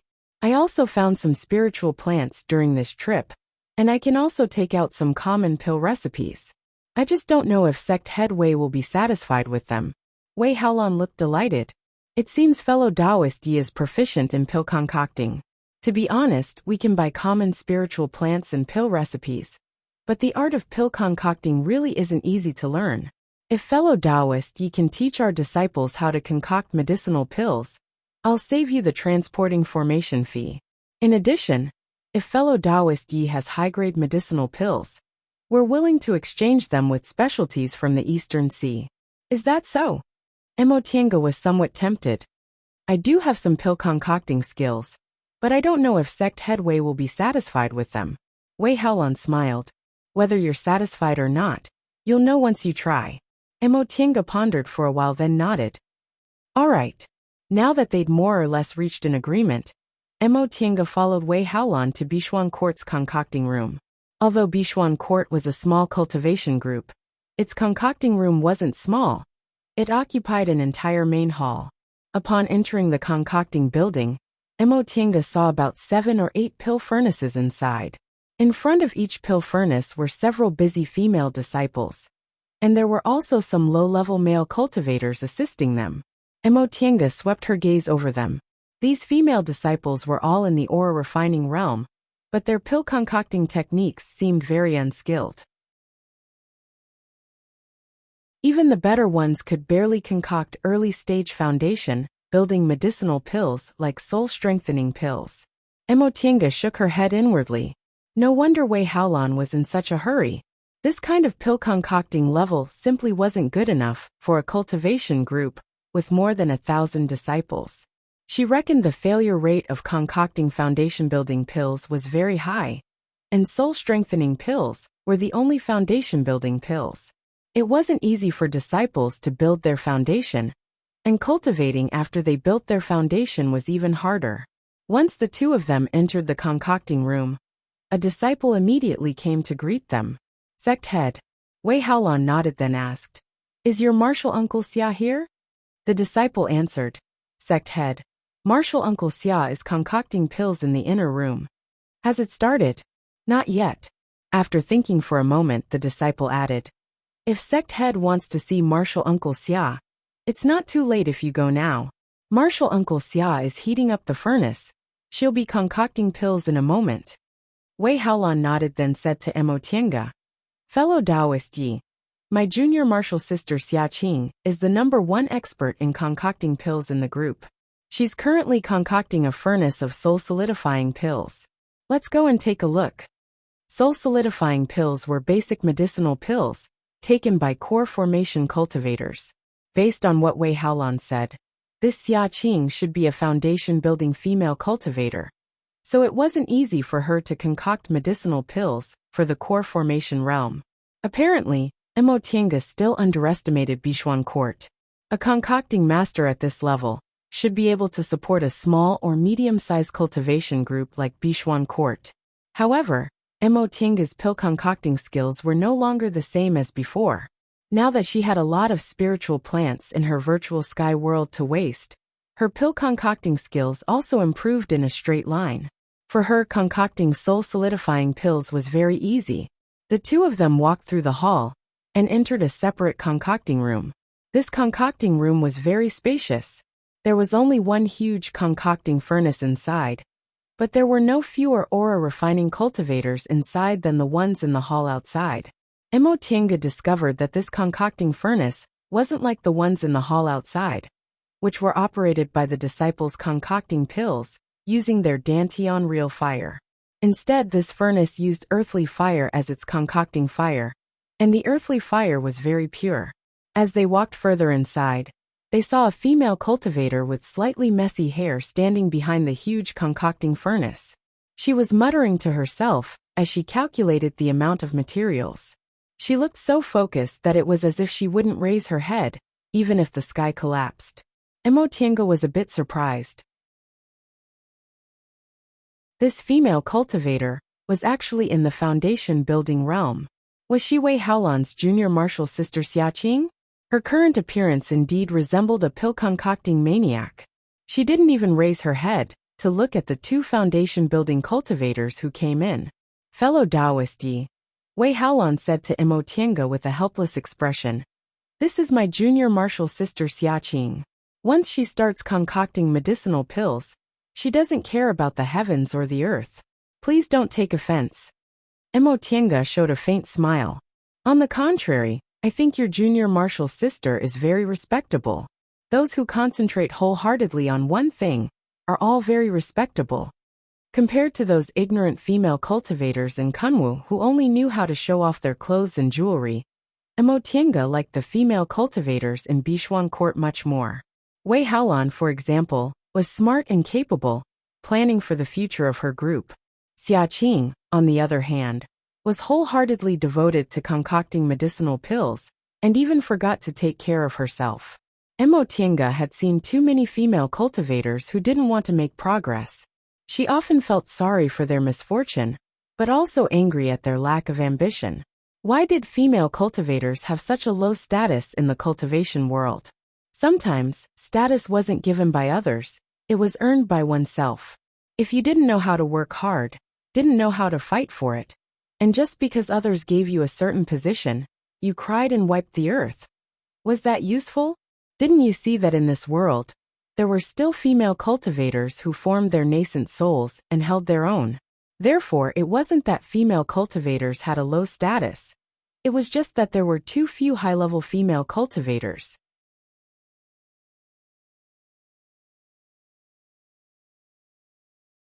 Chapter 195. Junior Martial Sister Xia, Wei Haolan shouted. The alchemist named Xiaqing just frowned and waved her hand impatiently. Then she continued to mutter her calculations. Wei Haolan once again felt helpless. She said to Emotienga, "Fellow Taoist Yi, do you mind waiting for a moment? I really can't do anything to her." Emotienga chuckled. Concoctions masters all have some eccentricities. I'm not in a hurry. Sect headway, please do as you please. Wei Haolan smiled apologetically and ordered a disciple to prepare a seat. The two of them sat and chatted for a while before Xiaqing suddenly stood up and shouted, "All right, start the furnace and start concocting pills." Junior Martial Sister Xia. Wei Haolan seized this opportunity and shouted again. Xiaqing finally heard her this time. Scratching her head, she turned around and asked, "Oh, Senior Martial Sister Sect Head, what's the matter?" Her tone sounded like she was swatting away a fly. Emotienga couldn't help but chuckle. In fact, this Xiaqing was quite delicate and pretty. If she could tidy herself up, she could also be considered elegant and pleasant. However, she was so slovenly. Her hair was messy, and her clothes were crooked. If it weren't for her temperament as an immortal cultivator, she would have been regarded as a beggar. Wei Haolan pulled Emotienga over. "Let me introduce you. This is a cultivator from Xianqing School in Kunwu, fellow Taoist Yi Xiaotian." Xiaqing frowned. She wasn't curious about Emotienga's identity at all, so she just casually raised her hand and said, "Greetings, fellow Taoist Yi." Without waiting for Emotienga to return the greeting, Emotienga immediately asked Wei Haolan, "I'm busy here. Why did you bring people here?" Emotienga's words were stuck in her throat, so she could only listen to what Wei Haolan had to say. Wei Haolan said, "Didn't you say there's no one to compare notes with in alchemy? Fellow Taoist Yi is proficient in the art of pill concocting, so I specially invited her to discuss pill concocting techniques with you." Oh. Upon hearing what Emotienga said, Xiaqing's attitude immediately changed. She pulled Emotienga's hand incomparably affectionately. "Fellow Taoist Yi, do you know how to concoct medicinal pills?" Emotienga lowered her head to look at her hands, which had already turned gray from being stained by something. She resisted the urge to pull her hand back and answered flatly, "I know a little." "Just a little?" Xiaqing asked. "Do you know how to refine soul-solidifying pills? Did he know how to refine the heart-shielding powder? Where were the beauty pills? Or the dustless pill? Some of them." Emotienga discreetly pulled back her sleeves and shook them. "If I have the materials, I can concoct them, but the success rate isn't very high." "Wow, you even know how to refine pills? Not bad." Xiaqing continued to ask. "The success rate isn't very high, but how high is it? 30%? 40%? About 50%. If I'm in a good state, I can go up to 60%. With a success rate of 50% to 60%, one could already be considered a master apothecary." In the beginning, Emotienga wasn't very talented in pill concocting, but she had piles of spiritual plants to squander, so her success rate slowly increased. Therefore, she came to a conclusion. There was no such thing as talent. If there were countless spiritual herbs to refine, most people could become pill refinement masters. 60%. Xiaqing shouted. Even Wei Haolan's eyes lit up. "Come, come." Xiaqing immediately pulled Emotienga's sleeve towards the concocting furnace. I have ready-made materials here. Try concocting a soul-solidifying pill. Mo Tiange withdrew her sleeve from Xia Qing's hand and looked at Wei Haolan. Fellow Taoist Wei, this? Wei Haolan was also very excited when she heard that Mo Tiange's success rate could reach up to 60%. She hastily said, Fellow Taoist, just try it. If you succeed, we'll lend you our transporting formation for free as long as you teach junior martial sister Xia your pill concocting secrets. Mo Tiange nodded. Okay. Concoctions masters rarely taught their pill concocting secrets to others, but Mo Tiange didn't rely on pill concocting to earn spirit stones, so she didn't have to worry about this. Besides, her pill concocting secrets were just some experiences she summarized after concocting for a long time. There was nothing special about them. Even if she taught them to Xia Qing, it would only save her some time. In any case, she found Xia Qing pleasing to the eye, so she wouldn't feel uncomfortable teaching her. Seeing that Mo Tiange agreed, Xia Qing immediately waved her hand. Bring the materials. Yes. The numerous aura refining disciples answered, and brought the spiritual plants they were responsible for. Mo Tiange skimmed through them. The materials were very ordinary.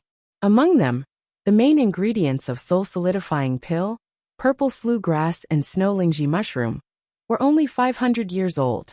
As for the other ingredients, needless to say, some of them were only about 100 years old. In fact, this wasn't a big deal. Soul-solidifying pill was a basic medicinal pill for core formation cultivators, so it only had two requirements for the materials. Purple slough grass and snow lingji mushroom had to be more than 500 years old, and there weren't many requirements for the other ingredients. However, the older the spiritual plant, the better the medicinal pill would be. With the materials in front of her, the efficacy of the soul-solidifying pill could only be said to be SOSO. In fact, she was the only one who thought this way. In this world, spiritual plants that were more than 1,000 years old were already hard to come by. Even core formation cultivators generally only use spiritual plants that were more than 500 years old. Who would be like her? Who had a private medicinal garden, where they could concoct medicinal pills as they pleased. Furthermore, almost all the spiritual plants were more than 1,000 years old. Wei Haolan, who keenly noticed Mo Tiange's slight frown, looked at the materials and asked, Fellow Taoist, is there a problem with these spiritual plants? It's nothing. Mo Tiange gently shook her head. After examining all the spiritual plants, she signaled an aura refining disciple to bring over an empty tray, put a clean cotton cloth on it, and began to take the amount she needed. She simply weighed them with her hand, then directly put them on the cotton cloth. She didn't need to weigh them at all. Very soon, she finished taking several dozen portions of materials. After wiping her hands clean, she said to the aura refining disciple holding the tray, Put them over there. Be careful not to mix them together. The aura refining disciple complied, and cautiously brought the tray over. Xia Qing came over, exhaled and praised. Fellow Taoist, let's not talk about other things, but you actually didn't need to calculate or weigh them. Yet you were able to divide the amount you needed. This is something I can't do. Amazing. Mo Tiange just smiled. After concocting a lot of medicinal pills, I'll have an idea. This was the truth. There was nothing fancy about it. But then again, there were very few people like her, who didn't need to worry about materials at all. So there were also very few people who could do this. Of course, it wasn't that there weren't any. Almost all great concoctions masters in Kunwu could do this, let alone great concoctions masters. They were either cultivated by cultivation groups, or had great cultivation clans as their backing. From this point of view, concocting was achieved by piling up spiritual plants, but it could also be said that it was achieved by piling up spirit stones. Unfortunately, Bishuang Court was located in Linhai. Even though there was a transporting formation connecting it to Kunwu, they still weren't rich enough to buy a pile of materials and waste them. Wei Haolan's face was also filled with admiration. She thought to herself, Xianqing School isn't a pill-concocting cultivation group, and this fellow Taoist Yi also doesn't look very old, but she actually has such superb concocting skills. It's clear that Kunwu is really full of talented people. It's worthy of being the celestial pole's cultivation holy land. After she finished preparing the materials, Emotienga stared at the already heated pill furnace. She muttered to herself for a while, then reached out to feel the temperature of the earth fire and the thickness of the pill furnace. This pill furnace was much thicker than the purple wooden tripod she used, and the earth fire was slightly inferior, so she had to start the furnace a bit later. She would have to constantly use her divine sense to monitor the temperature. After she finished checking everything, she cleaned her hands and said, "Open the furnace." Xia Qing, who had been impatient for a long time, hastily waved her hands. "Open the furnace! Open the furnace!" With a great ant urging them from behind, these aura-refining disciples didn't dare to be negligent. They hastily arranged the materials, poured the clear spring water, then worked together to lift the furnace lid. Frankly speaking, this pill furnace was a lot worse than Emotienga's purple wooden tripod. After all, the purple wooden tripod was once used by a deification cultivator, so even if it was only once, it still wasn't an ordinary item. This pill furnace was just a magic tool. It couldn't even be considered a magic weapon. This wasn't strange at all. With Bichuan quartz scale, they only had 3 core formation cultivators in total, and they weren't good at concocting pills, so it was naturally very difficult for them to have a top-grade pill furnace. However, this pill furnace couldn't be considered too bad. It was worth at least 100 spirit stones, which was much better than the common goods Emotienga used in the beginning. After she gave the order to start the furnace, Emotienga didn't immediately start concocting pills. Instead, she closed her eyes and meditated. Although the amount had long been divided, when she concocted pills, she still had to increase or decrease the amount according to the changes in the furnace fire. So she needed to be completely focused and couldn't be distracted in the slightest. The other 2 foundation-building cultivators and several dozen aura-refining cultivators didn't dare to make any noise. They were all used to seeing Xia Qing concocting pills. With Xia Qing's temper, if anyone dared to make even the slightest noise while she was concocting pills, they would immediately be driven out of the concocting room and demoted to a part-time disciple. The disciples who could stay here were all experienced and knew the rules very well. After she calmed down, the pill furnace was also hot enough. Emotienga first mixed the heavenly sunflower powder and purple slough grass, then threw them into the pill furnace and said, "Close the furnace." The several aura-refining disciples immediately followed her instructions. Emotienga closed her eyes and sent a strand of her divine sense into the pill furnace. She sensed the purple slough grass slowly melting into a pool of purple liquid, while the heavenly sunflower powder dissolved into the purple slough grass liquid. As the temperature of the pill furnace rose, these 2 kinds of materials mixed into one. Gradually, they couldn't be separated from each other anymore, and became a new substance.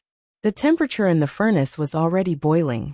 The purple slough grass liquid quickly evaporated and gradually turned into lumps of wheel-shaped objects. Emotienga opened her eyes. "Open the furnace." Xia Qing didn't need to remind them again.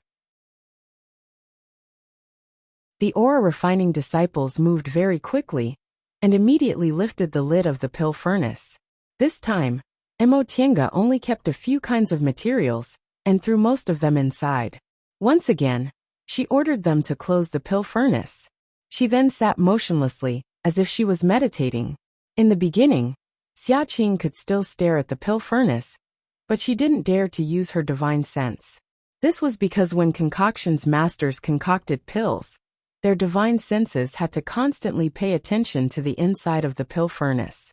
If they were disturbed by other people's divine senses, they might make mistakes.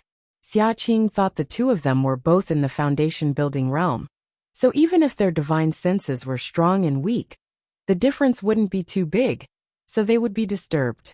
What she didn't know was that Emotienga's divine sense couldn't be affected by cultivators in the same realm as her. Because she cultivated the soul-refining art, her divine sense was more tenacious than ordinary cultivators and wouldn't be easily affected. In the end, perhaps because it was time for Xia Qing to concoct pills, Xia Qing couldn't sit still anymore. However, she didn't dare to disturb Emotienga, So she stood up and paced left and right, occasionally gesturing at Wei Haolan. Wei Haolan couldn't understand the meaning of her gestures, so she could only nod randomly. Finally, when Xia Qing was about to lose her patience, Mo Tiange opened her eyes and ordered for the third time, "Open the furnace." When the aura refining cultivators opened the pill furnace, she first poured clear spring water, then put in the remaining spiritual plants. "Okay, cover it. You can rest now." The aura refining cultivators waiting on the side heaved sighs of relief, but they didn't dare to make any noise. They just retreated and waited quietly. This time, they waited even longer than the last time. Xia Qing couldn't help but ask, "Fellow Taoist Yi, isn't it too long?" This time, Mo Tiange wasn't meditating, but when she heard what Xia Qing said, she just shook her head. Rest assured. After saying that, she didn't say anything else. Xia Qing paced back and forth anxiously behind her. Mo Tiange calmly stared at the pill furnace, neither too fast nor too slow.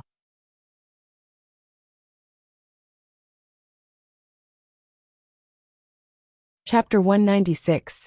Just as Xia Qing was about to rush over and open the furnace for her, Mo Tiange finally stood up.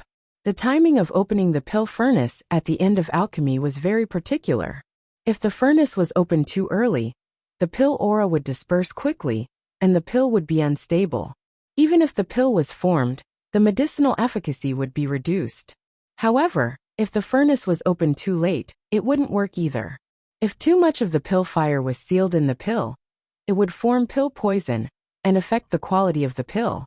If the furnace was opened too early or too late, the pills would not be formed. Therefore, a brilliant alchemist must control the opening time of the furnace, not too early nor too late, so that the medicinal effect of the pill would be the highest, and at the same time, try to avoid the pill poison as much as possible. This was not something that was easy to grasp. Even an alchemy grandmaster would make mistakes sometimes. Other than concocting more pills and trying to figure it out, there was no other way. Right at this moment, Mo Tiange was concentrating her senses. All of a sudden, she made her move. A wisp of spiritual aura flew out and rolled up the lid of the pill furnace. Hot steam spread out, and a sweet fragrance filled the air. There were a few medicinal pills lying at the bottom of the furnace. The color was clear and each one was plump. Mo Tiange heaved a sigh of relief. Actually, with her skill in alchemy, it was still impossible for her to refine soul-solidifying pills every time she refined them. When she was at her worst, she had refined 10 pills in a single furnace, but not a single one was successfully refined. This was the record she had in the 5 years she had been in seclusion. She didn't expect that all 5 of them would become pills this time. She thought that there would be at least 2 that failed. After that, she didn't need to do anything as Xia Qing had already done it for her. Xia Qing pounced over and grabbed the pills at the bottom of the furnace. She touched and smelled them, and in the end, she even scraped off some powder and tasted it. Upon seeing Mo Tiange's appearance, Mo Tian suddenly felt very sympathetic towards the cultivator, who would take these medicinal pills in the future. It should be one of the 3 core formation cultivators from Bishuan Court, right? It wasn't easy for them either. The pills they took might have been tasted by someone else. Xia Qing grabbed Mo Tiange and anxiously shouted, "Fellow Taoist Yi, teach me. Teach me. You're too amazing. You refine these pills much better than me. Look at the quality, look at the luster." Ever since she set foot on the path to immortality, Mo Tiange had seen many female cultivators. Among them, there were naive female cultivators like Morong Yen, lively female cultivators like Luo Fengxue, amiable female cultivators like Han Qingyu, cold and arrogant female cultivators like Wei Jiasi, and even many female cultivators who were as vain as mortal women. However, he had never seen someone like Xia Qing, who was so focused on one thing, and so fanatical that she didn't care about anything else. She considered herself to be a cultivation maniac. Other than cultivating, refining pills, and studying array books, she had no interest in anything else. However, she was still a normal cultivator. She was good at scheming. She was definitely not like Xia Qing, who was slovenly and didn't care about the ways of the world, wholeheartedly pursuing the realm of pill concocting. Such a madman was rare even among male cultivators. She had never seen such a person before. Fortunately, Wei Haolan was still present. She pulled Xia Qing back and scolded. Junior martial sister Xia, aren't you afraid of scaring fellow Taoist Yi? If you want to learn from her, we can just ask her to stay for a few more days. What's the rush? Oh right. Xia Qing finally regained her composure. She hastily apologized to Mo Tiange. Fellow Taoist Yi, I'm sorry. I was too anxious. It's nothing. I understand. Mo Tiange's gaze fell on Wei Haolan. Sect head Wei, can we conclude the matter we discussed before? Seeing Xia Qing's reaction, Mo Tiange felt she could take the initiative now. Bishuang Court held the only transporting formation, but she also had the pill concocting technique that Bishuang Court urgently needed. Everyone took what they needed. Wei Haolan's expression calmed down when they talked about proper business. She glanced at Xia Qing and said with a smile, "Of course.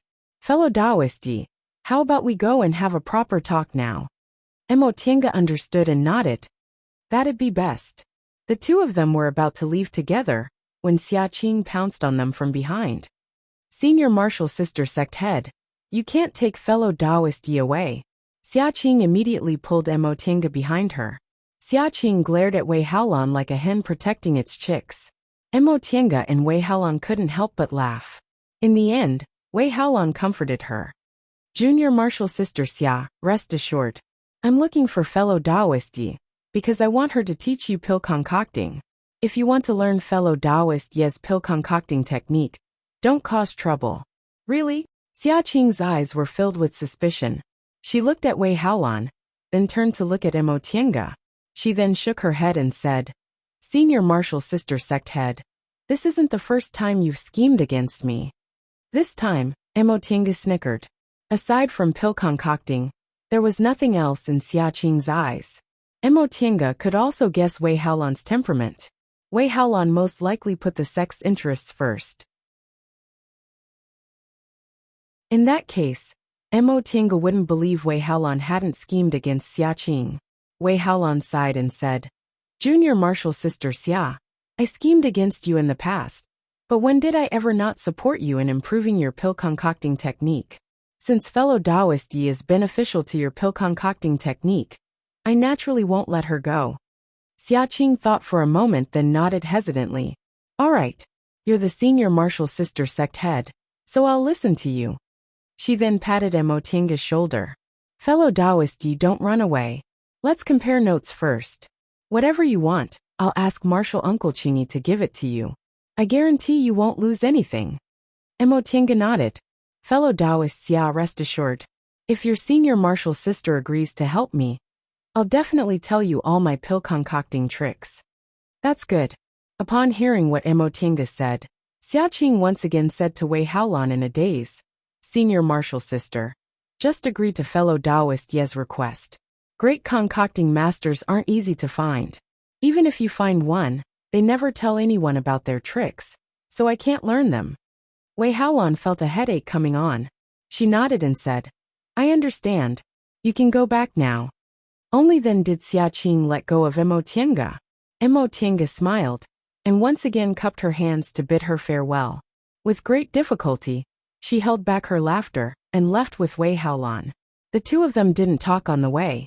After walking for a short while, Wei Haolan once again led Mo Tiange back to the main hall.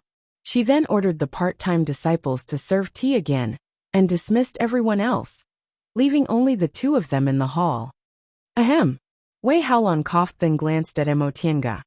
Fellow Taoist Yi, since my junior martial sister already said so, I won't hide it anymore. If you want to borrow the transporting formation, that's no problem.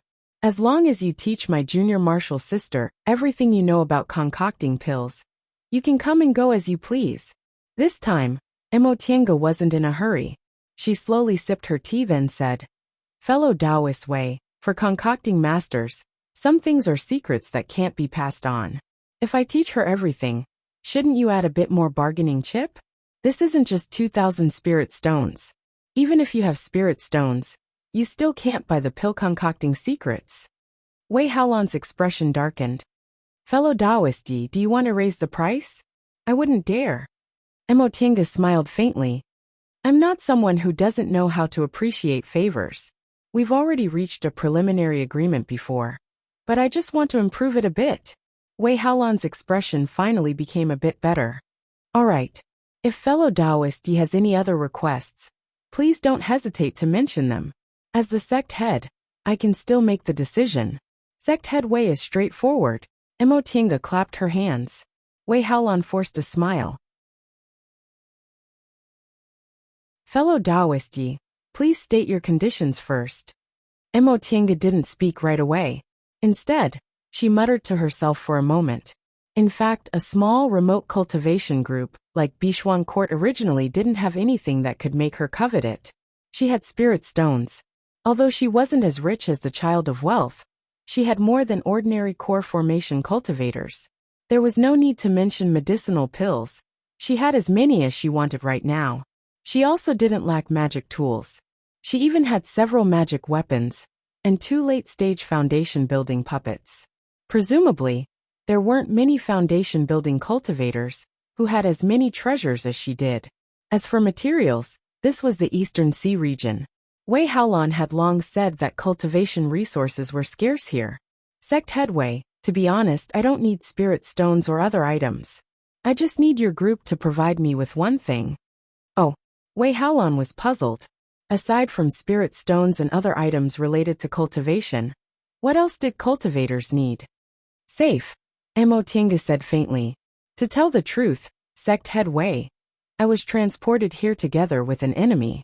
Although we weren't transported together, I'm not sure that person didn't arrive in Linhai. Wei Haolan's expression turned stern. Enemy? Fellow Taoist Yi, what's the cultivation level of your enemy? Right now, he should be in the early stage of the core formation realm. He's a devil cultivator. The early stage of the core formation realm. Wei Haolan muttered to herself for a moment. She didn't ask how Emotinga became his enemy. Instead, she said faintly, if that's the case, fellow Taoist Yi can rest assured. As long as you don't leave Bishuan Court, I can guarantee your safety. Does that mean Sect Headway can guarantee my safety when I leave Linhai and return to Kunwu? As long as fellow Taoist Yi doesn't leave at will, there won't be any problem with us 3 core formation elders here. Emotinga smiled. All right. Since Sect Headway is straightforward, I'll also be straightforward. As long as your group guarantees my safety and allows me to smoothly use the transporting formation to return to Kunwu, I'll teach you everything I know about pill concocting without holding anything back. Hearing those words, Wei Haolan finally revealed a smile. Very well, then it's decided. Emotinga nodded. The 2 of them clapped their hands to make their vow. Using tea as a substitute for wine, they each drank a cup to signify that they'd reached an agreement. Now that they were done talking about business, Wei Haolan finally seemed to have the mood to relax. She slowly examined Emotinga, then asked with a smile. Fellow Taoist Ye's appearance doesn't seem to be due to the effects of look-preserving pills. Presumably, you're also very young, right? In fact, Emotinga had also taken look-preserving pills. However, based on the lifespan of foundation-building cultivators, she hadn't reached the age of aging, so she still had a sense of youthfulness to her. This was something cultivators who had taken look-preserving pills didn't have. Emotinga just said faintly, I only have my current cultivation level because my elders think highly of me. Although she didn't directly admit it, Wei Haolan understood what she meant. Fellow Taoist Yi is really young and promising. You're worthy of being a disciple of a big cultivation group. Emotinga smiled but didn't say anything. If this kind of conversation continued, it would turn into mutual flattery. She wasn't used to that. Since Wei Haolan was the head of a cultivation group, she was naturally shrewd. Upon seeing Emotinga's expression, she said, Fellow Taoist, you must be tired after concocting medicinal pills, right? We're not in a hurry to teach you pill concocting. How about I arrange for fellow Taoist to rest first? Emotinga was indeed tired, so she took advantage of the situation and said, All right, I'll have to trouble Sect Headway. Wei Haolan waved her hand, then raised her voice to call out, Guards! The two aura-refining female cultivators guarding the door stepped in then bowed. Sect head, what are your orders? Wei Haolan's expression changed when she faced her disciples. She was solemn and imposing. From today onward, Senior Yi will live in the VIP building. From now on, the two of you will serve Senior Yi. You mustn't neglect her in the slightest, understand? Upon hearing the sect head's solemn instructions, the two aura-refining cultivators didn't dare to be disrespectful. They hastily bowed and said, Disciple understands. Wei Haolan nodded. That'll do. You can go now. Yes. After answering, the two female cultivators respectfully bowed towards Emotienga. Senior Yi, please follow Junior.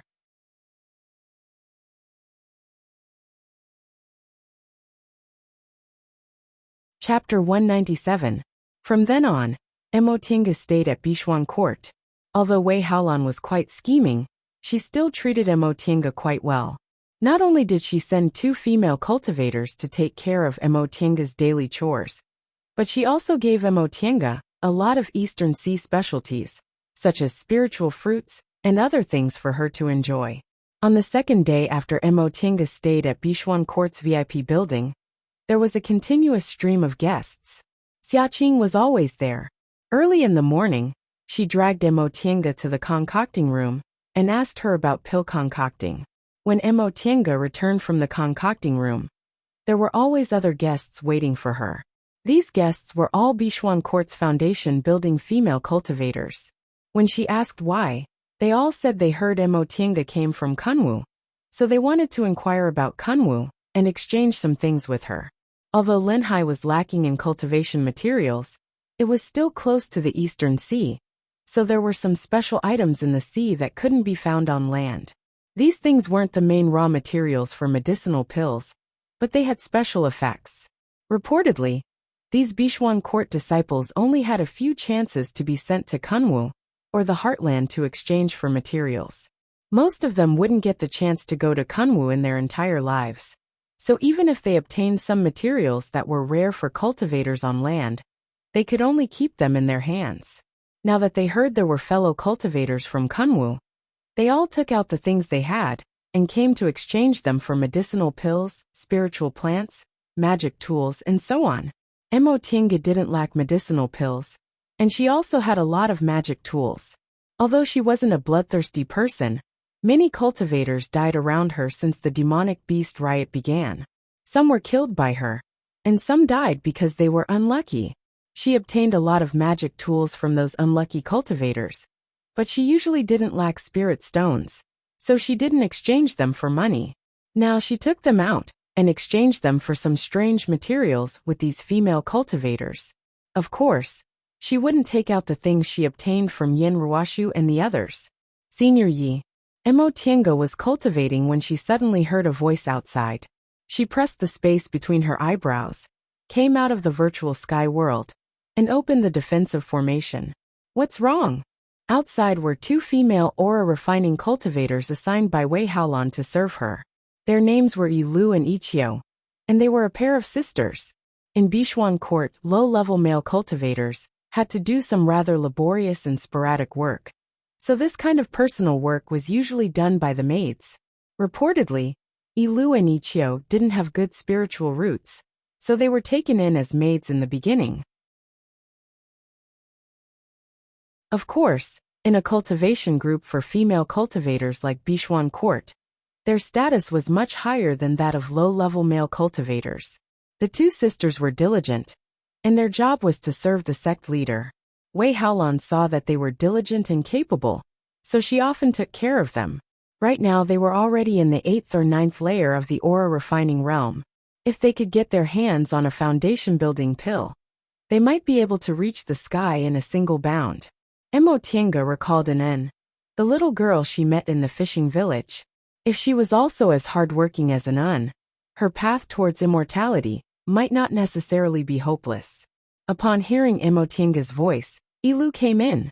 She bowed respectfully and said, Senior Yi, the secret treasure pavilion is currently holding an exchange meeting. The sect master heard that Senior Yi often exchanges items with the martial uncles in the sect, so he specially sent someone to invite you. An exchange meeting? Emotienga was astonished. She'd naturally heard about the exchange meeting. In the cultivation world, aside from opening shops and setting up stalls, there were also exchanges and auctions. However, the latter was generally used by high-level cultivators. When a cultivator's cultivation level was high, the requirements for the spiritual objects they needed were also high. Ordinary shops were opened by low-level cultivators, so how could they possibly have these things? Therefore, some powerful shops would hold auctions to sell some rare materials at the best price. And the exchange meeting was also born because of this.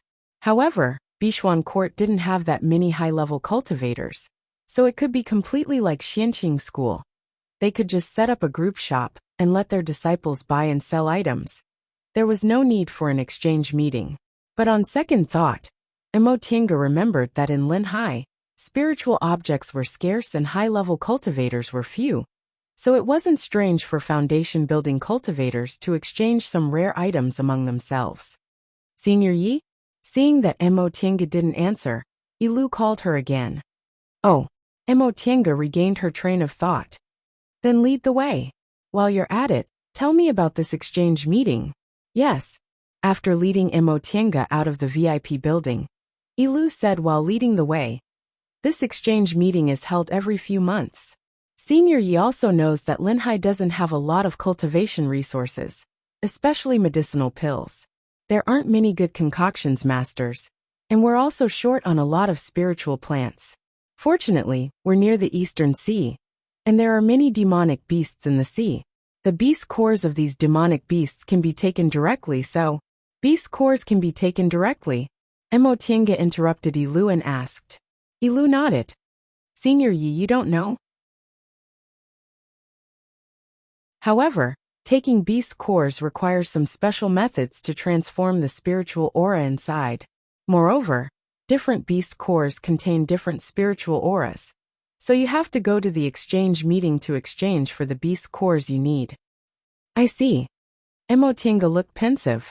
In Kunwu, beast cores had always been used to concoct medicinal pills. Every few decades during the demonic beast riots, the demonic beast's corpses could be used to refine tools, and beast cores could be used to concoct medicinal pills. Beast cores contained a strange power, and if taken directly, it might lead to cultivation deviation.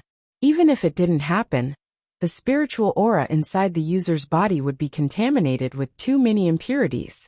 However, Emotienga didn't expect that Linhai actually had a method to transform beast cores directly. This was very valuable. She might be able to comprehend some new methods to use beast cores and better utilize their power. Senior Yi, we're here.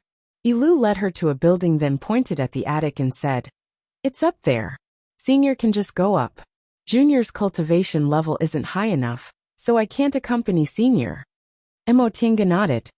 Alright, thank you. I don't dare. Yilu bowed, then went to the side to stand with the disciples guarding the door.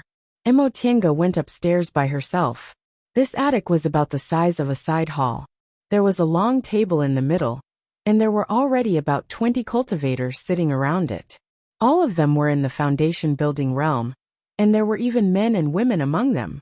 Emotienga was a bit surprised. Ever since she came to Bishuan Court, none of the male cultivators she'd seen were in the foundation building realm. Most of them were low-level cultivators in the second or third layer of the aura refining realm. Among the 20 or so foundation building cultivators in front of her, there were 5 or 6 male cultivators, which was indeed quite a lot. Emotienga thought about it. It wasn't like Bishuan Court didn't have male cultivators. She'd also heard that male cultivators with extraordinary aptitudes could be accepted as outer disciples. After they performed dual cultivation with female disciples, they could become official disciples. Seeing that these male cultivators all had relatively intimate female cultivators by their side, they must be these female cultivators' dual cultivation partners, right? Once Emotienga came up, Wei Haolan, who was sitting on the host's seat, immediately smiled and personally went to greet her. Fellow Taoist Yi, you're finally here. Emotienga smiled back and even saluted Wei Haolan. She then turned around and saluted everyone. Upon seeing her salute, the cultivators sitting around the long table stood up one after another to return the salute. Wei Haolan pulled Emotienga's hand, then returned to the host's seat. She directly let Emotienga sit next to her, then said with a smile, "Fellow Taoist Yi, you don't have to be so reserved. Everyone here today is Bishuan Court's disciples, so this is just an internal exchange gathering." She then turned towards everyone and said, "Fellow disciples, this is fellow Taoist Yi from Kunwu. Fellow Taoist Yi is skilled in pill concocting, so if you have anything you want to exchange for, you must seize this opportunity." Everyone's gazes fell on Emotienga. A female cultivator even said with a smile, "Fellow Taoist Yi, you mustn't be stingy today. We're all counting on your medicinal pills." During this period of time, Emotienga had seen quite a few Bishuan Court female cultivators. Most of them were here, so she recognized about 10 female cultivators present. She smiled and said, "I've never been stingy. If fellow Taoists want to exchange for something, I definitely won't hide anything as long as I have it." Smiles appeared on everyone's faces when they heard what she said. If there was anything special about today's exchange gathering, it had to be fellow Taoist Yi from Kunwu. Everyone else was a Bishuan Court cultivator, so whatever they had was pretty much the same. However, this fellow Taoist Yi was a concocting master. No matter how good beast cores were, they still couldn't compare to medicinal pills of the same rank.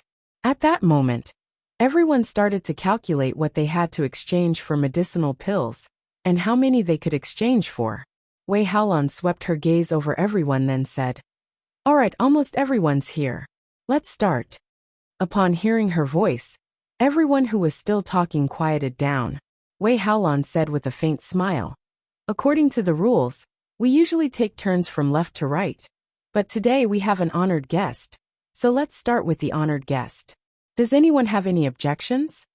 Most of the people in this exchange gathering came for Emotienga, so how could they have any objections? Right now, several dozen pairs of eyes were staring at Emotienga. Seeing this situation, Wei Haolan smiled again. "It seems everyone has no objections. It's settled then.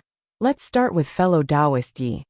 She then turned to Emotienga and said, "Fellow Taoist Yi, you also know we all want to exchange medicinal pills with you.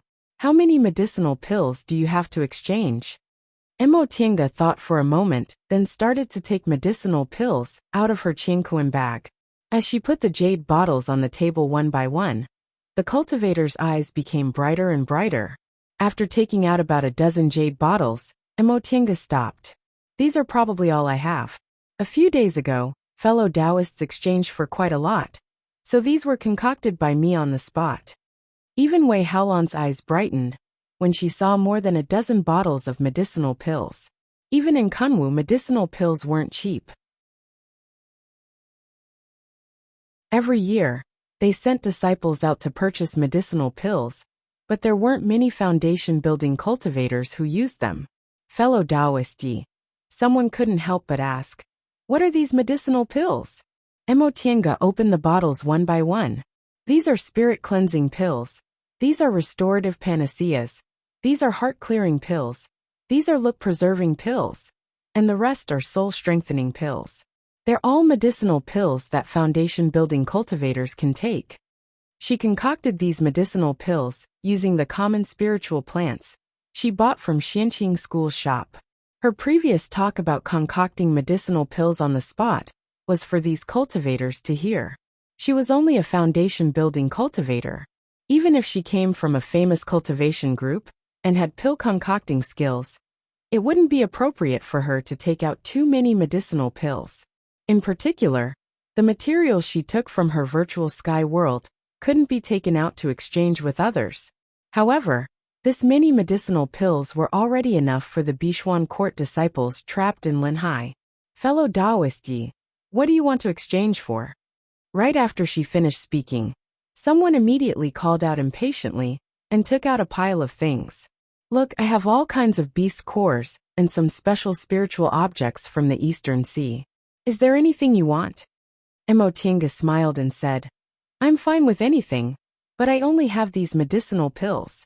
I'm afraid they're not enough for everyone to exchange for." "That's nothing," Wei Haolan interrupted. Fellow Taoist Yi, roughly how many medicinal pills do you have? Emotienga made a rough estimate. There were about 10 to 50 medicinal pills in each bottle. About 300. Then let's make an agreement. Martial sisters and junior martial sisters can exchange for 10 medicinal pills at most. What do you think? There were more than 20 people present, so if each person received 10 medicinal pills, they could pretty much exchange all the medicinal pills they had. Everyone had their own calculations, and most of them agreed. However, there were also some people who had objections. What if there are more? Wei Haolan smiled and said, if there are more, I'll exchange them on behalf of the group and distribute them to you. What do you think?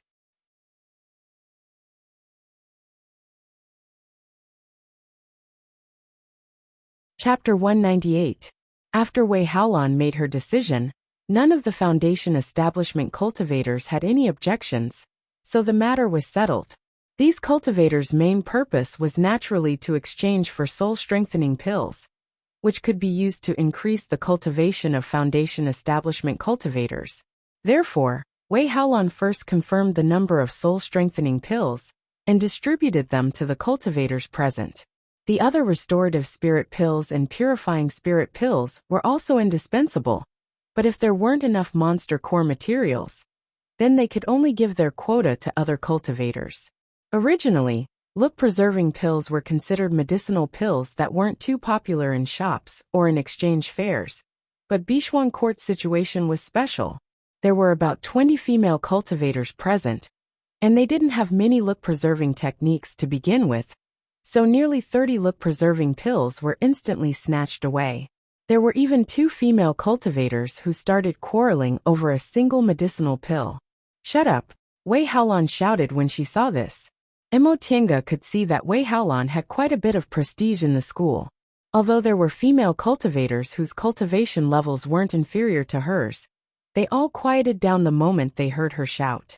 Wei Haolan furrowed her brows slightly and said, Junior martial sisters, if all of you want the beauty pill, then let junior martial sister Xia Qing learn the refining method from fellow Taoist Yi.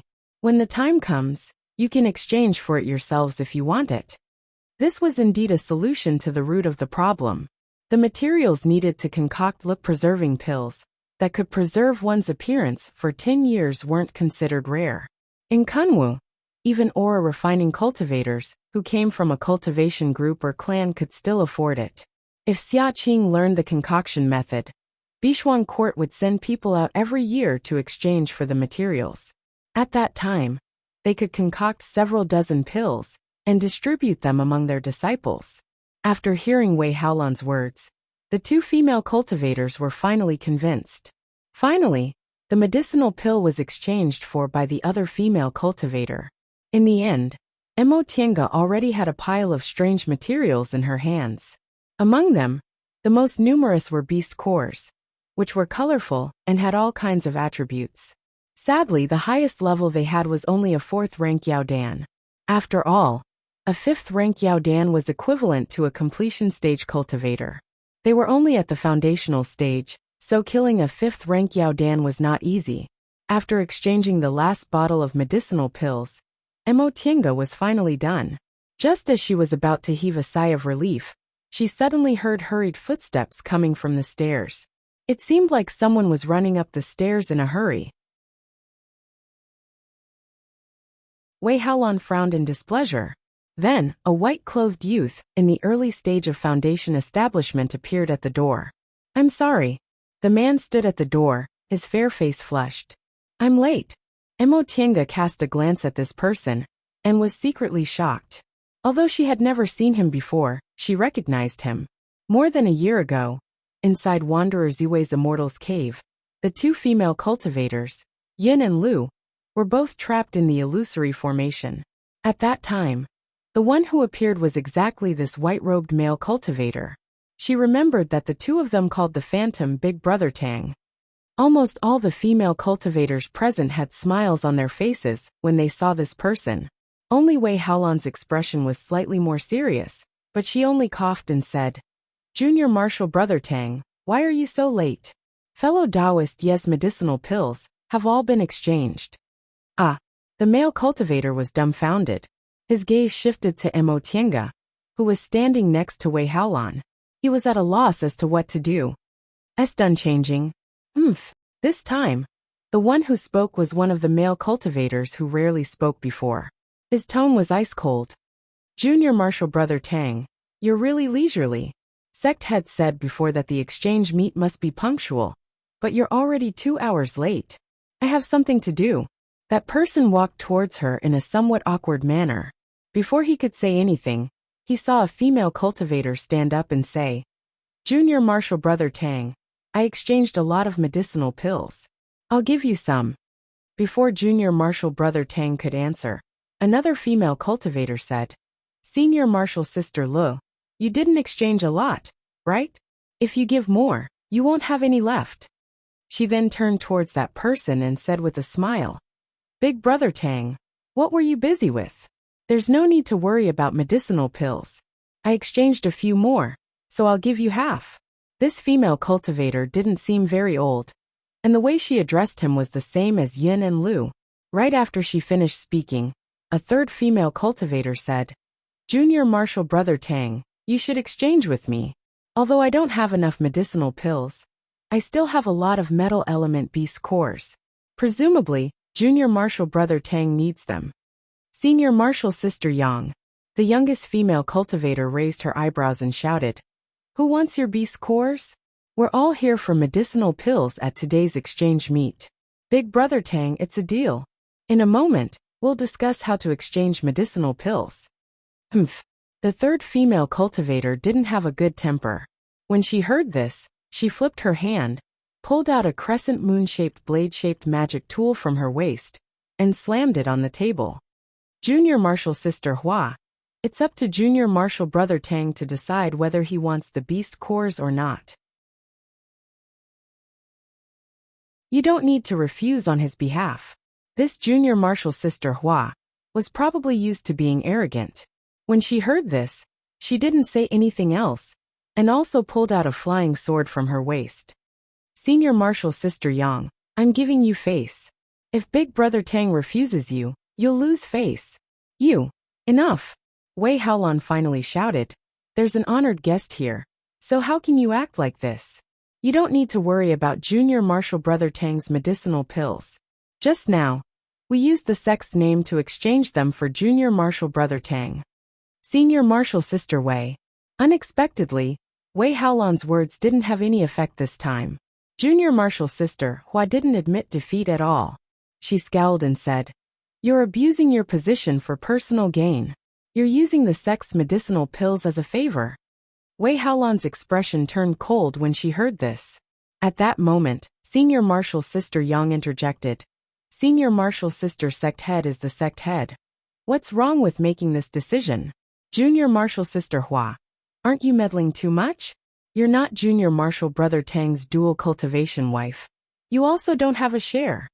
Once she said that, Junior Marshal Sister Hua flew into a rage. It's not up to you to decide whether I have a share or not. It's up to Big Brother Tang himself to decide. Right, it's up to him to decide. Junior Marshal Sister Hua, you're so fierce. Yet you still want Junior Marshal Brother Tang to take a fancy to you? Don't worry. Mo Tiange watched the lively scene in silence. She originally thought Bishuan Court's female cultivators were much better than the jealous and ostentatious women outside. But it seemed it also depended on who they were. Today really broadened her horizons. There were actually people who quarreled like this because of a man. It seemed not only beautiful women were trouble, but beautiful men were also trouble. With that thought in mind, she cast a glance at the stunned white-robed male cultivator. His face was handsome enough, but his blank expression and bewildered look couldn't compare to Qin she's bearing in the slightest. She really didn't know what these female cultivators saw in him. Being handsome wasn't enough for a man. Temperament and demeanor were more important. Take Qin Shi for example. He wasn't earth-shattering handsome, but his bearing was magnificent and outstanding. He was many times better than this Junior Marshal Brother Tang. All of you shut up. Wei Haolan's shout startled Mo Tiange back to her senses. She realized what she was thinking, so she felt vexed. She quickly restrained her thoughts and stopped letting her imagination run wild. Wei Haolan was obviously enraged. Her cold gaze swept over the several cultivators in front of her, and her expression darkened. Look at what you're doing. If you still have me the sect head in your eyes, shut up. You, Junior Marshal's sister Hua seemed to want to say something, but Wei Haolan didn't look like she was joking. In the end, she reluctantly shut her mouth and sat back down. Wei Haolan looked at Junior Marshal Brother Tang with a cold gaze. Junior Marshal Brother Tang, since you're late, I won't give you the medicinal pills. Yes, Junior Marshal Brother Tang answered in a low voice. Emotinga thought inwardly, even if Wei Haolan didn't give it to him, there would naturally be others who would be willing to exchange for it, right? This method was useless against this popular Junior Marshal Brother Tang. That'll do. Wei Haolan's expression softened. You can exchange freely now. Upon hearing what she said, the atmosphere finally relaxed. The more than 20 cultivators gathered together and whispered to each other. Wei Haolan turned around and forced a smile at Emotinga. Fellow Taoist Yi, please forgive us for our lack of discipline. Emotinga smiled faintly and said carelessly, Sect head Wei doesn't need to mind. I've seen this kind of thing many times in Kunwu. It's nothing. Really? Wei Haolan didn't seem to be in the mood to chat today. She said, now's the time to exchange freely, so I won't take up any more of fellow Taoist's time. Fellow Taoist, please help yourself. I still have something to do, so I'll take my leave first. Emotinga nodded. Sect head Wei, please. Wei Haolan smiled, then hurriedly stood up and left. As soon as Wei Haolan left, someone immediately went to look for Emotinga. It was Junior Marshal's sister Hua. Fellow Taoist Yi. Emotinga was displeased by this woman's domineering behavior, but her expression remained indifferent. Fellow Taoist, what's the matter? Junior Marshal's sister Hua's eyes moved around, as if she was observing whether other people were looking at them. She then asked in a low voice, Fellow Taoist Yi, you must have more medicinal pills, right? How about I add a few more things in exchange for them? If fellow Taoist doesn't want to exchange with other people, I can give you twice the amount of beast cores. Emotinga wrinkled her brows slightly but didn't answer. Seeing that Emotinga didn't answer, Junior Marshal's sister Hua added, Fellow Taoist Yi, I'm the blood-related descendant of Elder Qingmiao from my group. If you're willing to exchange with me, I'll put in a good word for you in front of my clan's ancestor. At that time, when my ancestor sees you, he might be happy and reward you with good things. At first, Emotinga didn't think much of it, but when she heard what she said, she couldn't help but laugh in her heart. If she was an individual cultivator, she probably wouldn't give up the opportunity to make friends with a core formation cultivator. However, she clearly said she was a Xianqing school disciple who left the mountain to travel under her master's orders. Did an elite disciple of Xianqing school need to curry favor with a core formation cultivator from a small cultivation group like Bishuan Court? It seemed this Junior Marshal's sister, Hua, really had a backer. So she didn't know the immensity of heaven and earth. Emotinga's wealth wasn't inferior to that of ordinary core formation cultivators, but based on her pill concocting skills alone, she was able to take out more than 10 bottles of medicinal pills at once. This Bishuan Court elder most likely still wanted to make friends with her. Fellow Taoist Yi, seeing that Emotinga still didn't answer, Junior Marshal's sister Hua raised her brows and said in annoyance, I'm willing to give you more beast cores. Don't refuse a toast only to be forced to drink a forfeit. Emotinga just cast a careless glance at her, as if she didn't take what Junior Marshal's sister Hua said seriously. Fellow Taoist, you're thinking too much. I already said I only have this many medicinal pills. Even if I wanted to trade, I wouldn't be able to take them out. You, Junior Marshal's sister Hua was furious. She obviously didn't believe Emotinga, but in the end, she was still unwilling to give up, so she threatened, You better think it through. Emotinga's tone was still indifferent. I really don't have any. Even if I wanted to trade, I wouldn't be able to. Emotinga wasn't worried at all about this unruly young Mrs. Words. Previously, Emotinga wasn't sure, but now that she had seen the internal situation of Bishuan Court, She was very clear that with her pill concocting skills, she didn't have to worry about Bishuan court going back on their word. Besides, Wei Haolan didn't take this young Mrs. Word seriously, so what was there for her to be afraid of?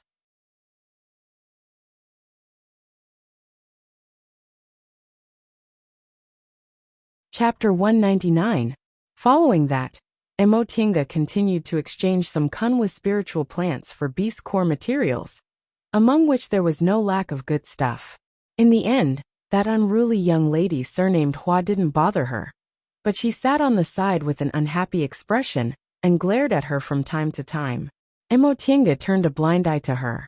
She wasn't a childish person, so how could she have the leisure to argue with a young lady who hadn't seen the world? Sure enough, there were female cultivators who were willing to exchange medicinal pills with that junior martial brother Tang. Emotinga noticed that the medicinal pills he exchanged for were actually more than the others, so much so that the other male cultivators looked unhappy. But there was nothing she could do about it. Who told him to be so charming? Before long, the exchange party was finally over. Emotinga bid farewell to several female cultivators she was familiar with, then went down the loft. Yilu was waiting for her downstairs. When she saw her, she came over and saluted her. "Senior Yi," Emotinga said, "let's go back." "Yes," Yilu answered and continued to lead the way. Emotinga stared at Yilu and suddenly asked, "Is there a foundation building cultivator surnamed Tang in your school?" Yilu turned her head and answered, "Senior Yi, Tang is my school's Grandmaster Qingxi's surname, so there are many cultivators surnamed Tang in my school. May I know which one Senior Yi is talking about?" "Oh, could it be that junior martial brother Tang is related to Elder Qingxi? I'm talking about a male cultivator in the early stage of the foundation building realm. He came in 2 hours late to the exchange party just now." Yilu paused, looked at her cautiously and said, "Senior Yi, you're talking about Martial Uncle Tang Shen, right? Martial Uncle Tang is Grandmaster Qingxi's great-great-grandson." "I see." It was no wonder that although this person was a male cultivator, his status wasn't low. Those female cultivators who called him Big Brother Tang must also have a family background, right? Doesn't he have a dual cultivation partner? Yilu looked at her cautiously and said after some deliberation, "Senior Yi, Martial Uncle Tang currently doesn't have a dual cultivation partner. However, his marriage has been discussed, but it hasn't been decided yet." Upon seeing Emotinga's reaction, Emotinga knew Yilu had misunderstood. However, she didn't explain, and just nodded to show she understood. Yilu thought for a moment. She still seemed a little worried, so she said, "Our Grandmaster Qingxi really likes Martial Uncle Tang. Martial Uncle Tang grew up with Grandmaster Qingxi, so even though he's a male cultivator, his status in the group is very high." Emotinga could see this, even if she didn't have eyes. She smiled and asked, "Are there many people who like him?" Yilu was somewhat startled by this straightforward question. She paused for a moment before nodding. "Yes, Martial Uncle Tang. He's handsome, and he's also Grandmaster Qingxi's favorite junior. Who wouldn't like him?" This reason, Emotinga had to admit that although it was superficial, it was also the truth. There were also a lot of female disciples in Xianqing school who liked senior martial brother Shoujing. Didn't many of them also like him for the same reason? However, when she saw Yilu's blushing face, she asked curiously, "Are you the same?" Yilu was stunned by his question. She hurriedly looked left and right before saying in a low voice, "Senior Yi, don't talk nonsense. Because of Martial Uncle Tang's dual cultivation, the martial uncles in the sect often fight each other. You'll get me killed if you say that." "Often fight each other?" Emotinga couldn't help but be surprised. She didn't find it strange that these women fought each other at the exchange gathering, but it was strange that they fought each other often. Could it be that their elders didn't care? Yes. Perhaps this topic aroused Yilu's interest in talking. She carefully looked around and said, "There are a lot of martial uncles under the 3 grandmasters who like Martial Uncle Tang. There's Martial Uncle Yang and Martial Uncle when under Grandmaster Qingxi, Martial Uncle Hua, Martial Uncle Ming, and Martial Uncle Yun under Grandmaster Qingmiao, and Martial Uncle Lu under Grandmaster Qingyi. These are the ones who fight quite fiercely. There are also many who don't fight too fiercely. There's nothing we can do about it. There are very few high-level male cultivators in Linhai, and there are even fewer handsome ones. Upon hearing the two surnames Yin and Lu, Emotienga's gaze flickered. So these two people are Qingmiao and Qingyi's disciples? But this had nothing to do with her. She already planned to bury this matter in her heart and pretend she never knew about it. Senior Yi, seeing that Emotienga's gaze was wandering, as if she was thinking about something, Lu stammered. Emotienga was absent-minded, biting her lip. Lu finally made up her mind and said, "You'd better not meddle in Martial Uncle Tang's business. You're a cultivator from Kunwu, so the Grandmasters definitely won't let Martial Uncle Tang go with an outsider." Emotienga was stunned, but she couldn't help but laugh. Did Lu also think she admired that Tang Shen? Although she had to admit that Tang Shen's appearance wasn't inferior to Qin Shi's, appearance didn't mean everything. Rest assured, I don't have any other intentions. By the time she finished speaking, they had arrived at the VIP building, so she didn't say anything more and went inside. There were still some part-time disciples in the VIP building who did menial work. Lu looked at them, then stopped talking and followed Emotienga inside. "Senior Yi, is there anything else?" Lu hesitated for a moment, then asked, "Senior Yi, I heard your pill concocting skills are very brilliant. I want to ask, Senior, we want to exchange some things for medicinal pills. Is that possible?" Emotienga said, "I don't have any foundation building medicinal pills left, but if you want ore refining medicinal pills, I still have some." "Really?" Lu was overjoyed. "Senior Yi, we only need ore refining medicinal pills. I have beast cores, spirit stones, and these." Knowing she still had medicinal pills, Lu hastily pulled off the Qingkuan bag on her waist. After rummaging through a few things, she said, "Oh, Senior, wait a moment. Ichio still has some." She then ran out excitedly without waiting for Emotienga's answer. Emotienga shook her head with a smile, then laid a defensive formation again. She had to be careful when she was outside, especially when the people around her had ulterior motives. She had always been very careful.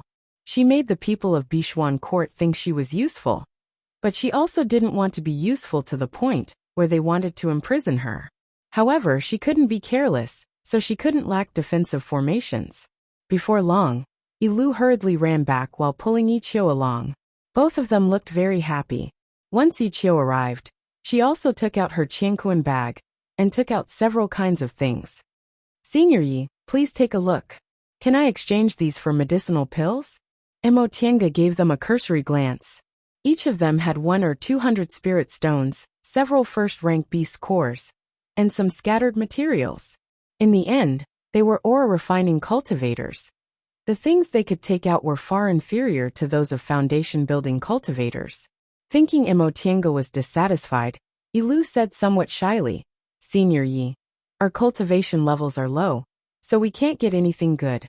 We saved these spirit stones for a long time." Emotienga looked up with a smile, interrupting her. "All right, I'll exchange with you." She took out 4 jade bottles from her Qingkuan bag. These 2 bottles contain ore-nourishing pills, which ore-refining cultivators usually take. There are 30 pills in each bottle.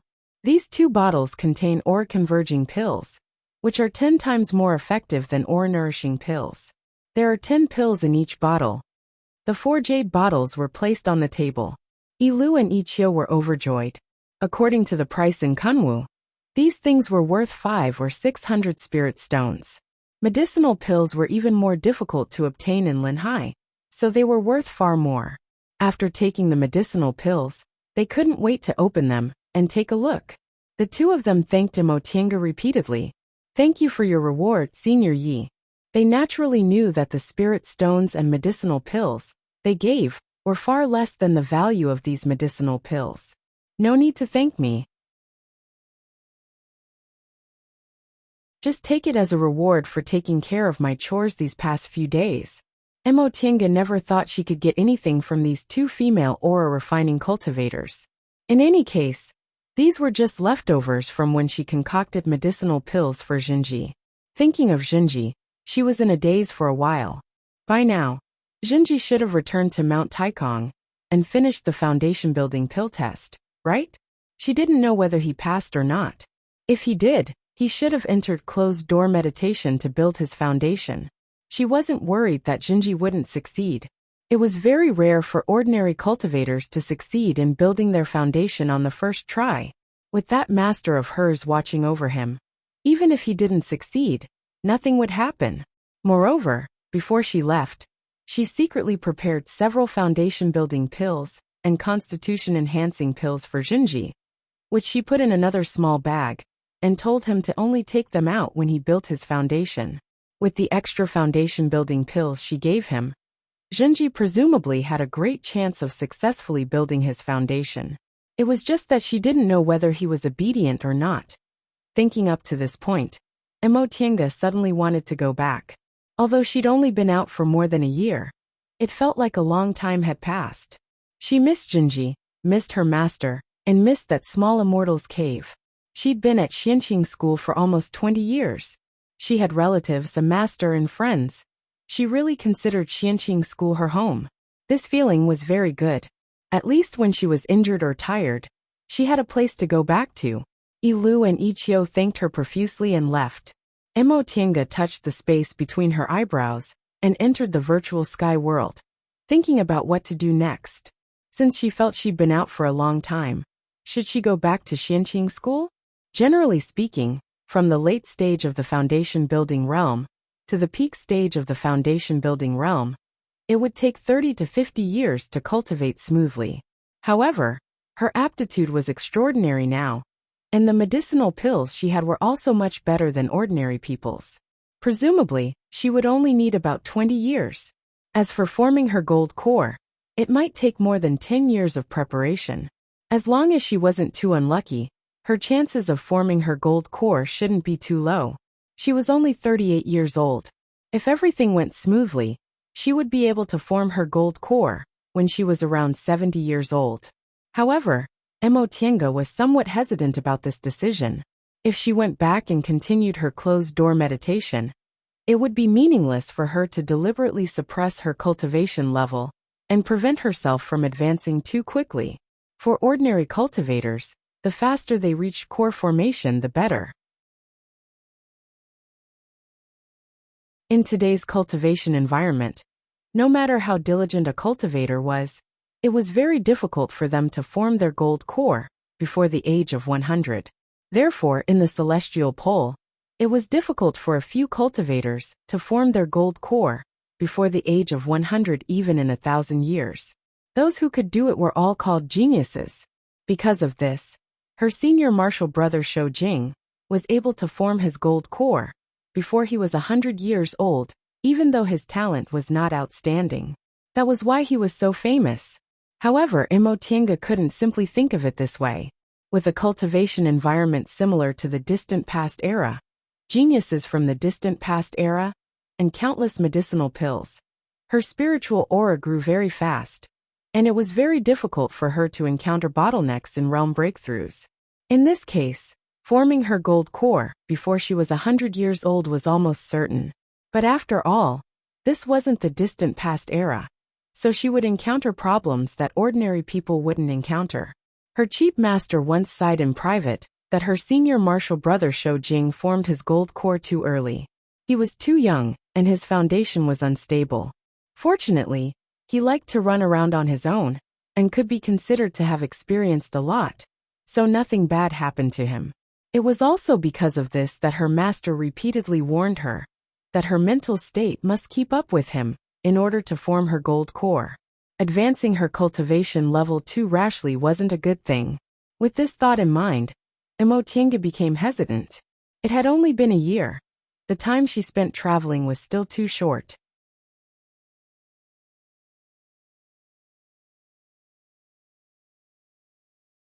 Chapter 200.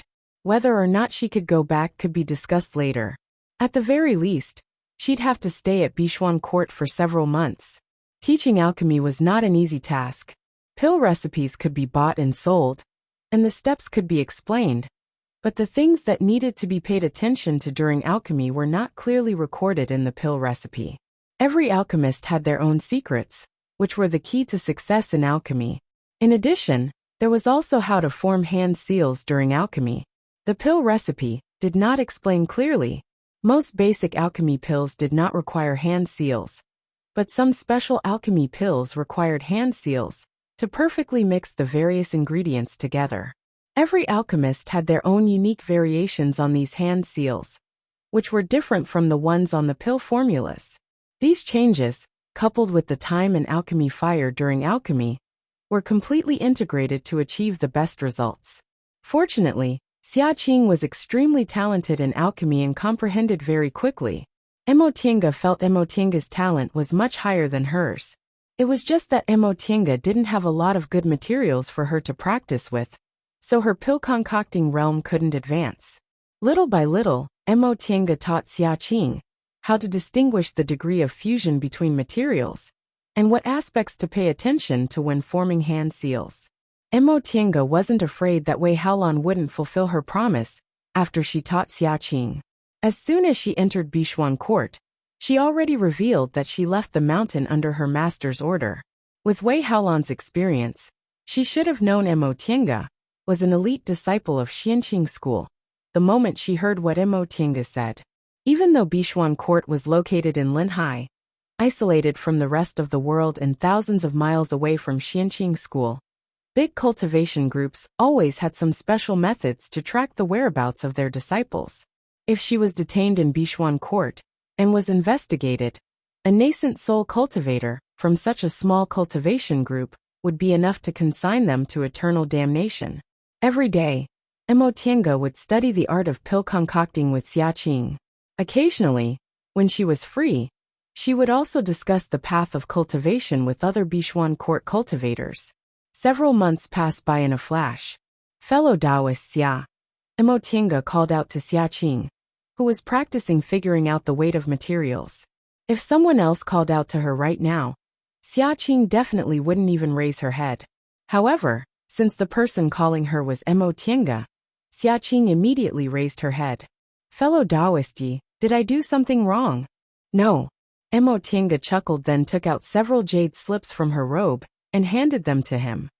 It's precisely because you've already done very well that I have nothing to teach you. Here are some pill recipes, and I've written down some things that I need to take note of. Xiaqing's eyes lit up when she heard those words. She hurriedly received the jade slips, immersed her consciousness into them, and began to read them with great interest. That's all my tricks. I've already taught you all of them. In the future, you can figure them out on your own. In the future, your alchemy skills will definitely be better than mine. Emotienga felt that she had too many things she had to do. Cultivation was her priority, and the Tao of formations was her foundation. Only after that would she have to focus on concocting medicinal pills.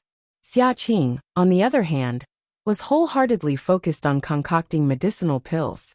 Presumably, even if Emotienga had countless high-grade spiritual plants she could use, she still might not be able to surpass Xiaqing in terms of concocting medicinal pills in the future. Xiaqing hastily withdrew her attention from the jade slip. That's it. Fellow Taoist Yi, I still have a lot to learn, and I can't be like you. Fellow Taoist Xia, my pill refinement skills aren't much better than yours, so this is all I can do. Moreover, concocting medicinal pills requires constant experimentation and contemplation. It's not something that can be done just by saying it. I can only help you avoid some detours. The rest will depend on you to do it slowly. Xiaqing had a very good understanding of concocting medicinal pills, so she couldn't help but nod when she heard what Emotienga said. You're right. Emotienga smiled. All right, take your time to practice. I'll head back first. All right. Xiaqing couldn't wait to continue studying. After saying goodbye to Emotienga, she once again immersed herself in the jade slips. Seeing her like this, Emotienga shook her head and slowly walked out of the concocting room. Outside, Ilu and Ichio were already waiting for her. When they saw her coming out, they bowed. Senior Yi, the two of them had obtained a lot of benefits from Emotienga during this period of time, so they were even more respectful when they called her senior. Emotienga didn't directly go back like she usually did. Instead, she said to them, "I want to see your sect head." Ilu and Ichio glanced at each other. Ilu then said, "Senior, please wait here for a moment. Junior will go and inform the sect head." Emotinga nodded. "All right." Ilu bowed then left in a hurry. Ichio said, "Senior, this place is quite far from the sect head's main hall, so Ilu might have to wait for quite a long time. How about Junior accompany Senior to stroll around first?" "Sure," Emotinga answered indifferently. Ichio then gave some instructions to the supervisor in charge of the concocting room, then led Emotinga to the garden. There were many women in Bishuan court, so they also put a lot of thought into the scenery. Aside from the medicinal garden that every cultivation group had, they even arranged a garden with many exotic flowers and plants from the Eastern Sea. They were all very beautiful. Ichio led Emotinga to a gazebo next to the rockery then said, "Senior Yi, look at these flowers and plants. Although they aren't very rare spiritual plants, they can't be found anywhere else." As Emotinga stared at the flowers and plants in front of her, she couldn't help but praise the skillful hands of Bishuan court's female disciples. She had never seen such a beautiful garden before. Among the cultivation groups in the cultivation world, aside from Bishuan court, who else had the time to arrange a garden? It was already December now, and the new year would be coming soon. It was the coldest season. However, this garden was protected by a formation, so it was still as warm as spring and hundreds of flowers were in full bloom. Ichio suddenly exclaimed, "Isn't that Martial Uncle Tang?" Emotinga followed Ichio's gaze. Wasn't that the popular young master Tang, Tang Shin? Why did he seem to be avoiding their gazes? Upon seeing that they'd already noticed him, Tang Shin's face flushed. Emotinga was secretly amused. This young master Tang was really like a daughter from a noble family. He really liked to blush. But what was he looking at them for? Just as she was thinking, Tang Shin clenched his teeth. He seemed to have made up his mind and walked towards them. Emotinga became even more confused. Ichio, who was next to her, whispered, "Martial Uncle Tang." Before Emotinga could say anything, Tang Shin was already in front of them. He looked at the two of them somewhat shyly, before his gaze finally fell on Emotinga. He said in a low voice, Fellow Taoist Yi. In the past few months in Bishuan court, aside from going to the concocting room, Emotinga only occasionally accepted Wei Haolan's invitation to exchange some cultivation knowledge. She and Tang Shin only met a few times, and each time they didn't talk much. At most, they just greeted each other. Because of that, Emotinga only nodded faintly. Fellow Taoist Tang, what a coincidence. Tang Shin made an N sound then rubbed his hands anxiously. He then looked at Ichio again. Ichio was rather bewildered, but after Tang Shin looked at her several times, she suddenly seemed to realize something. She was inwardly surprised, but her expression didn't change. She bowed towards the two of them and said, "Senior Yi, Martial Uncle Tang. Junior still has something to do. Take your time and talk. I'll leave for a moment." Before Emotinga could respond, Tang Shin already said impatiently, "Go."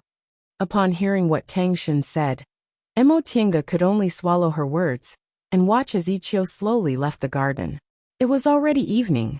There were no people playing in the garden, nor were there any part-time disciples working. The two of them were alone. Emotinga suddenly felt a bit funny.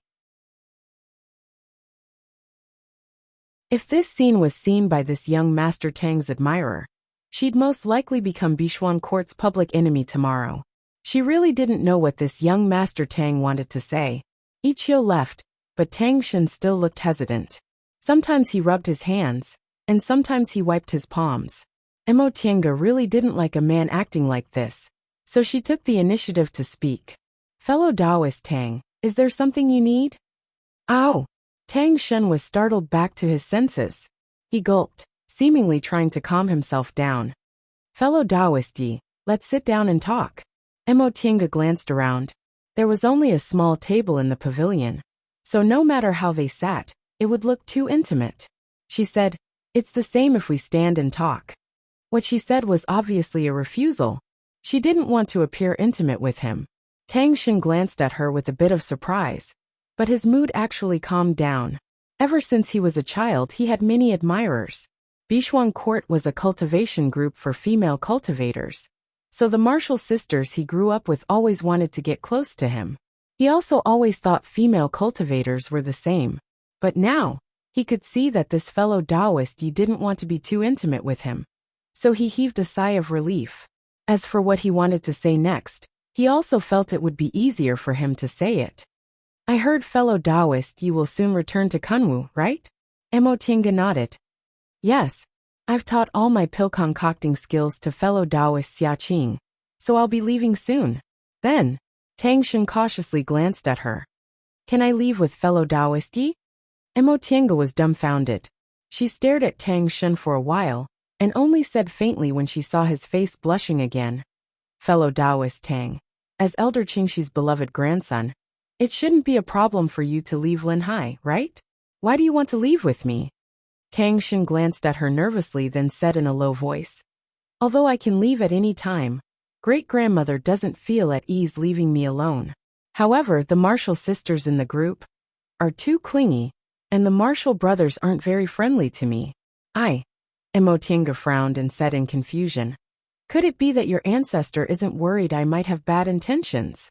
I don't think fellow Taoist Yi is a bad person. Tang Shen looked up and glanced at her. I'm not afraid of fellow Taoist Yi laughing at me, but ever since I was a child, I've always been surrounded by a group of martial sisters, so I don't like to get along with women. But our Bishuang court is like this. All of us are female cultivators. I heard great-grandmother say Kunwu isn't like this, so I wanted to. Fellow Taoist Tang. Mo Tiange interrupted him. Please forgive me for speaking bluntly, but if you've never left Linhai and your ancestor is very fond of you, I can't leave with you. If something happened to you, I wouldn't be able to bear the responsibility. It's not like that. Upon hearing her refusal, Tang Shen hastily said, I'm just not familiar with Kunwu, and fellow Taoist Yi is a disciple of a famous group, so I just want to go with you to Kunwu to take a look. I don't want fellow Taoist Yi to bear any responsibility. That's true. But would your ancestor think the same? Although she wasn't afraid of Bishuan Court's core formation cultivators, she also didn't want to take responsibility for herself. Fellow Taoist Tang, have you ever mentioned this to your ancestor? Tang Shen was rendered speechless. After a long time, he finally shook his head. I want to wait for fellow Taoist Yi to agree, then I'll talk to great-grandmother. Upon seeing his appearance, Mo Tiange couldn't help but sigh.